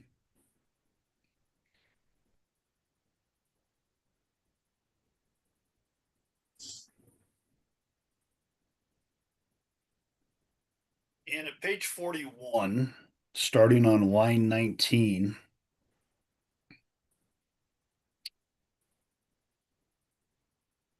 here Mr. Skluzak recommended rerunning the design day models and to use a 1 in 20 year methodology that extends from 2005 through 2024, and the use of a minimum temperature data set of the same period, 20 years. Is that right?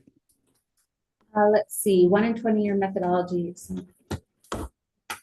Yes, that is correct.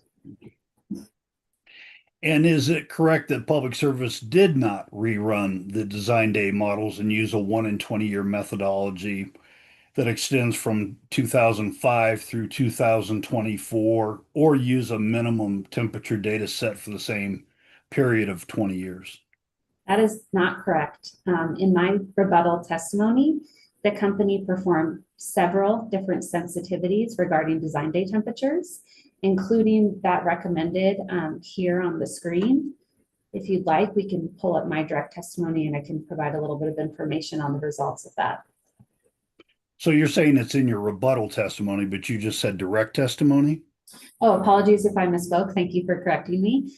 So yes, in my rebuttal testimony, we performed several different design day temperature sensitivities, which encompass this recommendation. Do you know if those were incorporated into the settlement agreement in this case? Can you elaborate what you mean by incorporated? Sure. You're familiar with the settlement agreement in this proceeding, correct? I certainly am, yes. Okay. And if we could go to hearing exhibit 116.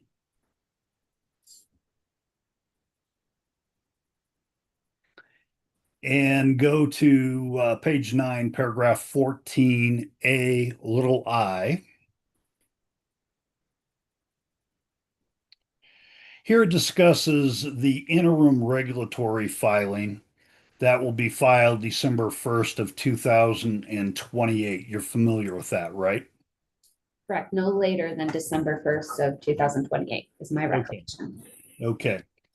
And here in the language in 14A, little I, the language is the updated forecast of the supply constraint will include a sensitivity with design day temperature of 33 below zero Fahrenheit, and how the design or the change in design day assumption impacts the supply constraints in all of the portions of the Eastern Mountain gas system, holding all other assumptions constant. Did I read that accurately? From my account, you did? Okay.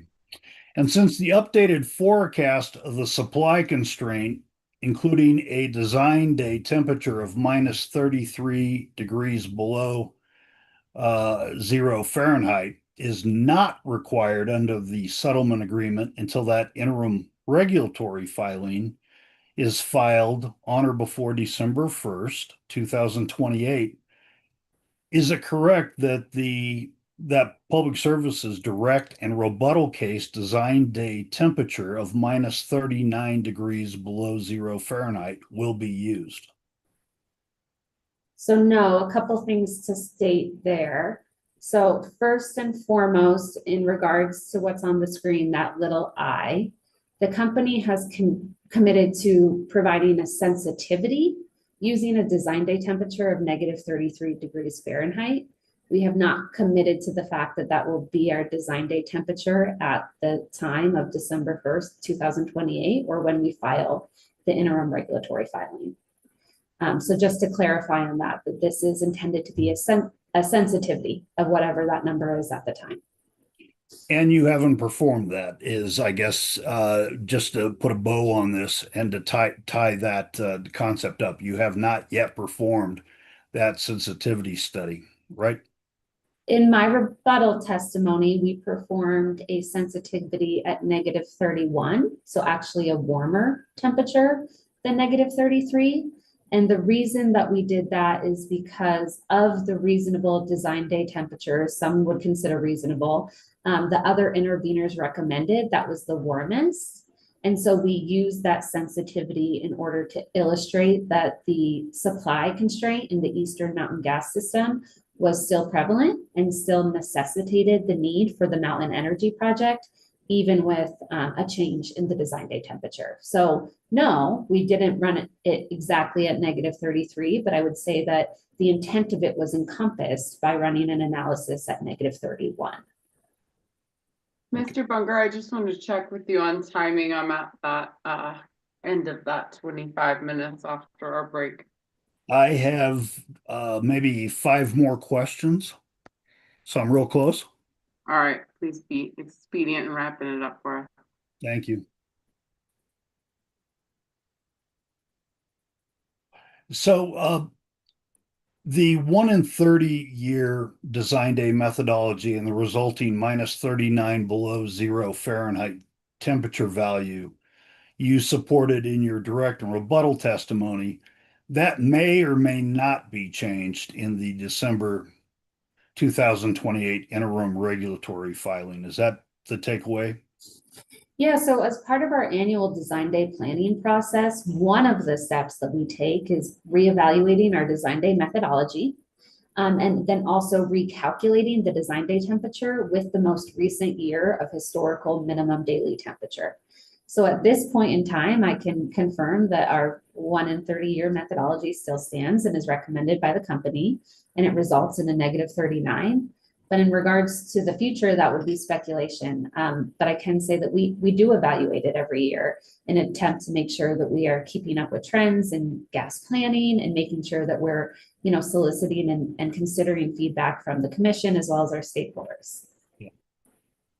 So As we sit here today and prior to the December 2028 interim regulatory filing, Piesco is currently asking the Commission to approve the company's design day temperature analysis using a 1 in 30-year methodology and a low temperature of minus 39 degrees Fahrenheit.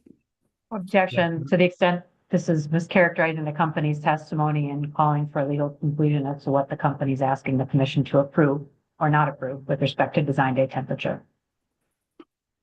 I think Ms. Jones can answer and can represent what the company is asking for in their filing. Thank you. It is my understanding that no, what the company is requesting at this point is approval of the comprehensive settlement agreement, which in turn approves the components of the Mountain Energy project, but does not mention any, discrete approval of our design day temperature methodology or temperature at all. So if we could scroll up the settlement agreement here to paragraph 12. How does what you just stated comply with paragraph 12? The settling parties agree to approval of the MEP and granting the associated CPCNs for CNG and LNG as proposed by the company on rebuttal. And isn't the company's rebuttal case a 1 in 30-year methodology using a minus 39 degree below zero Fahrenheit temperature? Same objection in terms of what the company is asking for and as a whole, this is up beyond the scope of Ms. Jones' testimony. She did not state the company's recommendations. And Your Honor, I think the point is that this is the witness who has come up with the methodology and the design day temperature as part of her rebuttal case. And Mr. PK is only summarizing as the lead policy witness what the other witnesses are saying. This witness certainly can testify to this. If I may, there's nothing in the company's filing that speaks to asking for approval of a design day temperature. The testimony speaks for itself on that front. And so that's part of the reason for my objection here. Understood. Overruled to the extent that the methodology seems to buttress the sizing of the request here. I think it's appropriate for the witness to answer as she represents the methodology that was used in order to size and price the appropriate remedy here. All right, thank you. So in response to that, I will say that the company does still recommend a negative 39 degree design day temperature for the Eastern Mountain gas system, which is consistent with the methodology that is used across all of its gas service territories here that Public Service operates. However, I don't think it's a fair classification to say that that's the only temperature that we looked at, when rather we looked at a temperature of negative 31 degrees as well. And that further confirmed the need for the Mountain Energy project as it's proposed, not only in rebuttal, but in the settlement agreement. Thank you, Ms. Jones. Nothing further. Thank you, Commissioner Gilman, for giving me a couple extra minutes. I do appreciate it. All right. Thanks, Mr. Bunker. Ms. Brahma, I think you will close out the day for us with your redirect of Ms. Jones. Thank you, Commissioner Gilman. Could we please go back to hearing exhibit 111, Ms. Jones' rebuttal, and particularly at page 89?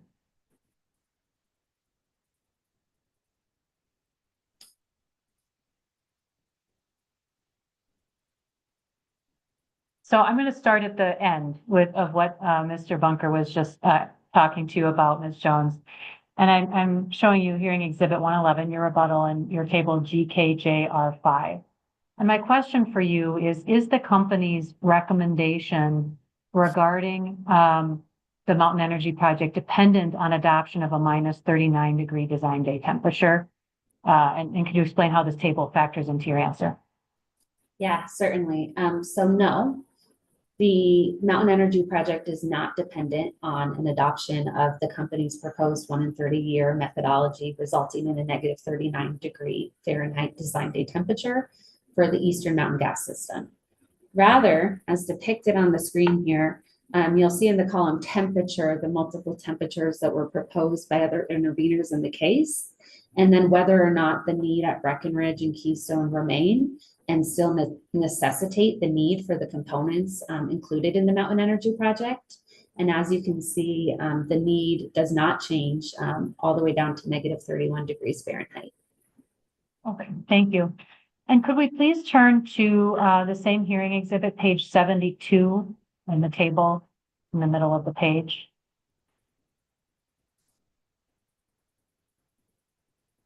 So could you explain this table just real briefly to orient us, Ms. Jones? Yeah, certainly. So table GKJ R3 is a summary of the recommendations from interveners, in regards to design day methodology. So you'll see the first column is the party's recommendation, the design day methodology that they are proposing, and then the associated temperature that would result in that associated methodology. Okay. And do you see the line item on the table referring to UCA and a minus 32-degree temperature? Yes, I do. Yeah. I was just going to scroll up just a little bit if we could to the next Q&A on this page. And so maybe you could explain to us why you're using minus 32 associated with the UCA's recommendations by Mr. Skluzak, which Mr. Bunker showed to you a few minutes ago. Yeah, certainly. So the company reviewed all intervener testimony regarding design day temperature. And in UCA's answer testimony from Mr. Skluzak, it was slightly unclear what they were actually recommending because they only provided the methodology and not the resulting temperature.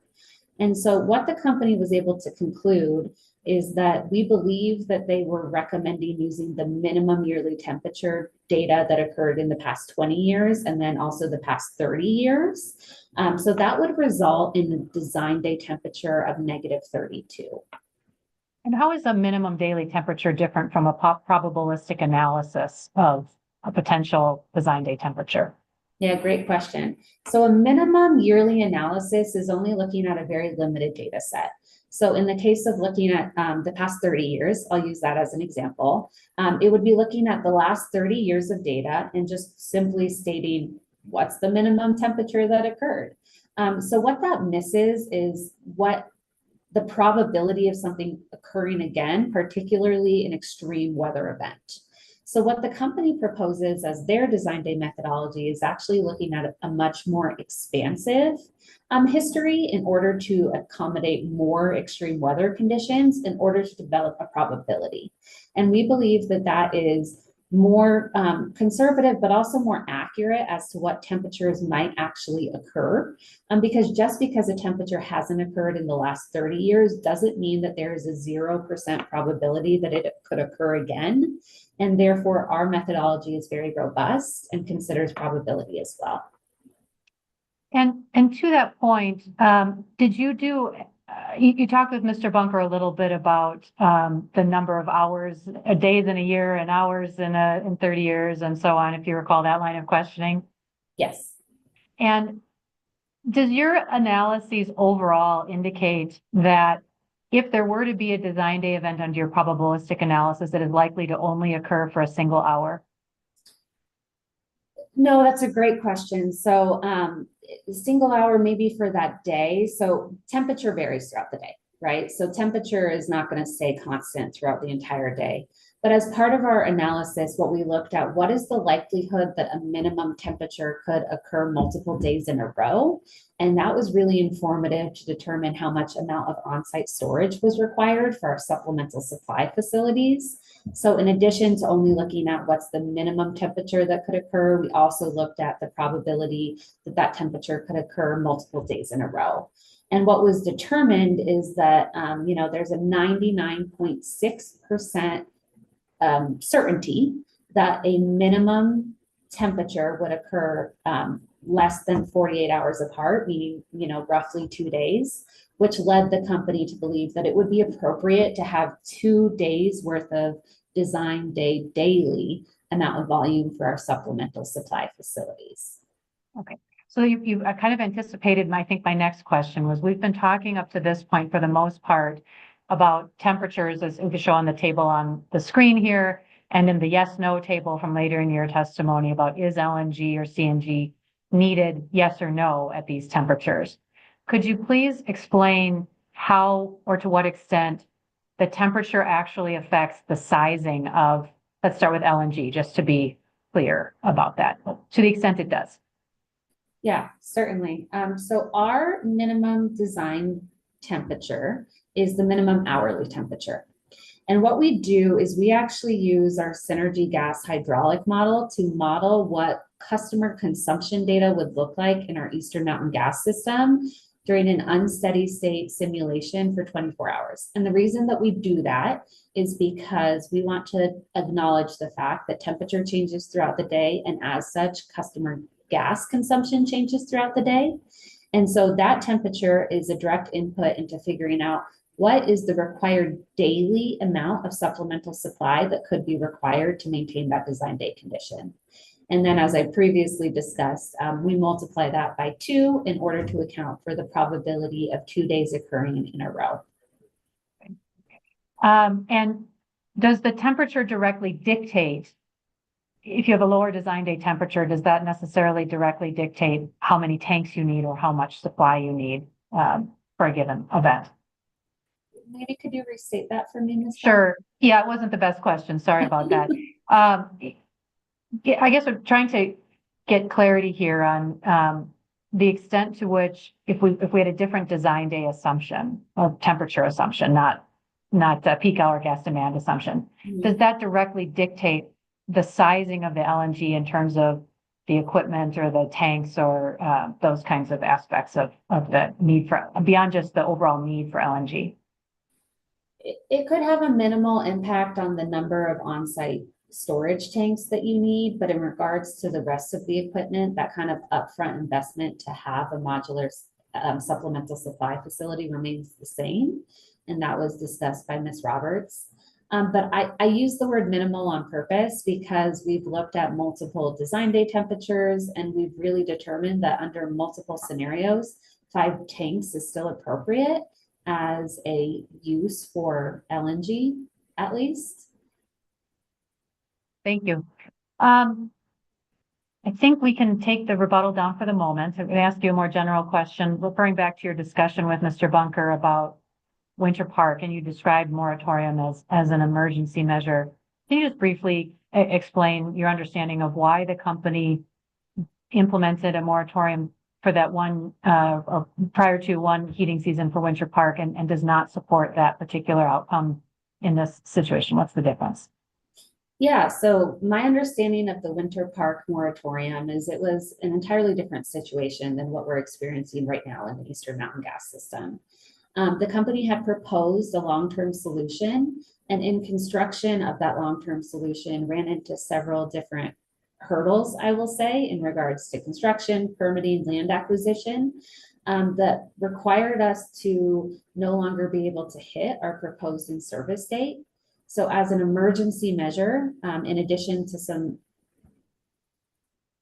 working with the community, the company elected to call a moratorium in Winter Park in order to limit the amount of risk associated with taking on new design day peak hour gas demand load. In this case, however, it was a very short-term moratorium and was really meant to just be an emergency measure until that long-term solution could be put into play. Thank you. Jumping around just a little bit, I'm going to take you back to the very beginning of your conversation with, or close to the beginning of the conversation with UCA Council, where he walked you through some discovery responses regarding outages in across the company's gas system, not just in the Eastern Mountain gas system. Do you recall that? I do. And we talked briefly about the fact that, at least with respect to the records the company actually has, that spreadsheet only referenced Silverthorne as an outage for which there are records in the Eastern Mountain gas system. Do you recall that? I do. So what is the fact that there is one outage in the Eastern Mountain gas system on that spreadsheet tell you about the company's gas planning and how it's affecting customer reliability?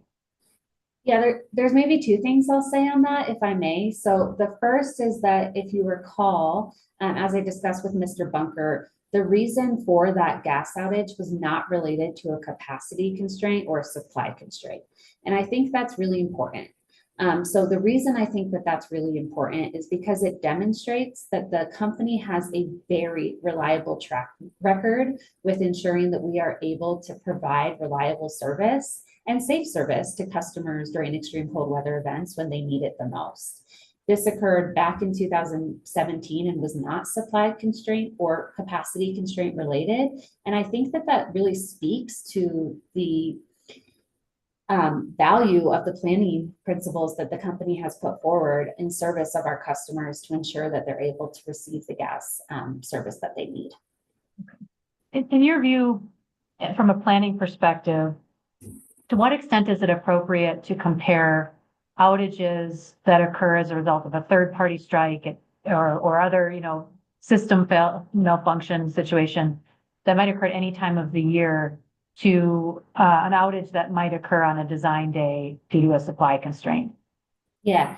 I mean, so in my line of work, I'd say that I think about gas outages a lot, and I'm not naive, right? A gas outage can occur from something like an equipment malfunction or a line strike that is pretty hard to prevent, right? But in the case of a supply constraint or a capacity constraint, but supply constraint in the purposes of the Eastern Mountain Gas System or the Mountain Energy Project, where the company has an alternative solution, and in this case, a really, really thoughtful solution that includes the largest MPA portfolio that we're aware of in the country and is cost effective above all else, that would be an opportunity for the commission and the company to really kind of not serve our customers if we weren't able to mitigate that risk of a gas outage in this particular circumstance.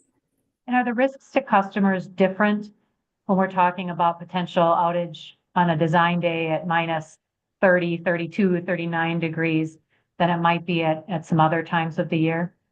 Yeah, absolutely. So, I mean, a supply constraint, an outage as a result of the supply constraint is going to happen when it's cold and likely when it's extremely cold outside. And so this will leave our customers who are affected without the ability to heat their homes, without the ability to cook food potentially, depending on their natural gas use, have hot water, dryers. And so this could pose real health and safety risks to those customers. And as I discussed in my rebuttal testimony, a gas outage is pretty complicated and could likely take days.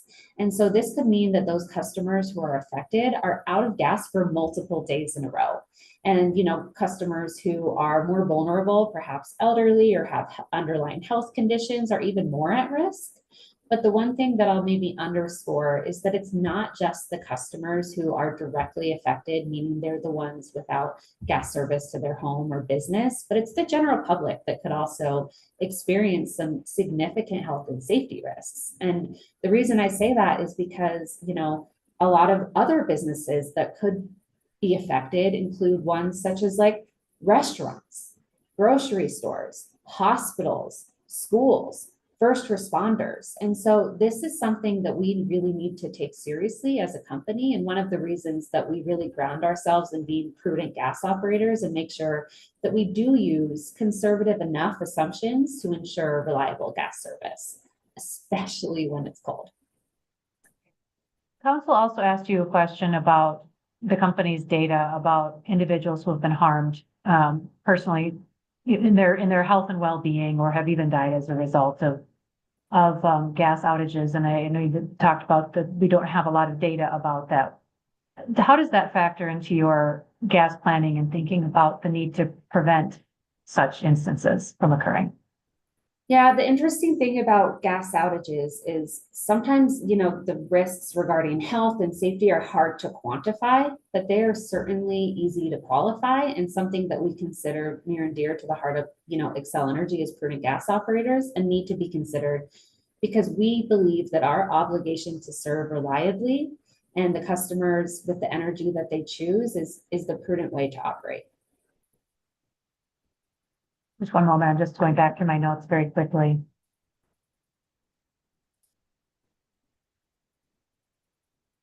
I think one last question for you, Ms. Jones. Council asked you a number of questions about activities that might reduce demand generally. Could you please clarify the extent to which a general reduction in demand actually tends to affect peak hour gas demand and therefore ultimately the need to address a supply constraint like we're discussing here? Yeah, good question. So when I hear the terms generally reducing demand, I think of throughput, right? And annual throughput at that matter. So generally reducing annual throughput does not always result in a direct reduction in design day peak hour gas demand usage.